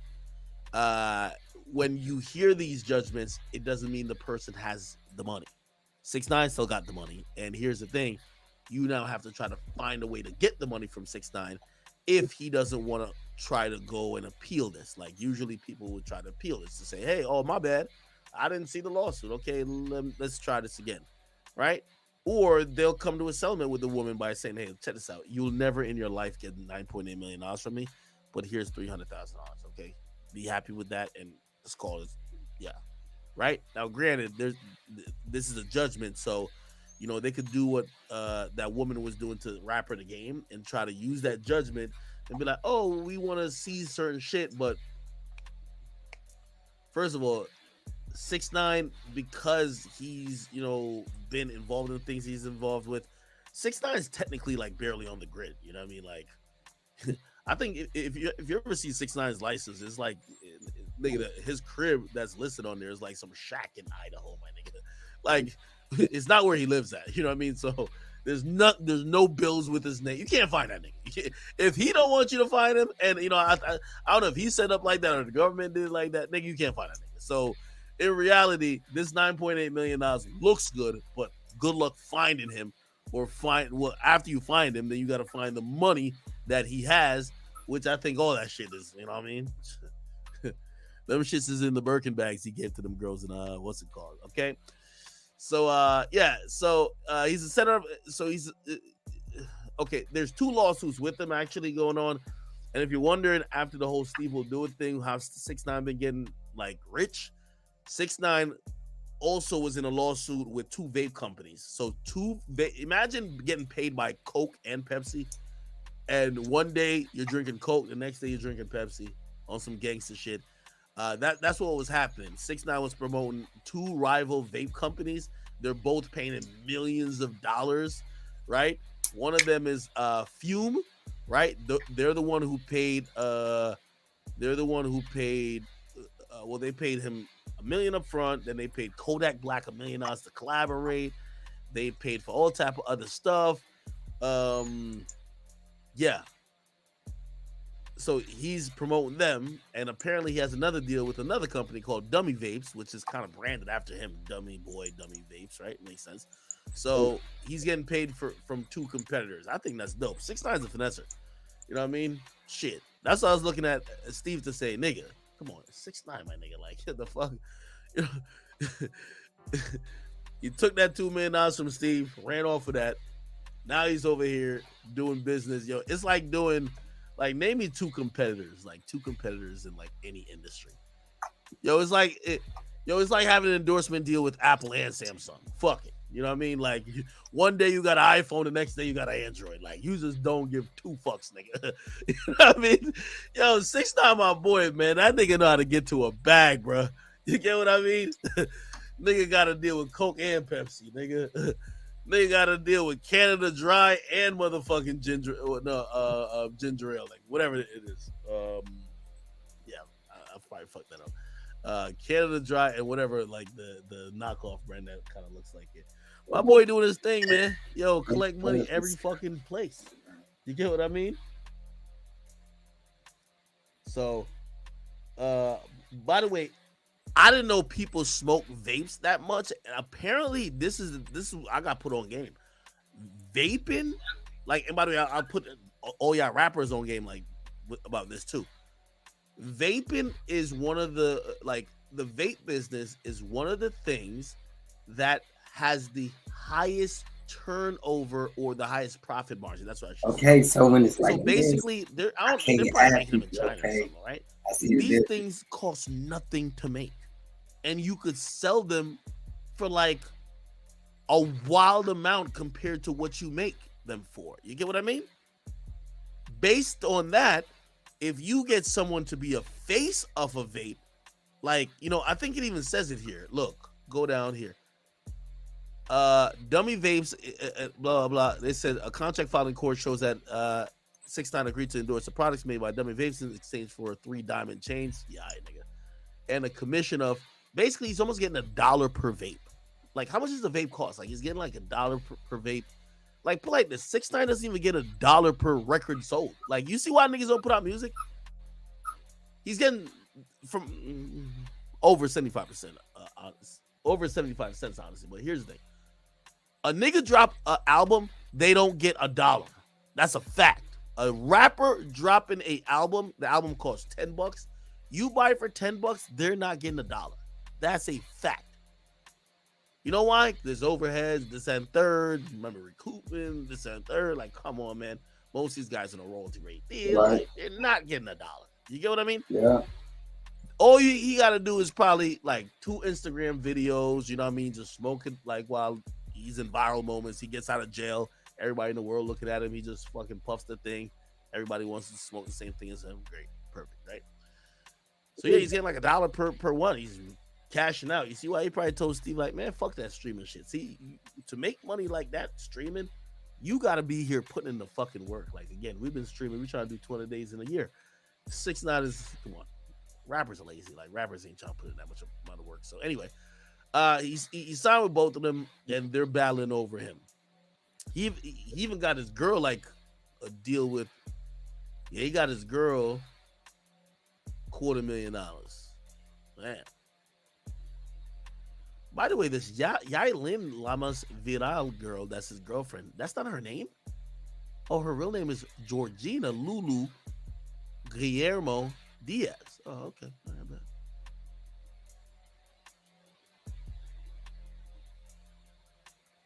Lawsuit confusion is the marketplace prompted that Hernandez posted video to social media saying, Dummy Vapes is my brand. My girlfriend Yailin is signed to Fume. I do business with her through them, but I'm not signed to Fume. I'm with Dummy Vapes. Oh, okay. The nice little finesse. Oh, no, I'm with one company. The other company I'm not with, my girlfriend's with, but we're always with each other all the time. So there might be a little mix-up, a little gray area. A Fume-affiliated countersued arguing that 6ix9ine has been hired on its side to promote non-vape products like drinks and apparel, right? What happened to Gina Energy, right? And vapes only after his existing contract to promote Dummy Vape ends. Okay. The Fume, they said it's sold over one of them sold over 3 million units, and Fume sells like way more than that. So just think about this. 3 million units. Just think about the money. So 6ix9ine is getting like damn near $1. They sold 3 million units, so that's $3 million for 6ix9ine. Then this Fume company sells like 5 times the amount of this.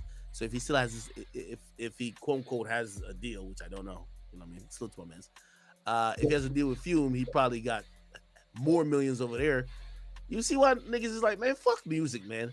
Like 6ix9ine has like this eternal fame at this point where like no matter what song he puts out, it won't get him more famous. And if he don't put out a song, it's not like he's gonna get less famous, at least in the eyes of the people who care about it, right?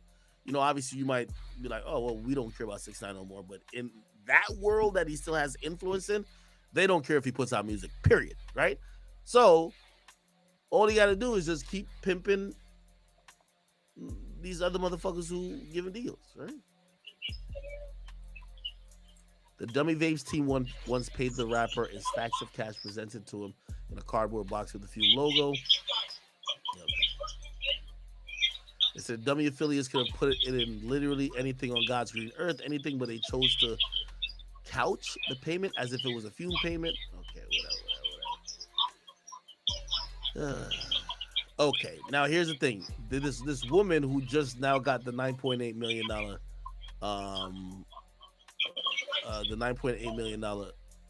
default judgment, she's trying to get her money. Like again, I'm telling you, 6ix9ine. In court records, she alleges that 6ix9ine hid assets like the Rolls Royce and a home in Lake Worth via a shell company, and his mother and his brother. Yeah, that's not 6ix9ine's Rolls Royce. That's his mom's. 6ix9ine don't got a car. Yo, I ain't even lying to you. It's not because he's my homie. 6ix9ine don't have a car. Matter of fact, you should know he doesn't have a car because you know when he got arrested? Because he don't have a license. You know 6ix9ine's never really had a license, ever. So if you've seen him with these cars, it's not his. It's his mom's, his brother's. It's his pet goldfish car. I don't know. It's not his. That's all I can tell y'all. It's not his car. So this chick is like, oh, shit, he got a Rolls Royce. Let's put that up for auction and get me paid. You thought. You thought. His Rolls Royce ain't his name. Is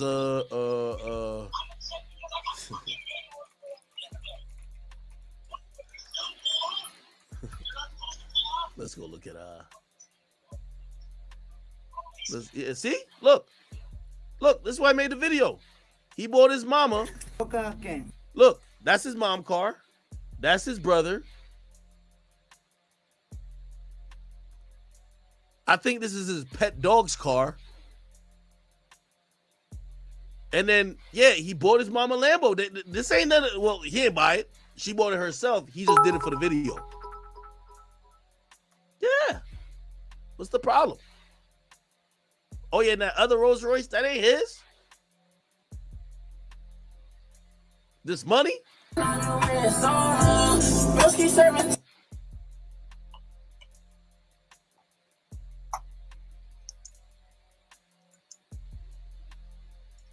That's his girlfriend's money. He got it out of her purse. Josh Giddey? Who the fuck is Josh Giddey? Yeah, all of this is not his, man. But good luck to that stripper, man. Hopefully you get whatever you think you're gonna own. Honestly, you ain't getting shit. Let me just keep it a being with you. You gonna be mad as fuck punching the air while 6ix9ine keep taking pisses like this. This is all promotional use only, man. You heard what Meek said? This is for motivational use only. Okay? Maybe if you didn't sue the nigga, you would have got a Birkin. You feel me? All right. Who the fuck is Josh Giddey? Who the fuck? Josh Giddey. Let me see what's going on.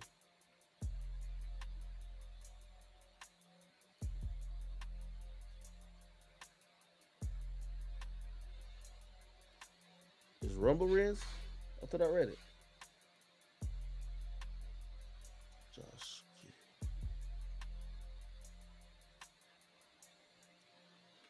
Oh, is it that nigga who dating the underage girl? I was about to bring that up. Little freak boy. Is this a little freak boy who's dating that underage chick, man?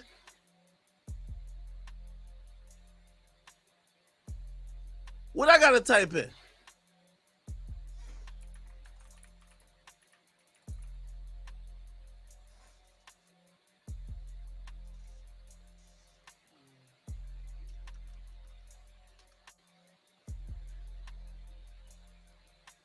Let me see, Josh.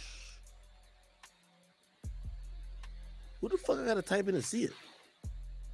Yo, y'all send that shit to me. Oh no, I got him right here. Say less. Josh. We got him, y'all. We got him, chat. We got him. Bingo. Ain't no naked pictures, no crazy shit, right? Please. Don't get me banned. It said Josh Giddey from the Oklahoma City Thunder is with a underage girl. The first video, he talking to her brother. This is disgusting. This man needs to be punished. You can't let this go under the surface any longer. This needs to be seen. The girl is a junior in high school. Now, you know, to be very fair, I don't know the circumstances of this. Let me look up his age. Josh Giddey age. Since when is Oklahoma City Thunder drafting a white boy looking like this? He could shoot some threes. Oh, never mind. He's 6'8". Oh, okay. All right, cool. He from Melbourne, Australia. Well, you got to realize some of these sick niggas, like, you know, what's the age of consent over there? What's the age of consent? Melbourne, Australia. Oh, it's 16. I'm gonna be honest with y'all. Some of these motherfuckers from overseas, man, some places they be having it on some really low age, and these niggas really be taking that to heart. Yo, the NBA, y'all gotta tell these niggas, this is America. Like, we ain't got time for the fuck shit y'all got going on. Okay, so let's see what's going on with him, right? Trent, what's up, man? It's Josh. Trent, what's up, man? It's Josh. Be with your beautiful sister. Good luck for your season. What? Trent, what's up, man? It's Josh. Trent, what's up, man? It's Josh. Be with your beautiful sister. Good luck for your season. You're going to Sacramento soon for a game, so all the best of luck. We're going to come up and watch you. Take care of business. Okay, that's supposedly him and the girl send the video to the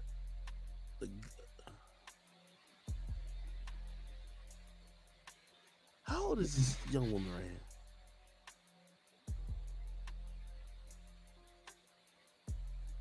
Wait, how old is this? Yo, this nigga is 21. I ain't gonna lie, she look 14, gang. What's up, my man? We're at the front of the club. Me and my girl about to head back to mine. Trent. What's up, my man? We're at the front of the club. Me and my girl. Holy shit.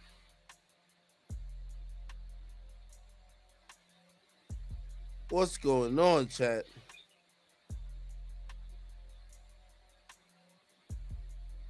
Yo, how old is she? Yo, Grant, give me some info on what's going on with her. She 15?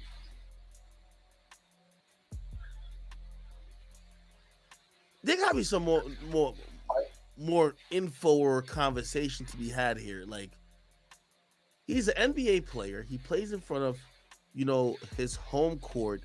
Even if he doesn't play at all, he plays in front of he plays at home 42 games out of the year. I'm pretty sure he got girls on his dick. Like, he could get a girl who's over 21 or over the age of 18. I understand he's 21, right? And usually, I don't like, let's say he dates a girl that's like 19 or 20.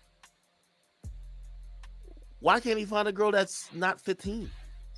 He's a starter? You're lying. This nigga don't start. Let me look at the fucking roster. Matter of fact, let me look at his fucking salary first. Josh Giddey salary.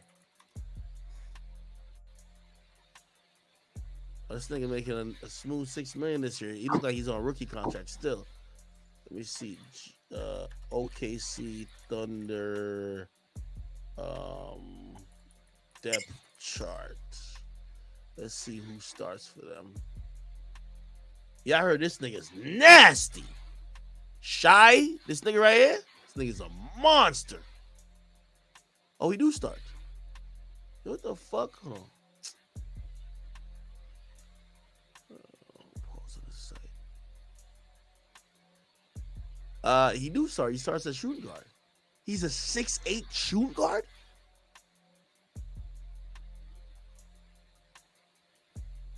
Wow.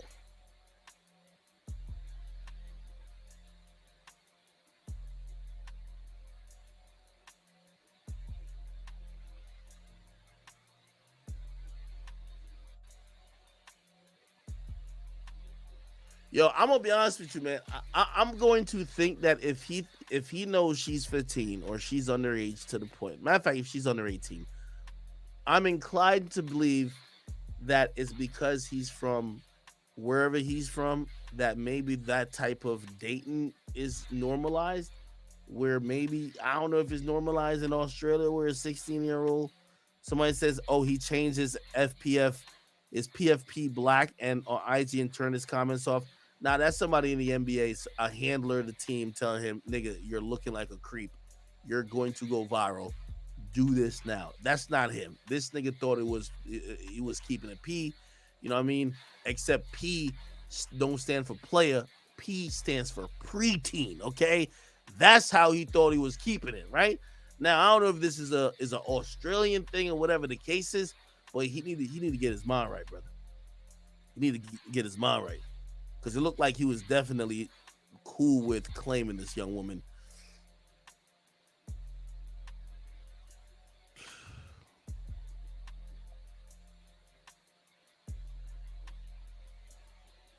You know what I was thinking? I was thinking maybe he was like 19 and like his girl maybe been like 17, and it'd be like, well, he was underage dating her from high school, and now he's this is just weird. This is weird. All right. Somebody said PG stands for preteen ghetto. Somebody said, yeah, he's keeping it PR, right? Pedo. Obviously, you know, she's underage, so I don't even want to try to find her Instagram. I don't even really want to keep looking this up, but I'm pretty sure at some point he's gonna have to make a statement about this, right? Somebody say he wants to be Karl Malone. Ain't Karl Malone dating like his daughter or something? Like, Karl Malone got some weird shit going on. Who Karl Malone? Karl. Oh, he was dating a 13-year-old? No way. No fucking way. Karl Malone impregnated a 13-year-old? No fucking way.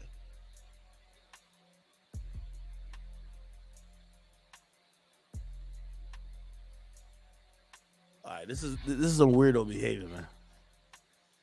That is weirdo behavior. Damn. Mailman was dropping off the wrong type of mail, nigga. Ain't no fucking way. Oh, they asked him about it and he dodged it? He dodged his questions about impregnating minor when he was 20? Holy shit, come on, man. Brother, what's wrong with you? Like, if you're 20, how do you and a 13-year-old even get around each other? Unless you're, like, babysitting them. What type of really weird creep shit is that? Like, 13-year-old, like, first of all, if you look at Karl Malone, he's a built guy. He's like one of them little country niggas.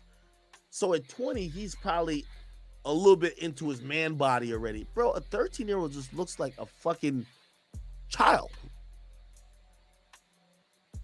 Nigga, at 13, she might not even start having her period yet. What time women start having their periods? I don't know. Nigga, how are you fucking a chick who probably can't even clean herself right, man? She got Power Ranger panties going on, man. What's up with you, bro?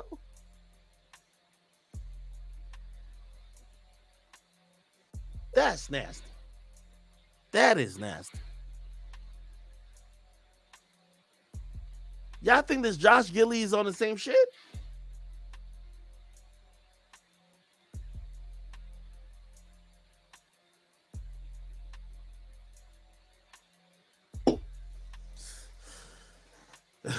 Somebody said being 7 foot tall and smashing a 13-year-old is insane.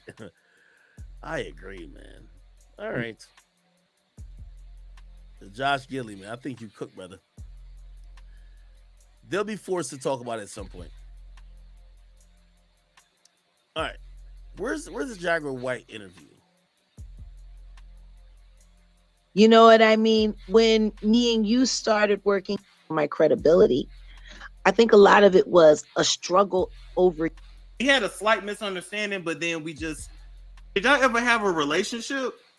Fuck no, that pussy tried it like back in the 90s. Like now, all of that is very important. Every job is important. but not recognized the same. You know what I'm saying? Like, yeah, his crew, they went to the moon. You know, he was there for the takeoff and the landing, cleaning the fucking sludge.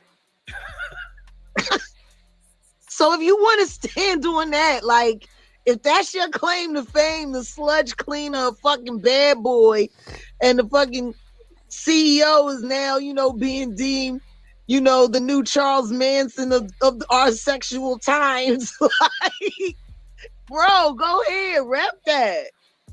Wow. Sludge away. I cannot.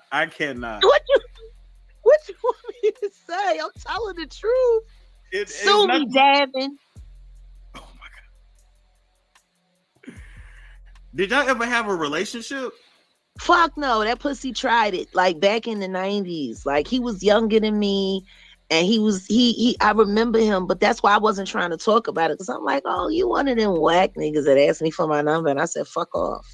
Oh shit. Also, he's still mad about that. Probably. And he should be. He should be.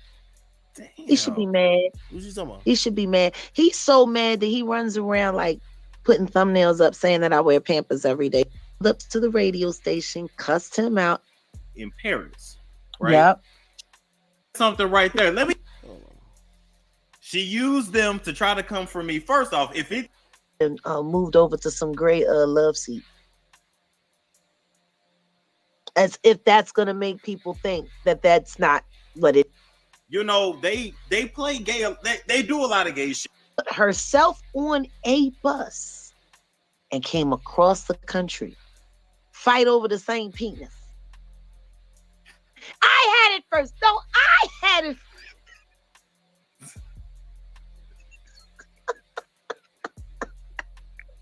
I'm sorry. I have a hard time feeling sorry for these bitches who willingly marry these gay men in these down low sham marriages, and then they want to come out crying, I haven't had dick in 6 years.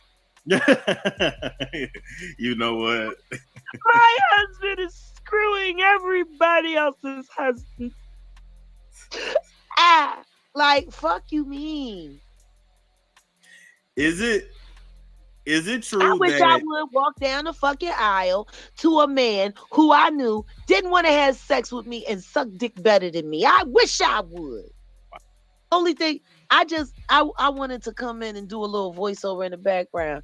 That nigga stole my husband. Fuck you. I'm gonna fuck with him, so they maintain this to keep this. Like, all of this shit is to maintain an appearance. It's a facade. That's why you see them work so much. Now, I'm a different kind of dude. If I got a downsize, ain't no shame in my game. Oh, I thought you lived here. Do you see me live there now? Then I don't live there.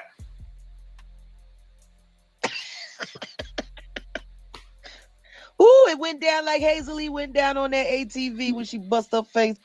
I think, not to make this about me, but I think even with me, I ain't trying to sound like Drake, but I love my work. I love what I do. What do you mean? Shaq has a small dick. Yeah. But people assume that it doesn't. That were inconvenient for you? I don't want no food. I need this brand of sparkling. Well, you got mama who swear to God she the boss of bosses. And then you got little son who's trying to get ready to take the crown. I think it's so sad for him because he's trying so hard to prove that he's his father's son that he never got a chance to realize if he wanted to be like his father. I don't think he ever got a choice. You're talking about Christian Combs, right? Yeah. Okay. I don't think he ever got a choice. You know, let's pull him up, because it's like, dude, do you have your own personality? Oh, that was your old media pack. Nigga in there. Now, look.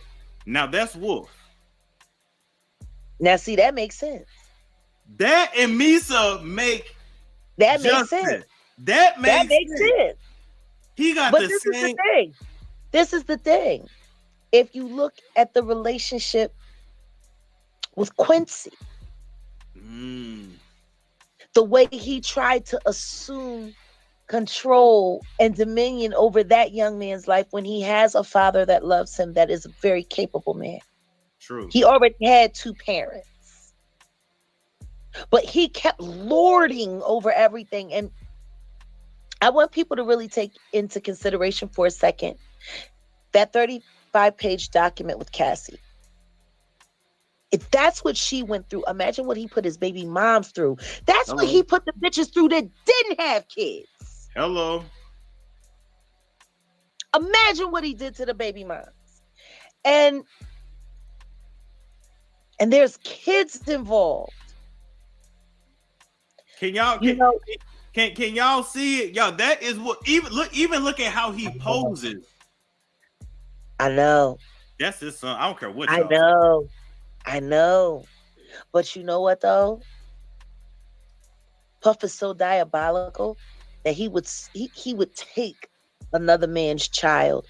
Why? And hold it over his head just to be like, I got you. He's ownership, dominion. If he can't beat a nigga, he's gonna find another way to break a nigga. That's diabolical as hell. I'm gonna raise your son. That's wild. Yeah. To raise your enemy's son. To be in there in the back of his head, turning his own flesh silently against him. I mean, to have your flesh and blood carry my name. That's wild. That's like that's tyrannical. That's tyrannical. He's the devil. Damn, this shit hate Diddy. Ain't playing. What did I tell you all those years ago when the Bad Boy tour was happening the first time, right after Biggie passed away? Kim and everybody was there and they were playing in Philadelphia. Was it the First Union Center then? Whatever the case may be, I was backstage. I was there because I was still, doing promotion and working with, the A&R department as an intern and marketing and learning the game. And so I was at every show, every big show that came through the city. All right, man. Y'all got to give me time to stay with on this. This is 2 hours. I ain't about to sit through this whole thing. Last thing I'm probably going to get to is...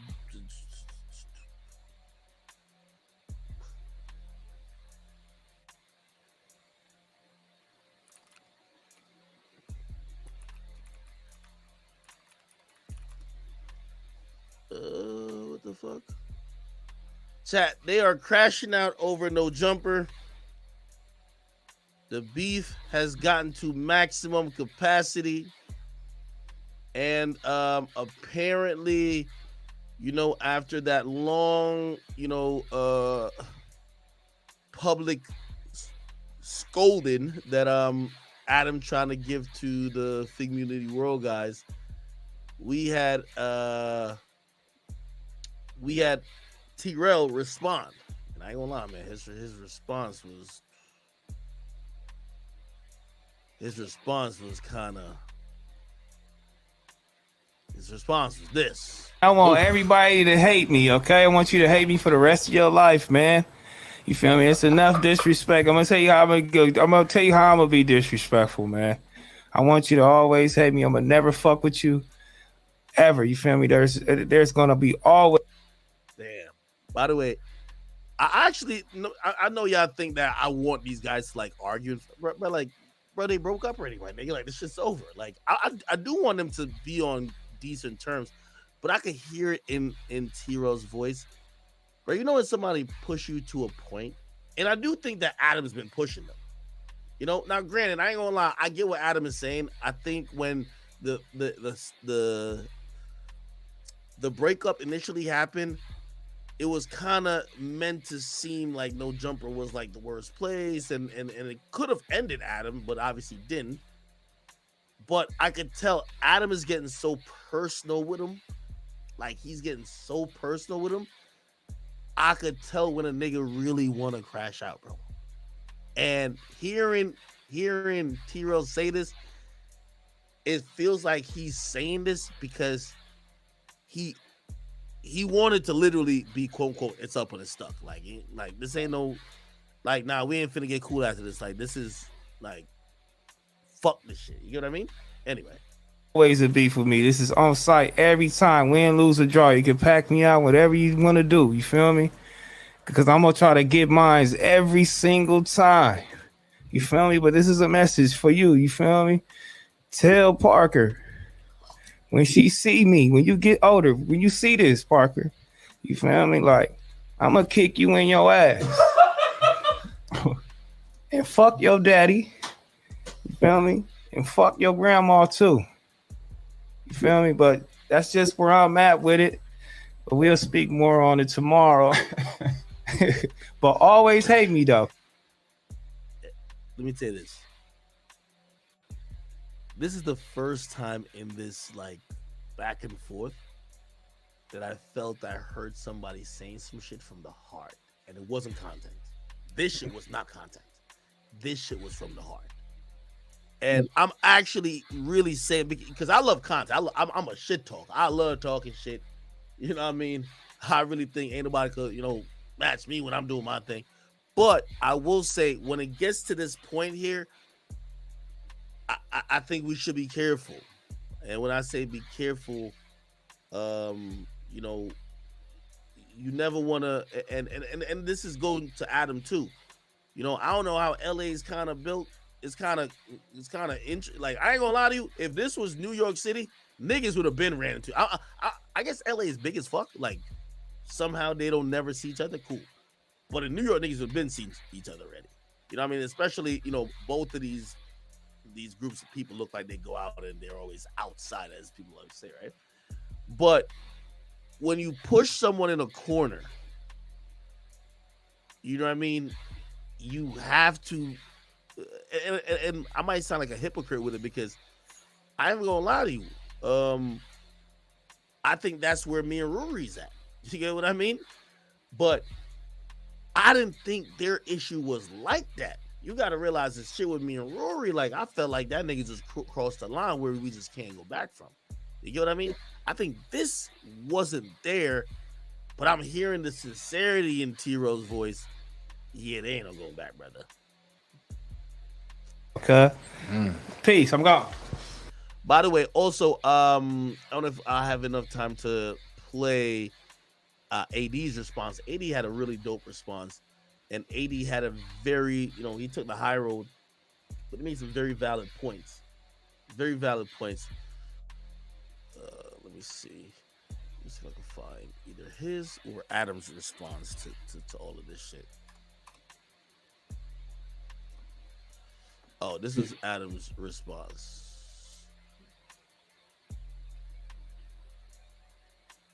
Promo, and today I was met with 40 minutes of word salad, just like nothingness. It was awful from what I heard. I only heard maybe 10 minutes up. No, never mind. No, that's not what. Where's his response to the daughter thing? My bad. He responded at first to the daughter thing. Where is that response at?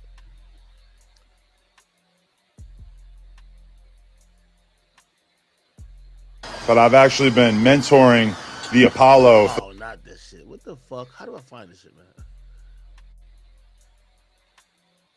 Like, these niggas post everything already. God damn. Where is it? By the way, I think Adam is just trolling. But these niggas is like, it's starting to get to the point where like, yo, this nigga is still making jokes, but we getting madder and madder by the second. You feel me? Oh, this is a response. Telling me that this is how easy this is going to be. I do a 28-minute surgical dismantling of your life, career, and what you've accomplished. And then you say you're going to kick my daughter in the ass. Do you think that you're winning anyone over with this sort of outburst? You need to use your words, bud. Frankly, I'm embarrassed. I feel like you could have done a lot better. and you didn't respond to anything that I said. And I had all kinds of material, true things in my rant that you don't want to respond to. So once again, when you said I'm not Akademiks, you're right. You're not Adam 22 either. You're not good at this whole argument thing. That's why you're threatening to kick little kids in the ass. And your little retarded buddy did this too. So I guess this is maybe your thing. Then I believe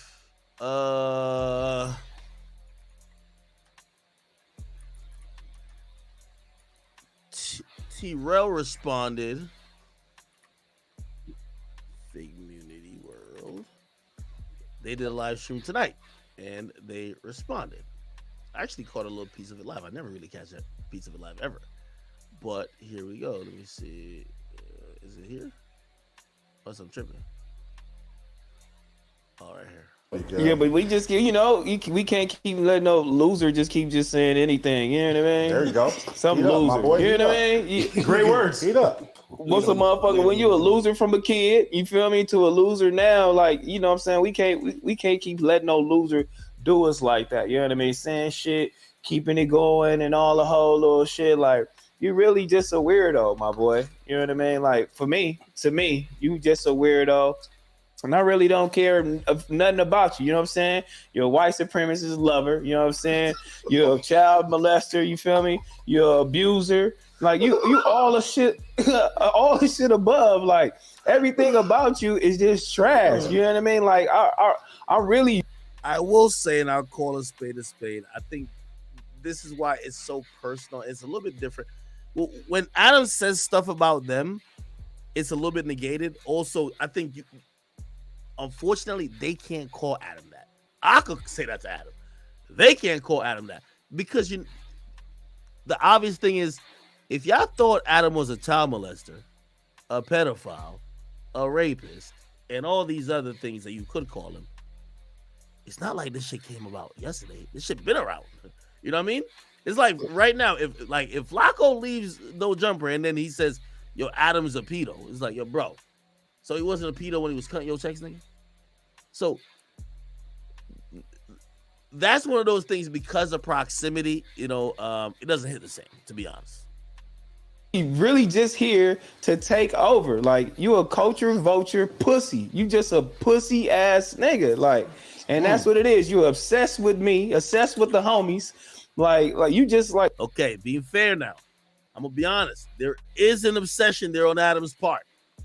But I do think it's because of three things. I think number one, I think it's the first time he feels like he's like cakewalking like a back and forth. Number two, I think he really thinks they came for his juggler, like they were trying to end him. And number three, he's looking at like, listen, I made y'all, so I gotta, I'm entitled to handle it this way like I want to. So. Like you just a stalker at this point. Like we gave you 3 months of not saying a word.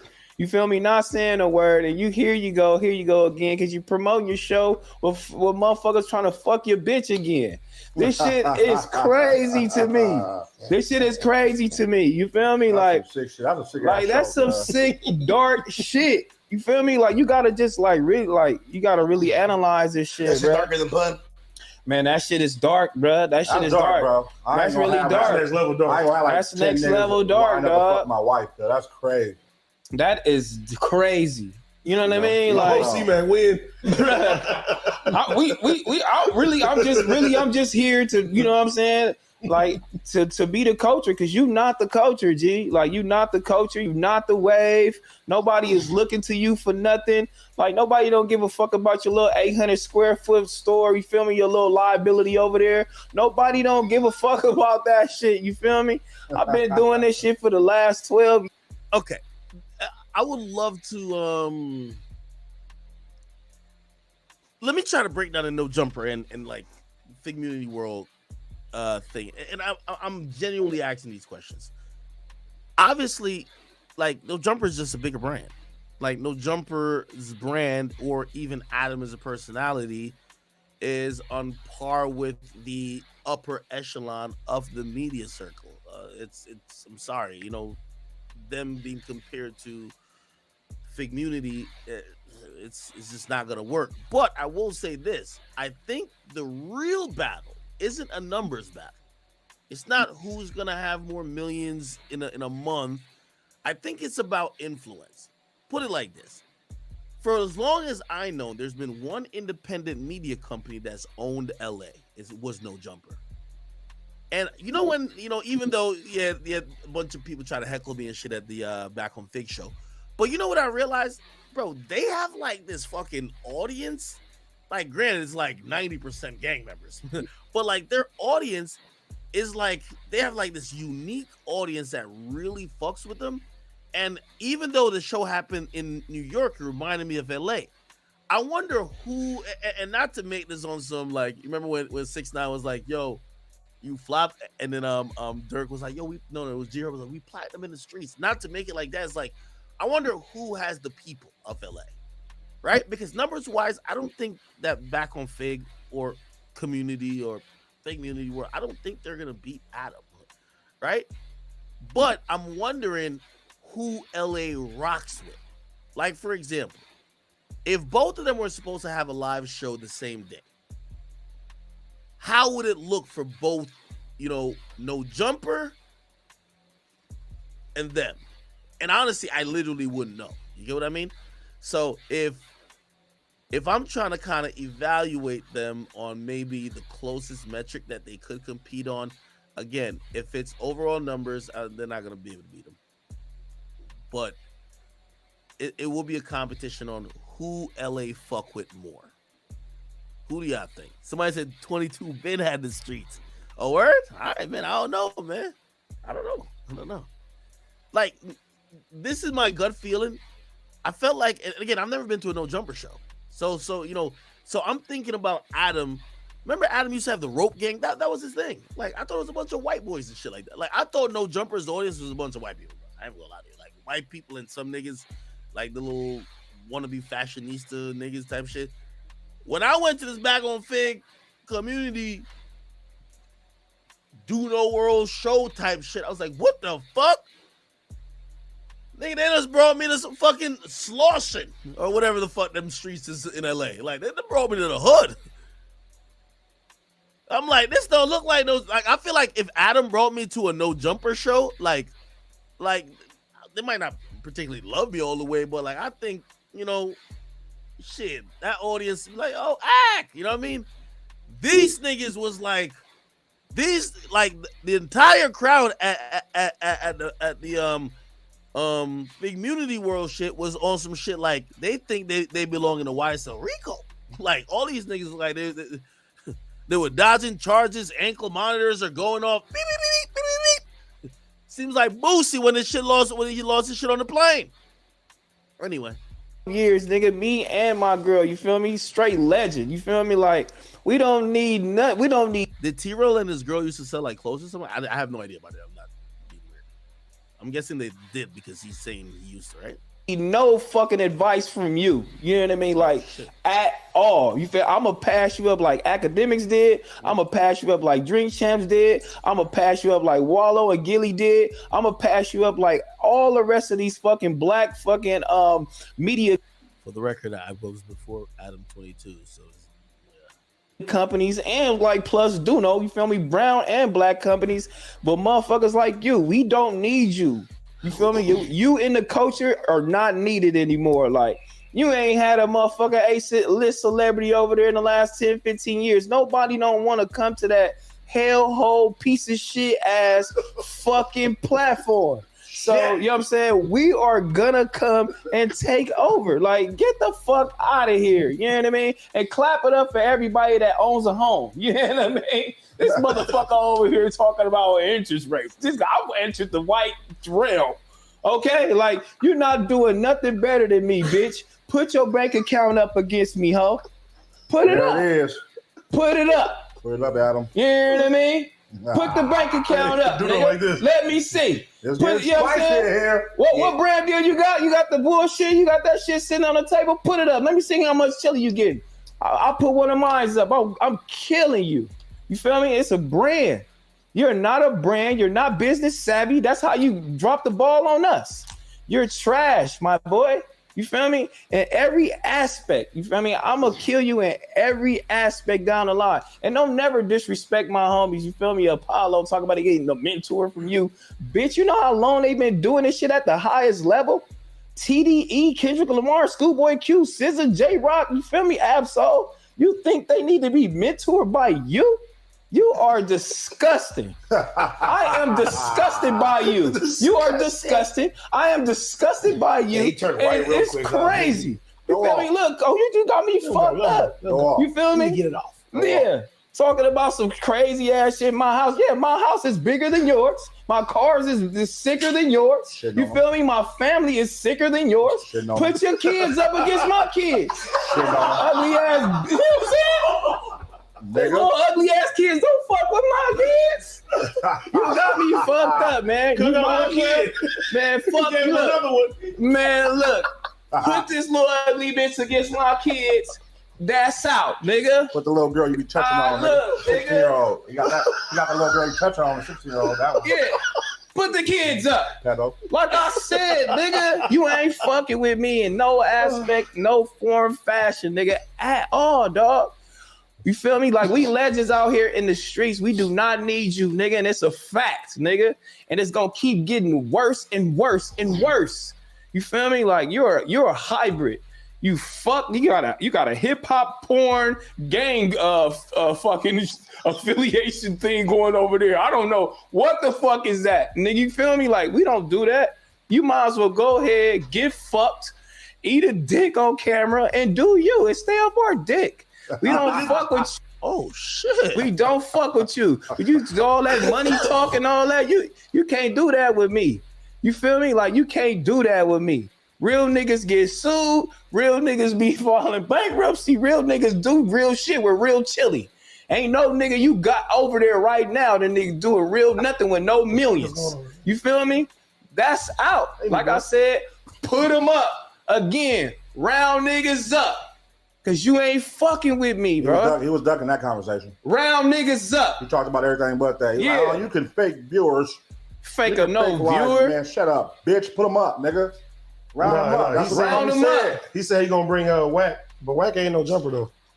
Round Hey, them up, nigga, bro. Whack ain't your employee, bitch. You feel me? Round them niggas up, and that's that. You ain't fucking with me, nigga. You feel me? You not fucking with us. You not. Wait, how Whack get into it? But we didn't ask for this. We didn't ask for you. You know what I'm saying? This is what you doing and how you doing. You got a mole. You feel me? Your mole is in here. If your mole, you want to go get your mole back. Fuck him. Who the mole, good? If Trevor the mole, he right there. Tell him I said suck my dick. If Six the mole, fuck him too. I don't give a fuck, nigga. I don't need no nigga. The camera gonna come off. Nigga. Get his ass kicked. And I'm gonna go to my house, or I'm gonna go to AV house, and we gonna turn the camera on. Nigga, don't give a fuck about no mo, bitch. You crazy, nigga. Like, I'm really on one. Really sick. Like, I'm really not playing. You feel me? Like, I don't really fuck whoever you with, nigga. Wait, what? Nigga, on everything. Go off, my boy. Go off. On everything. Don't pause. Holy cup. You feel me? Like, I really with whatever, nigga. Talking all that shit, nigga. Million views, this and that and the other. Like, nigga, we don't have to please you. You ain't nobody. Live stream, I'm gonna get the money. You ain't getting no money. The niggas that's really doing this shit live stream, they killing you. These young kids, they live stream at 70,000 views, 100,000 viewers. This is the wave. You're not on the wave. Nobody want to see nobody in there. You know, you interviewing somebody. So, who have the gun? Nigga, fuck you. That shit is weird, nigga. You feel me? Talking about dicks and shit. Like, yeah, like, man, shout out to the homie Osama too. Nigga, he should have got up and banked your bitch ass, nigga. Shit. Oh God, nigga, we ain't tired. We tired of this shit. Niggas like you around the platform, period, nigga. Around every platform, gatekeeping. You can no longer gatekeep, nigga, because real ones have entered the building, nigga. And it's gonna keep getting worse and worse and worse. We're gonna keep taking these motherfuckers. Motherfuckers don't have to fuck around and come to you. You feel me? You got motherfucking. You got motherfucking like I said, you got act passing niggas up. You feel me? Like you got all of these motherfuckers on the motherfucking West Coast right now, including us, killing shit. You feel me? Like we don't have to fuck around and come to you. You feel me? Like our muse is something totally different. You feel me? Our muse is something totally different. Gillian Wallace. With all due respect, again, I don't care what you call it. They got something there. They got something. I'm telling you. You go to the live show, man. Again, I've never been to No Jumper live show, but I'm pretty sure it don't look like that. Following everybody that's doing podcasts, this shit is totally different from what you doing, dog. We having fun, we fucking around, and it's just when I look at it, it's just like it's beneath me. Like I gotta sit. I want my platform to be something way more. I don't want niggas to be coming and looking at no clips, looking at me arguing with this hoe ass nigga. Like you are beneath me. You disgust me, nigga, and you're disgusting, nigga. I don't want to fuck around and do nothing with you. You feel me? Like I don't even want to fight with words, but I just want to groove everybody that's with you. What that mean? What I mean groove? On everything. I'm just past the point. I'm just trying to groove shit because it's weird. You are a weirdo. Like, you feel me? Like, you obsessive. You're a narcissistic, egotistic idiot. You feel me? Why do you want us to come work for you? What do I look like coming over there working for you? You feel me? Like, and everybody at that motherfucking platform, you see how he doing us? You see how he talking shit to us? You see how he fucking around? That's how he gonna do you. That's how he did every last motherfucker that's not there. Shout out Our Generation Music too, because them niggas is killing. It ain't got his business in line talking about somebody ran somebody off Melrose with this little ass building. Nigga, I've been at that. I was on. Are you stupid? Popping it with that little ass building. That little ass bullshit. When I was on that motherfucker, I had the whole corner. It wasn't just no store, ho. I had 3 office spaces and a warehouse. I'm killing shit over there. Show me your analytics, because you're not fucking with me at all. Talk about a bank statement. I want to see bank statements. I want to see your analytics. And I want to see how much money you making off brand deals. Bitch, you ain't fucking with me. I'm going to fucking be a crazy business entity. Whether you like it or not, you can't stop it. Yeah, nigga, you can't stop it. You just bought a house. Yep, I just bought a house, nigga, off you. Thank you. Nigga, I just bought a house off you, bitch. You feel me? Yeah, I got some chili. Yeah, it's some notoriety. Yeah. No. Yeah. It's some notoriety. Heather on your head, but we gonna get to that Friday. I'm gonna let her go crazy. We gonna go whirlwind. We gonna go World War III with it, nigga. And we want phase too, nigga. Do it right now. I'm telling you, dog. Like, do it right now, bro. Yeah. Let her get on the mic. Do it right now. No. We gonna wait. We gonna save her. Nah, go ahead, cuz. No, we gonna save her, homie. We gonna save her. But that shit crazy though. You know what I'm saying? Tune in to Back on Fit Friday. Tune in to Friday, man. It's Black Friday too. That's crazy. Black Friday. That's crazy, yeah. And I mean, the Black Friday don't mean Black Friday. They was enslaving us. You feel me? They was selling slaves on that day, and they was doing a whole. And we ain't gonna have no millions of views all the time because we ain't trying to go viral, bitch. So, like I said, go suck a dick. Go over there, do that. What you do best, and get fucked next. Like, do that. Just hurry up and do it and go viral and do that. Like, that's it. You feel me? Cancel Christmas on this whole ass nigga. Get the fuck up out of here, nigga. You know what I mean? But we can get back into topics. Everybody clapping up for T-Rex. You know what I mean? Your channel is a threat. You know what I'm saying? But you gotta end nothing. Did we say, hey, nigga, fuck that, nigga, use a bitch, use a boom, boom, but we gonna, nigga, the word pedo ain't never came out of my mouth. You feel me? Ever came out of my mouth. Certain things, nigga, I ain't talked to motherfucking Rolling Stone. You know what I'm saying? I did. Hey, but look. All right, man. Damn. I'm gonna be honest with you, man. I think it is a good thing that there's multiple media companies that it could exist in LA. And I would think Adam would want that. You know what I mean? Adam is the core of No Jumper. He is the face of No Jumper. And I don't know, you know, Adam ain't gangster, right? Like, Adam is not gangster. Adam's kind of like me, right? I always tell y'all, I love when there's other options besides me. And even I was telling like some of the little idiots in the audience at the Back on Fig show, I'm like, yo, I like when people, well, I keep saying Back on Fig like it's not Fig Community War. I'm sorry. I was telling them in the crowd, I was like, yo, I like when I'm glad that y'all are here for them, because I don't want nobody coming to me for gangster opinions. I'm not a gangster. I don't want y'all to think that I got to represent the gangsters, the squares, the smart people, the funny people, everybody. Like, I can't be one person that represents everything. I think when it comes to West Coast, a lot of the reason why West Coast music stops at West Coast is because the media in West Coast is a non-factor, or has been a non-factor for a long time. Nobody talks about the media doesn't travel with the music and whatever agenda they're pushing. So that's why notoriously media always been popping in New York. You get what I mean? So I do think that obviously we're in the space of new media, No Jumper doing their thing. And I think No Jumper's, outlook is going to be different from a Back on Fig. Now I do know that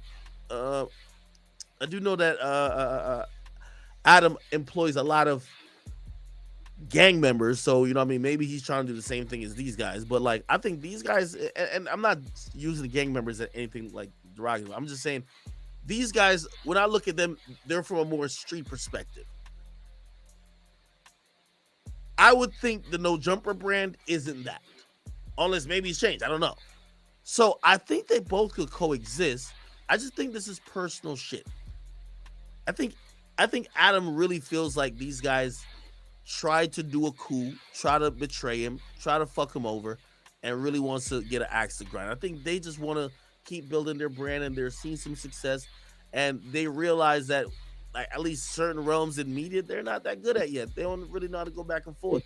And also they probably feel like they're being baited to go crash out, to go run up at No Jumper and do some dumb shit.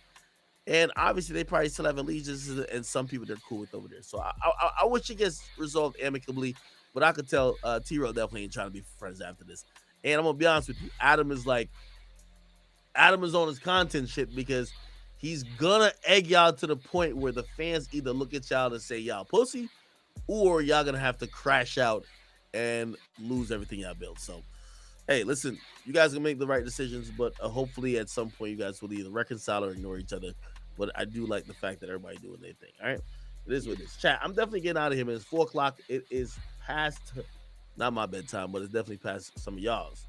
So please, I want y'all to, number one, let's keep this, theacademy.com .shop. Please, this is our Christmas, and I think, this is our Christmas line. Please go cop something. Y'all got to go cop at least a shot glass to take shots for me when we're on stream. And I hope you guys have a happy Thanksgiving tomorrow. I will be back tomorrow at some time. Even if I got to come on here and give y'all an hour, I'll get on, and I'm going to put at least a little bit of time in. So I appreciate you guys for even tuning in today. And I know you guys will be back tomorrow. And yeah, I think that's about it. Anything else I have to say? Oh, last thing too. I want you guys' honest opinion. The Academy. Go to the Academy YouTube.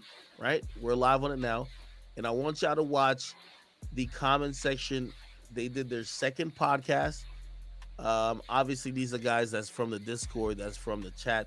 You know, this is one of the podcasts I'm trying to see if we could get off the ground. It's one of those for us, by us type of thing. We're trying to see if some of the people who I think they're amazing on Discord, if they could, you know, hold down a podcast by themselves. Please go watch it and just leave a feedback. You know what I mean? I'm reading all your comments, whether it's in Discord, whether it's in the comment section. Just let me know what you guys honestly feel. Again, most things with the Academy is going to be powered by you guys, so I want you guys genuine feedback on everything. We do have some signees coming up. We're working out a few kinks and a few contracts and shit like that with that, but you will hear other people who are assigned to the academy coming up very soon, though. All right, chat. Thank y'all for rocking with me tonight. Gave y'all 4 hours and 21 minutes. I appreciate you guys. I will see you tomorrow. Love y'all. W's in the chat, man. Good night.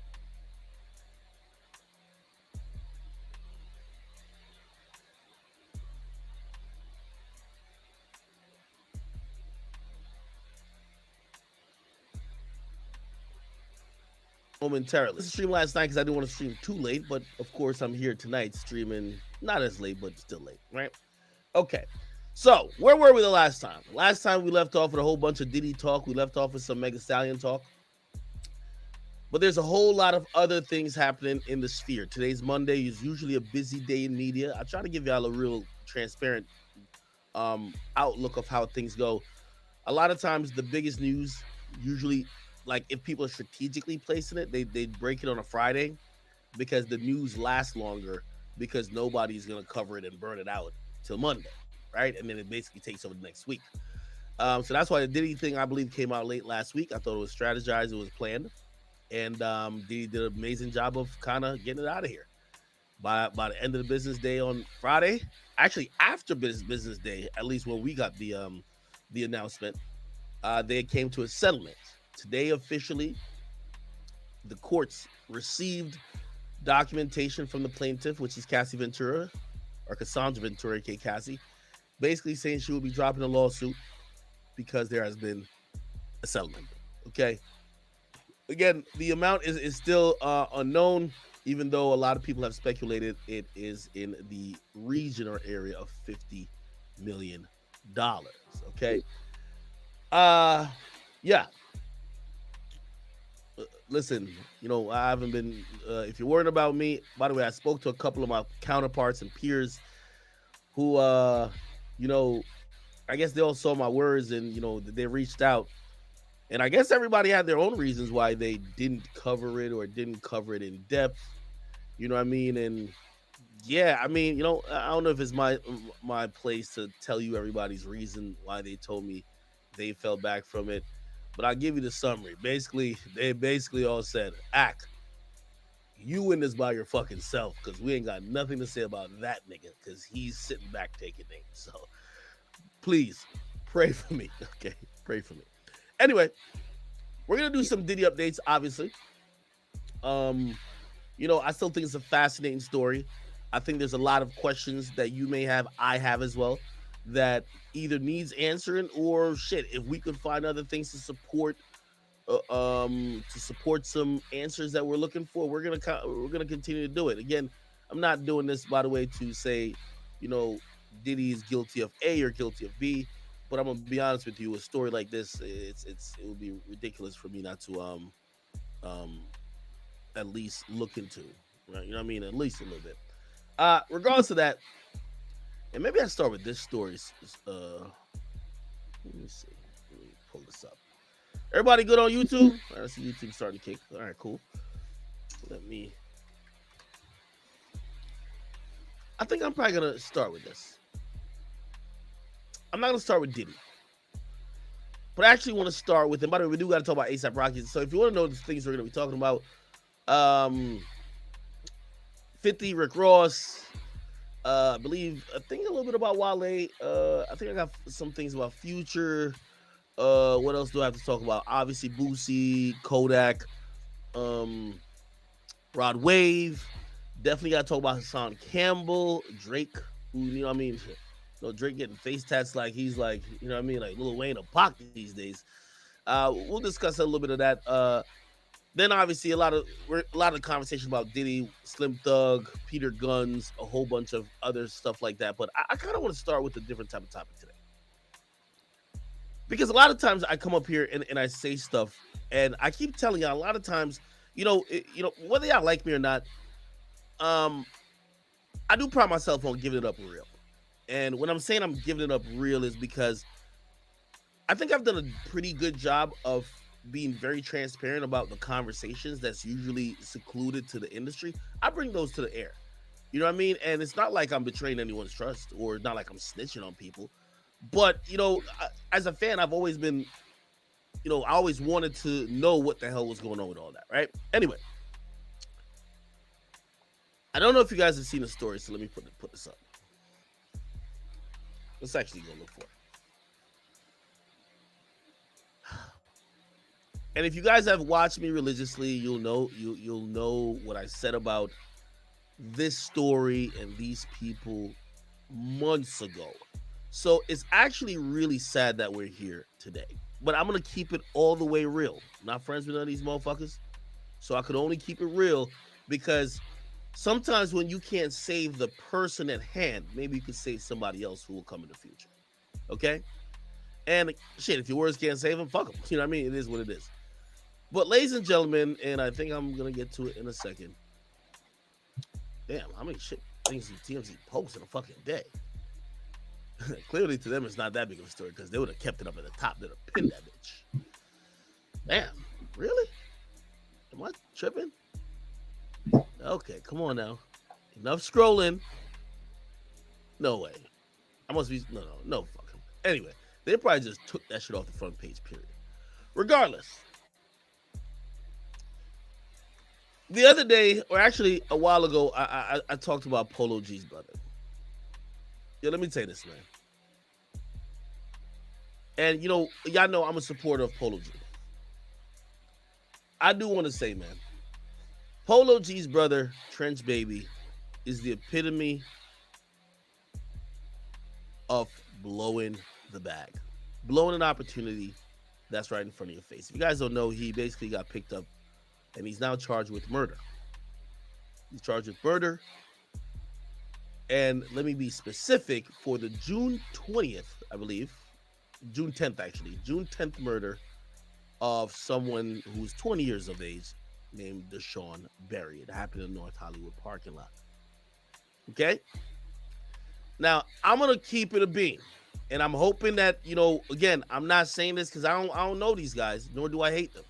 But I am saying this because there is a message in what I'm saying. Let me tell you the reality about Polo G's brother. The entire industry has been hearing about this kid for the last year and nothing good. Let me tell you what everybody's been saying. Polo G's brother done robbed at least like 10 niggas in the industry. Using his name. I'm telling you this as a fact. Setting people up. Yo, you want to link with Polo? Niggas show up. Polo ain't there. He's there pulling out guns. It boggles my mind. The reason why I'm saying this is because I think this is a larger problem that goes into when you are the sibling of a rich rapper and you're still trying to get some type of points. Like, you can't accept the role that you're in. You're not the rich, famous rapper. By the way, he's trying to help you be a rapper too. But when y'all in that family structure where now you're the ignored person because everybody cares about the star, right? The star is Polo G. You get people sometimes acting out. Now, I'm not going to say maybe this guy's just like a deviant, a delinquent. I'm not trying to disrespect him, but let's call it a spade a spade. The conversation in the industry for the last year is that Polo G brother has been running around here robbing every cameraman, every videographer. He robbed even a couple streamers, doing all type of fuckery. I'm just being honest with you. And he's been using Polo G's name. Now, to me, that was odd. If your brother, who has a lot to lose, is the famous rapper, why are you running around here robbing people, pulling out guns, having people at gunpoint? Now, there's a couple things that come to my mind. And by the way, I'm speaking about this, but not to really berate him or to go in on him, but a lot of people in rap get into these positions. The hanger-on, the brother of the guy who made it, who has some resentment that maybe because you're not the star, you're trying to figure out your way, so you start acting out. Because that's the only way I could think of. You're the brother of Polo G living in... Did y'all see the mansion that they raided? This shit cost $7 million. How the fuck are you robbing people? By the way, he caught a robbery case not too long ago, too. But I'm telling you, that's the fact. The entire industry has been saying, this dude, he's been lining people up, robbing them, doing all type of shit. That's just the word on the street. It's been making Polo G look horrible, right? which I don't know how, I don't know their relationship. And, I think the mother manages everything. I don't know how they deal with it. But for a fact, and I'm not saying this on some shit, I'm telling you the fact. This nigga is the type of dude, and I've heard he's done it to multiple people. He'll say, yo, you want to link with Polo G? All right, cool. Meet us over here. You show up there, Polo G not there. He's there with guns, and he's robbing. Facts. I'm telling you. This is what the whole industry's saying. Which, by the way, and this is the thing about, dead weight. Polo G has to know this. And as much as you love your brother, sometimes you got to get them away from the environment that doesn't help them. You're the star. I get it. Y'all are all from Chicago. And I get it. And this is another thing, too. Sometimes people come from a particular place, go to another particular place, and think everybody's sweet and everybody's food. Not because you're from Chicago and you go to LA means everybody's a victim to you. That you're the big bad wolf running around with a gun. So, grand opening, and it might be grand closing for this guy. He had a promising hip-hop career. His brother's Polo G. But ever since I've heard of him, and it wasn't through music, I've been hearing through the grapevines that his name has been caught up on a lot of fuckery consistently. Every single time. Hey, did you hear that Polo? And by the way, and Polo G, if you probably will see this, so I'll tell you this directly. It got so bad, niggas thought you were lining people. Just to let you know.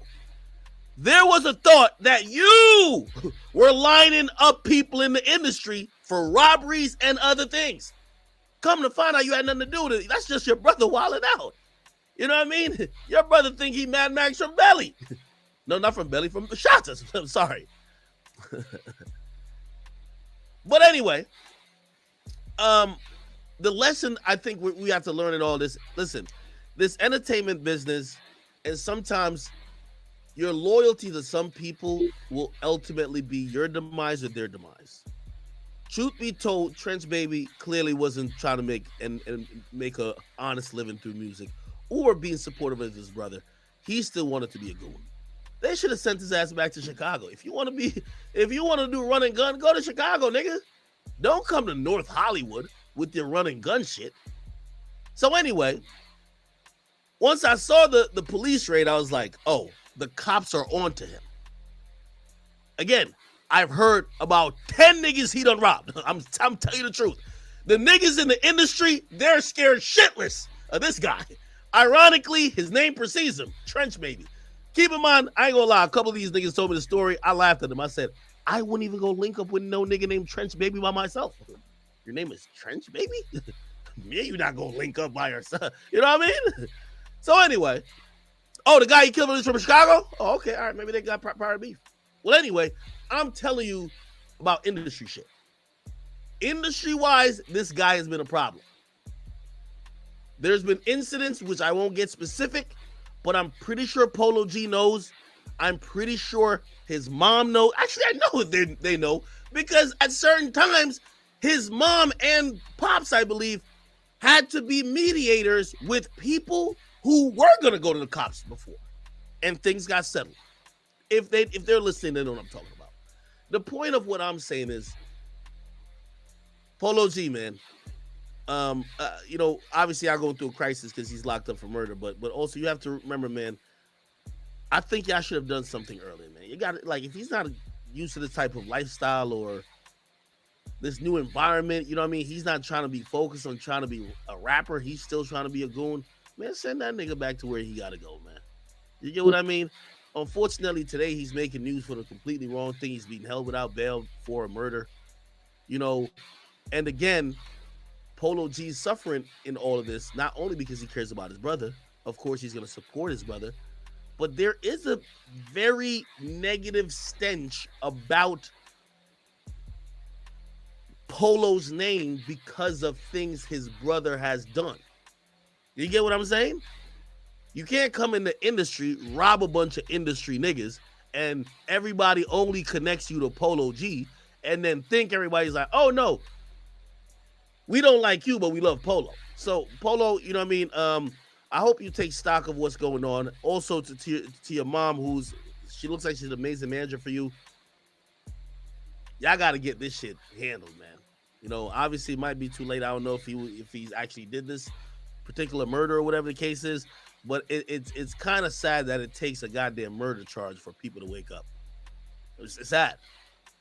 Put it like this: if I'm the brother of Polo G, a very rich, successful rapper out of Chicago that's now made it, now lives in the Los Angeles area.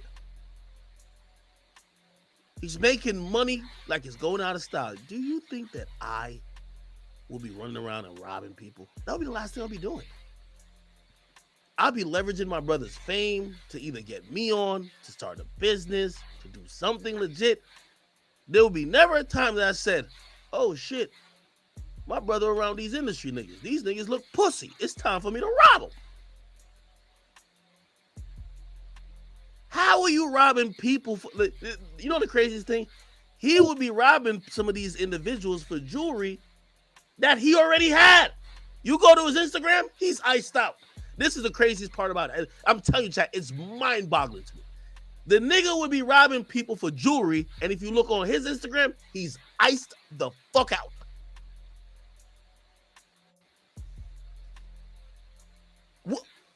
Help me make sense of that. Help me make sense of that.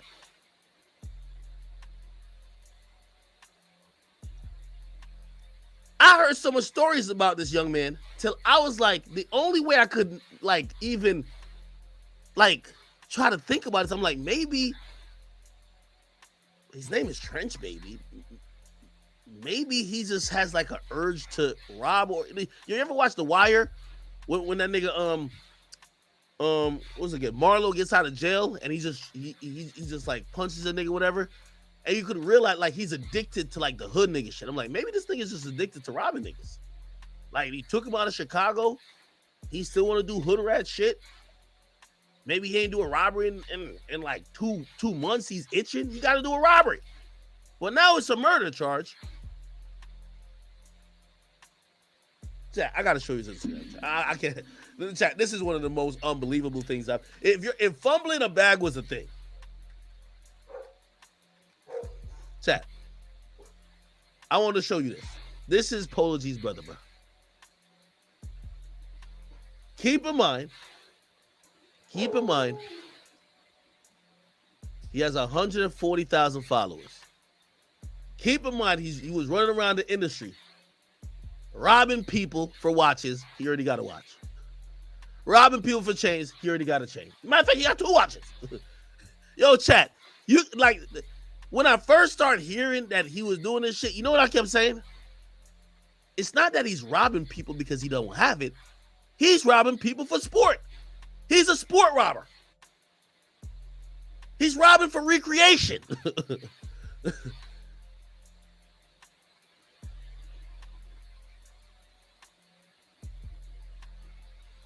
This nigga got on 2 watches at all times. Yet he still don't know what really the time is. The time is to stop the fuckery. Your brother's Polo G. You have made it. You've made it, brother. You finally made it.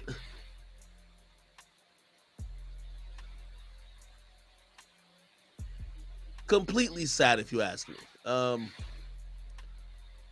know Polo G is probably hurting. And you know, one thing I'm gonna say, and again, I'm not necessarily saying it's to Polo, but I do know this is for everybody who makes it to success. Not everybody's built for that journey, and also the people who aren't usually get weeded out. They're gonna ruin the opportunities for themselves and maybe you because mentally they're not there yet. So, you know, again, you know, I don't want to put a cast of, you know, guilt on him, but I'm gonna just be honest with you. Trench Baby, put it like this, man. The mere fact that the whole industry, the industry just don't talk. Like they won't say it publicly, but trust and believe I can say it publicly because the rest of them, actually, you rob half of them, so half of them are embarrassed. Half of them, they thought they was about to go to a. Yo, you know what his favorite line was? No, this ain't even funny. This ain't even funny. Yo, you want to come listen to you want to come listen to some Polo G's like unreleased shit? Like he got a session tonight. Psst, robbery. You show up to the session like, yo, where's Wolo at? Where's Piano G? Give me your watch, nigga. Yeah. Heard he caught like a photographer nigga just like that too. Yo, we need like an in-studio photographer. You want to come through? Of course I'm coming through. I bet. Robbery.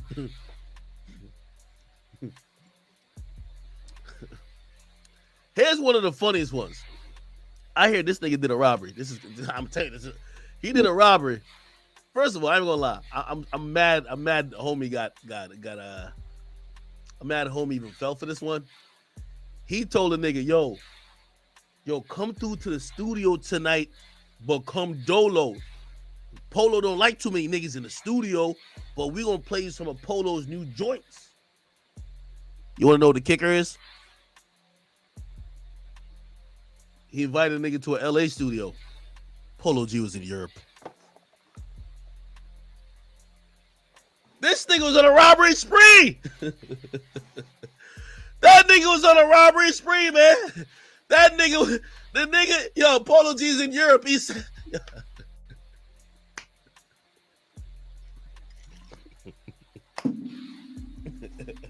shit crazy, man. Shit crazy. Chat, do we say free him though? Because you know we love ignorance, so we might as well just free this nigga, right? Right? That was crazy. I was like, yo, wait, you got invited to a Polo G session, but Polo G was overseas? Let a nigga, yo, first of all, a nigga named Trench Baby invite you anywhere. You should Google, is Polo G in town? I don't care if you're his brother, nigga. Well, you see, oh, he's performing in Denmark. Okay, all right. I'm not showing up, brother. All right, well, you know, somebody say you deserve another chance, right? Okay. Like, you know what I mean? We can't even be too mad at him because, you know, like usually a murder is bad, but, you know how they do it in Chicago. If it's op versus op, it's like, come on now, you know what I mean? You know, I thought it was a civilian or like somebody in the industry killed, but if he just killed one of his Chicago ops. By the way, you know what's crazy? Hold on.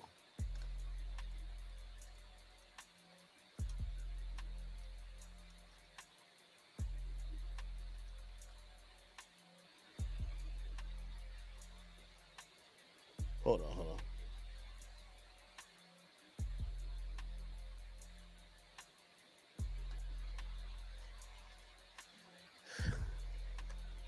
You know what was crazy? Polo G's mom did an interview. Or no, she went viral. What the fuck? Polo G mother, kids work regular job. She spoke on raising her kids, right? And I think this was a clip. Here we go. Secretly got a job because we was all struggling, and then why wouldn't you have your mom? I want you to finish, but I have a good question. Why wouldn't you let her take a job?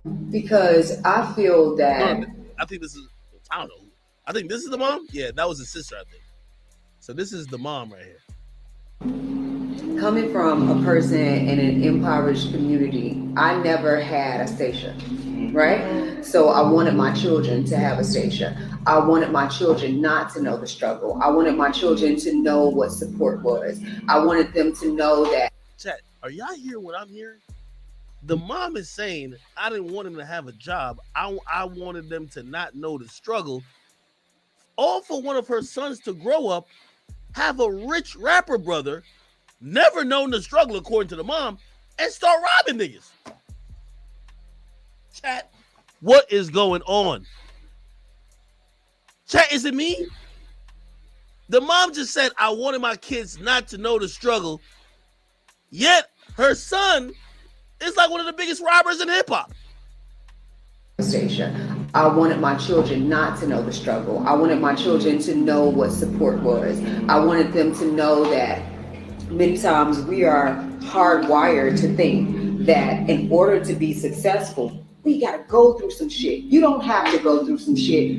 Live your life, be my child, I'll figure out the rest. It doesn't have to be all that. I don't. By the way, this sounds like a good mom, right? Appreciate where a white household can have a conversation. It's like, Mom, I don't know what the hell I want to do with my life. Take the summer off, live, go yachting, go boating, and they're not ostracized for just figuring it out. How the hell? Yo, you know what she should have did? When you see your son name himself Trench Baby, this is what she should have did right here.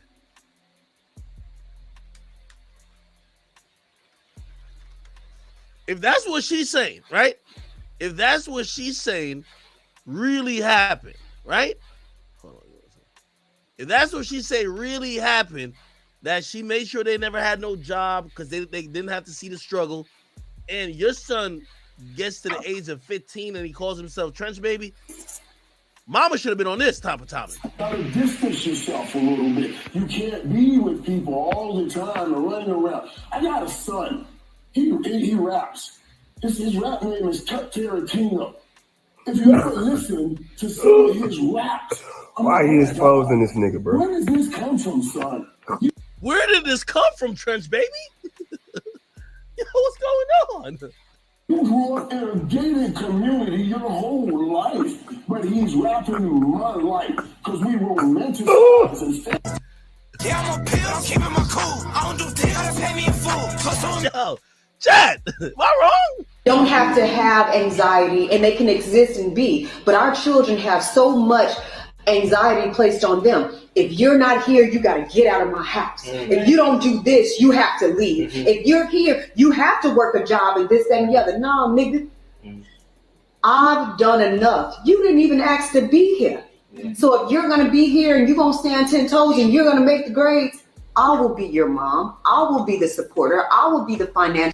She sounds like a good mom. Hey, Trench Baby, man, I think you blew the bag, man. You should be there to support your brother, not ruin his name in the industry. You have certain people in Polo G. I'm telling you this right now. Like, watch out for your relationships with people in this industry because some people, they're blaming you for his actions. So your brother came in this game, start doing shit, weird shit to other people who have some type of affiliation to other people. And it's all going to come back on you. Obviously, he's going through this, going to go through this murder case, which is also very unfortunate. You know, prayers for his family, but, you know what I mean? It almost comes across as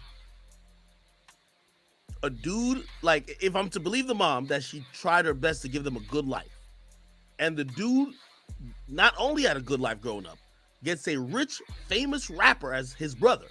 And once he gets there, goes to LA, where he lives in a mansion, and now he's robbing everybody around and allegedly killed someone. I gotta imagine that he was in LA trying to get his stripes. I have to imagine. There's no other way for me to like kind of imagine. Like, what the fuck? But anyway, just prayers for this entire family. I know they're probably going through it. The sister, the mom, obviously Polo G, and I hope he's innocent. But I'm gonna be honest with you, whether he's innocent or not, I'm telling you the truth because this is what's happening in the industry. Niggas have been saying this nigga been running around using Polo G's name to rob a whole lot of people. Okay, so address that too. All right, people, let's keep this shit moving, man. What else is cracking out here?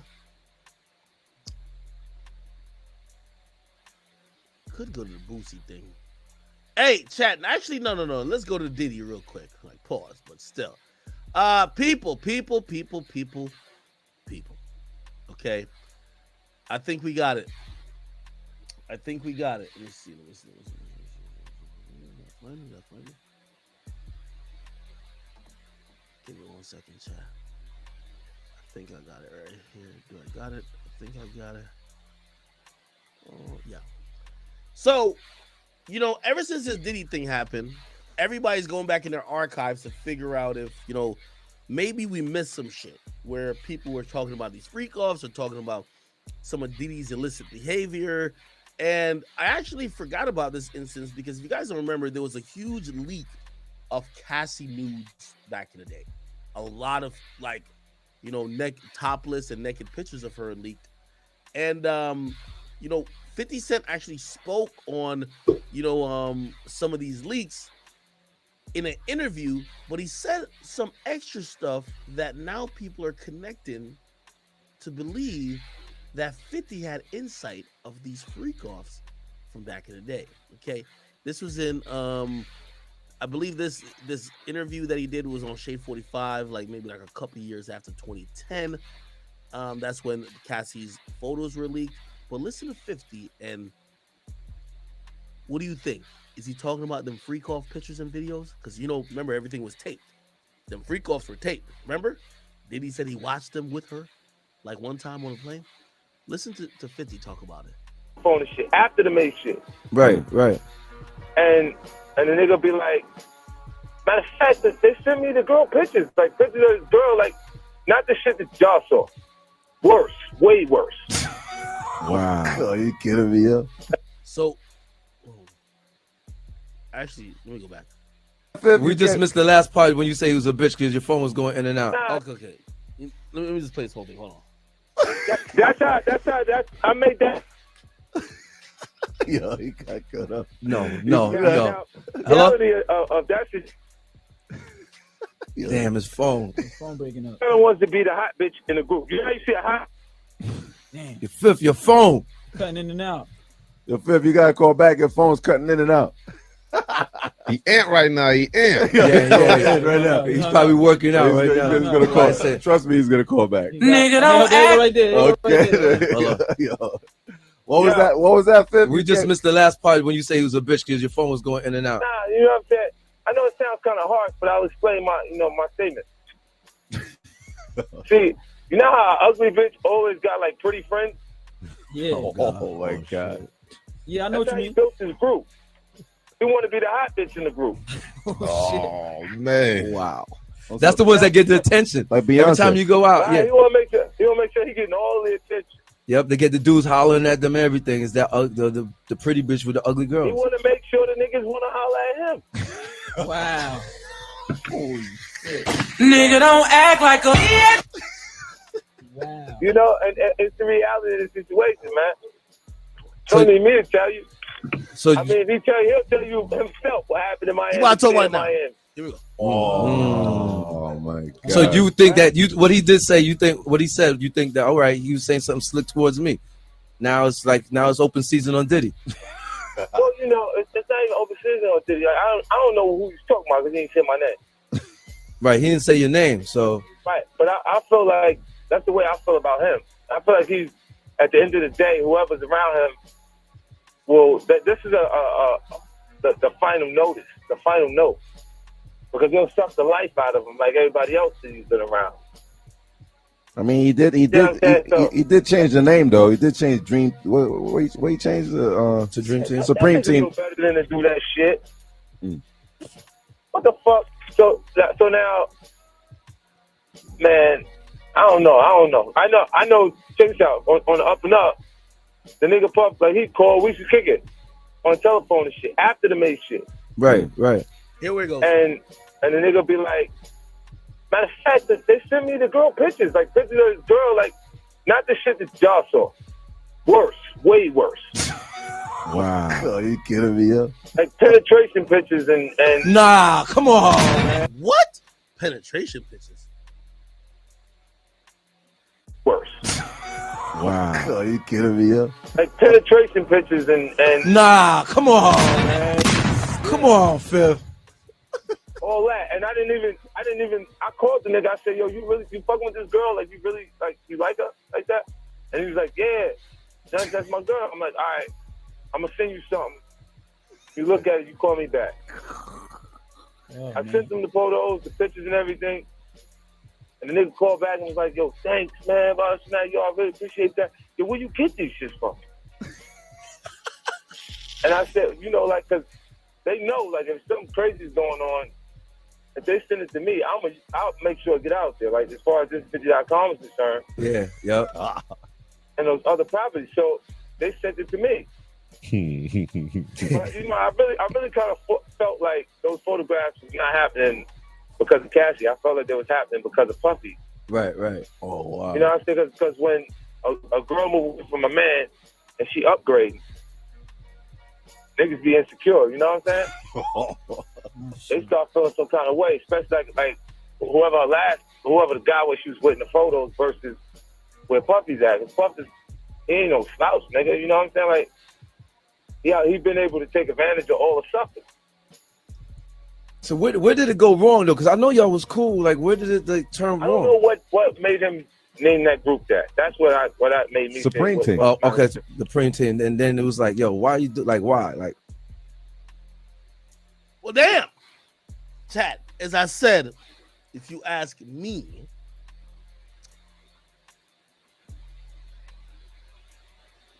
where there's smoke, there's fire. I can't speak to, and this is where I'm gonna stop short. And I was talking to some of my peers who have really been tight-lipped about the situation. They all said the same. Yo, Ak, you got this one, man. Nah, we good. And I'm gonna give you some vague reasons why they told me. One was this. They said, well, Ak. They said, well, we're not scared of Puffy. Well, not all of them said that. I ain't gonna lie, not all of them said that. Some of them sounded definitely shook of Puffy. But one person was like, no, I ain't scared of Puffy. We're gonna talk about it. But here's the thing. Before we could talk about it, Cassie already folded her hand. She wanted to get paid. It was a civil suit. She got paid. What more is it for us to talk about? She doesn't want to talk about it anymore because the act of settling means no proof is going to come out. So if she doesn't want to talk about it no more, why are we going to jump out the window to talk about it? And I was like, I guess. Secondly, their whole thing was, put it like this. They didn't want to be the only one talking about it. I ain't gonna lie. That was a little odd to me, but still, I understand it. They're like, yo, listen, there's a lot of people who could have already talked, but they're not talking. Why do the people with the least amount of information have to be the people to tackle this head on? I.e., I'll be sure he's typing in riddles. Like, brother, there's a whole convoluted history there with them. I believe I'll be sure's son is raised by Diddy. I think it's Quincy. I don't know. Like, these are like a long. Again, I'm not that old. You feel me? So it's like there's a whole bunch of things there. There's a whole bunch of other people. Like, yo, hey, Karma is coming. They're not talking directly. So I guess people are saying, hey, we got no problem talking about this shit, but the people who would have the information don't want to talk. So why the hell would we drag it off of something that, as much as we know, is accusations? And then third of all, which was the most important part, they said, okay, all right, what are we supposed to say? Yo, Diddy's into some other type of shit? Well, that's been known. Diddy's been into some other type of shit. Those rumors that existed for 30 years. They said what would be alarming is Diddy abuser, predator, and is he a rapist? And all of those, and I heard from multiple people, they said, I'm gonna be honest, that needs to be investigated, not just only talked about on podcasts. They said that should be a criminal investigation. That has to go to the police. If you're going to be talking about somebody who, are they a rapist or not? Go to the cops. Let the cops figure it out. They're going to have more power and authority to figure out if this shit is true. Because otherwise, you're just saying stuff off of he said, she said. Do you get what I'm saying? Well, those were the answers that I pretty much, kind of heard. So once Diddy got the police paid for on some mafia shit, I don't know. All I know is that Carisha hasn't tweeted. This loud ass chick. What's her name? Young Miami. Nigga, literally, has she tweeted today? Nope. She hasn't tweeted in 5 days. Bro, literally like 2 days before this, she was gassing up her little gay friend. Meet him in the streets. Did he get accused of all this? No more tweets. Dead air silence. It's weird to me.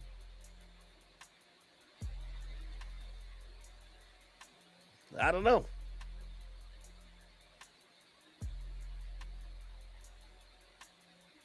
I don't know, bro. A little bit weird if you ask me. But what do I know? Anyway, the official documents did come down. Give me a second. Instagram. Okay. The official documents did come down in the court system today. Even though I got the reports that it was squashed on Friday, the official documents was filed in court today, and it basically says this is a notice of dismissal with prejudice. Okay, it says pursuant to an agreement, which means a settlement between the parties, the plaintiff hereby dismisses his action with prejudice and without cost or fee to either party. Okay, it was dated November 20th, which is, obviously they came to an agreement in hours after, the business day ended on Friday, but nothing could be filed in court till today, Monday. You know what I mean? So, hey, this is what it is, right? This is what it is. There were some pictures that were actually posted, which I just thought were like fucking pathetic. I ain't gonna lie to you, bro.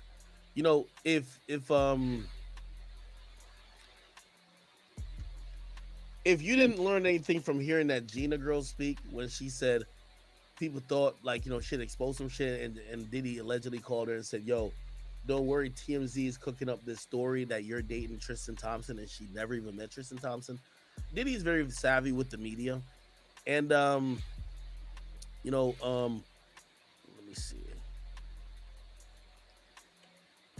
Diddy, and some pictures came up where Diddy's allegedly looking very sad. He's looking down in the dumps like he's distraught. You know what I mean? He's on Star Island. I don't know who that is, but who's that white woman? Probably like masseuse. I don't know what he looks distraught. Chat, let me tell you this. This shit stinks, bro. Come on. Yo, let me tell you this. Diddy is amazing. This nigga has beaten this allegation, and by next week, this will be out of here. So anyway, those were, to me, that was just bullshit. Nobody else is kind of speaking about nothing. You go in the shade room, I think people are intrigued by the subject, but I do think that there was about to be a couple of people that was about to come out. I don't know if they come out anymore unless it's going to be for money, which if it's going to be that, they're probably going to just hit up Diddy privately. Diddy doesn't want this to continue. Diddy's probably going to have to pay out some more people. It is what it is. Hey, you take $1 million, you take $2 million. Yeah, it's going to, this shit's going to cost. But do I think that we'll hear more things to the public about Diddy soon? Nah. He's done good. He's definitely done good. Okay? Let me see if was there anything else with Diddy? Oh, there was actually. So there's a few people that commented on it. And this was Peter Gunz. Hear what Peter Gunz said. I want to hear what y'all think about what he said. Listen to this. That they want to be the voice, so this doesn't happen to somebody else. Mm-hmm. So I'm doing this. And it's not about the money. It's about this not happening to somebody else. But then you get enough money and you shut the up. So which one is it? That's my question. Are we trying to be the voice so this doesn't happen to somebody else, or are we gonna grab this money and shut the up? That's what I was saying. Okay. And my opinion on that is that if you listen to Cassie, agreeing with you, and that's fine. Everybody's entitled to their opinion. I don't agree. This is what I'm saying. Number one, it was civil. Civil means money. So there was never any kind of dispute about what was going on here. There was never a dispute about what was the aim here. This is not a criminal case. He did not take a criminal case and make it civil. She did not start cooperating with the cops and then change up.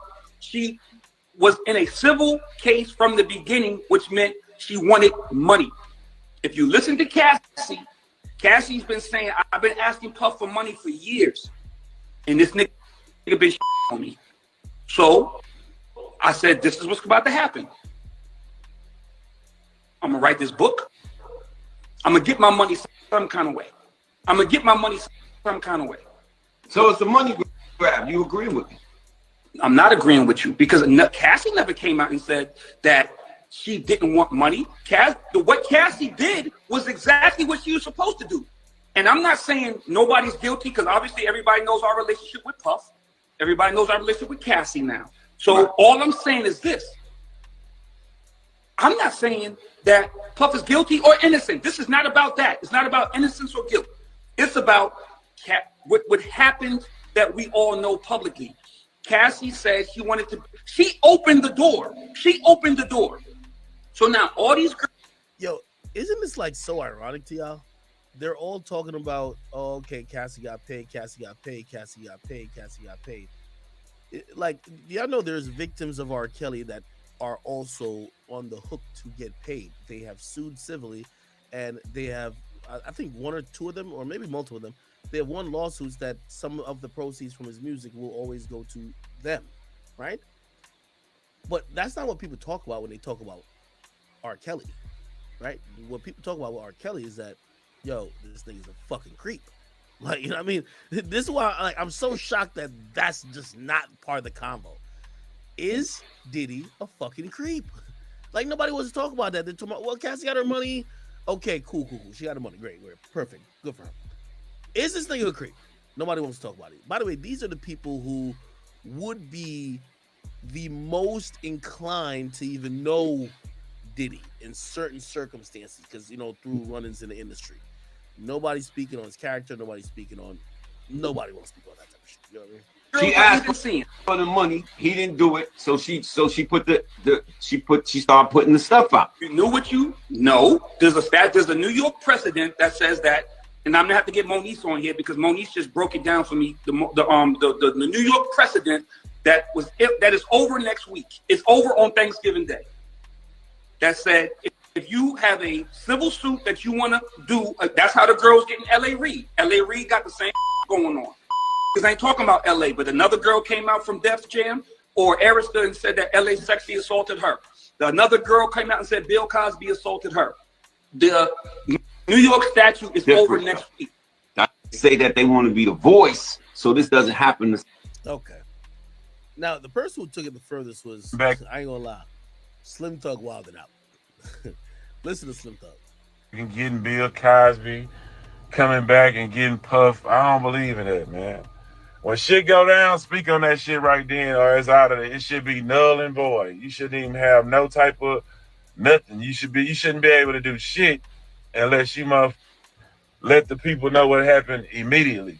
There should be a time limit on this shit. What happened was you got around them up and stand up on love shit. This is what happened. I'm gonna tell you what always happened, right? You was with a billionaire with all this bread all this time, and then you followed your heart with a trainer. That motherfucking apartment got smiled in the bitch. That lifestyle felt. This is where I gotta stop Slim Thug.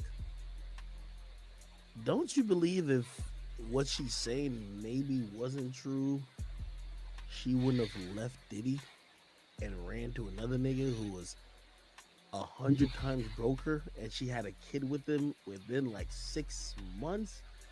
If what you're saying is true, it sounds like she would have been signing up to stay on the billionaire train, even if she got demoted from main girl to side chick.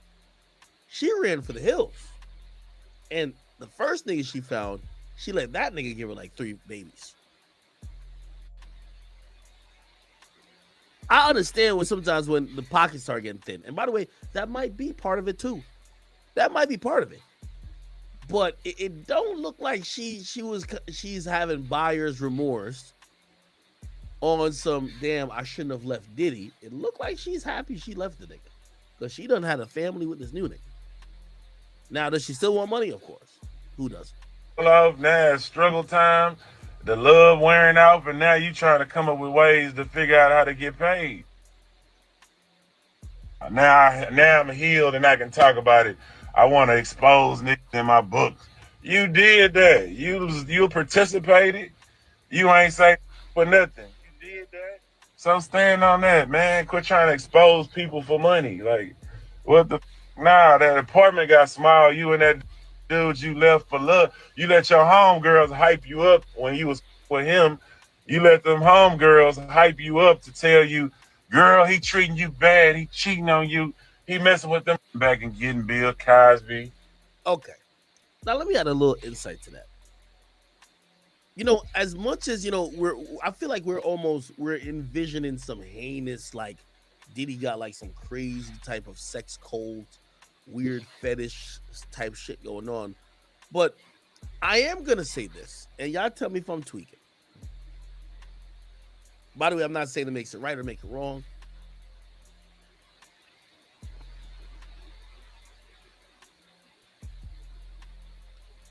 Is there a world? Let me not even state it definitively. Let me ask you a question.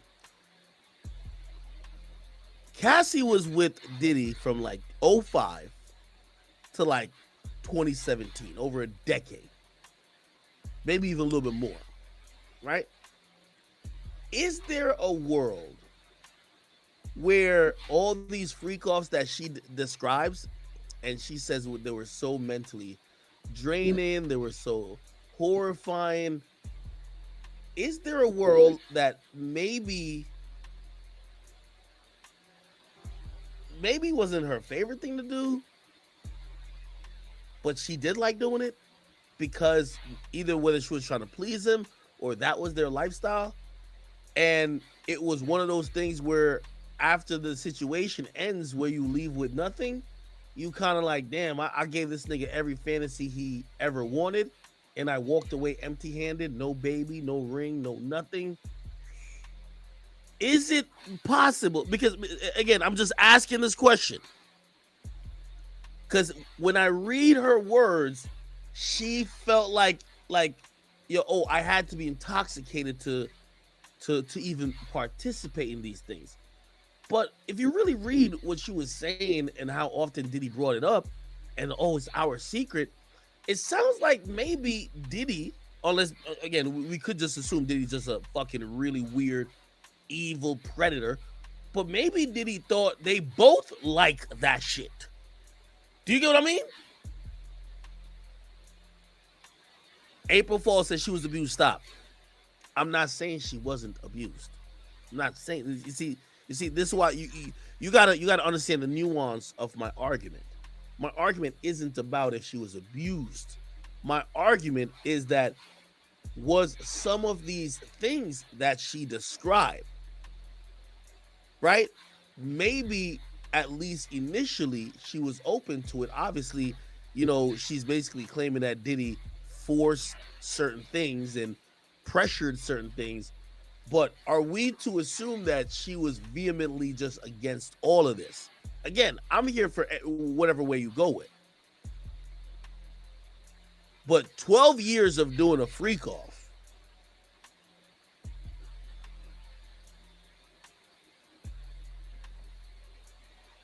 OVO Andre says, nah, let's not entertain this. Okay, all right. Listen, I'm only asking this question because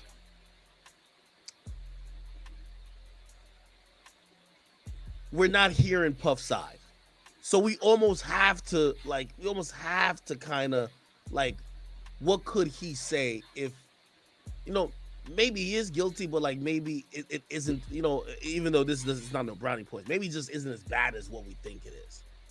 You get what I'm saying?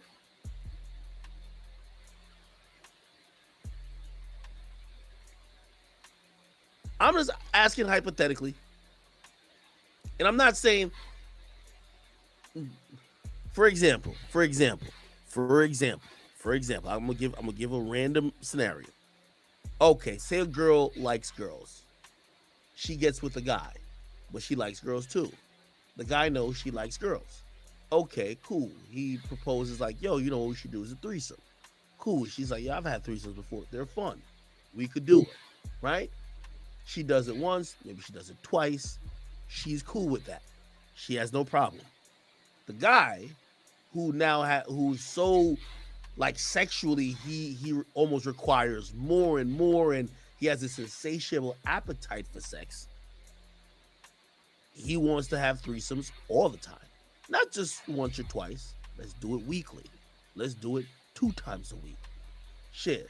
Let's do it with 2 girls. So now it's a foursome. Oh, let's do it with other couple. Like he's now moving. You know, I'm talking about how a lot of shit sometimes with kinkiness work, bro. Let's be honest. You know what I'm saying? Snooze. I played that already. I played the leak 50 Cent audio where he said he sent them. You get what I'm saying? So it's like a chick who she might be into certain stuff, but then somebody else who kind of pressures her to do way more than she probably was even into. Because I like, again, I'm trying to wrap my mind around a woman who wasn't into Diddy at all. Okay, cool. She eventually, you know, kind of falls for him because he's the boss, and a lot of that is definitely a way. There's a disparity among a power dynamic, which is definitely pressuring. I'm not denying that. But I'm wondering, you know, I gotta imagine they probably had regular sex the first time they had sex. How do you go from that to be like, yo, we're having a freak off with prostitutes in the corner? You know what I mean? I don't know. Or, and this is another thing too. I'm thinking out loud, people. I'm thinking out loud. It could have been the drugs. It could have been the drugs. Right? Like, maybe off the drugs, she's more sexually open to stuff, and maybe Diddy took advantage. Okay, I bet. So if I get off this ecstasy and ketamine, yeah, she'll, you know what I mean? She could dissociate the fact that she's not fucking somebody who she loves. And I, for whatever weird reason, like watching another nigga fuck her. Maybe it was the drugs. You know what I'm saying? It probably was the drugs, to be honest.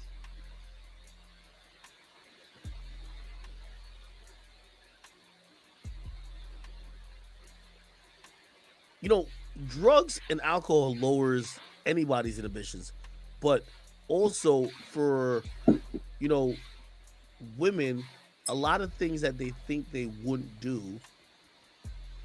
those things sometimes open the gateway for someone to kind of lure them into doing. You know?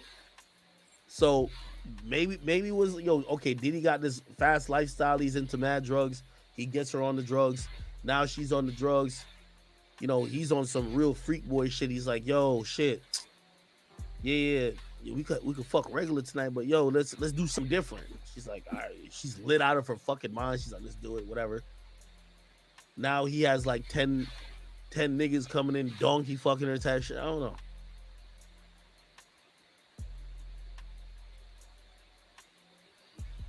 Somebody said she can't say no.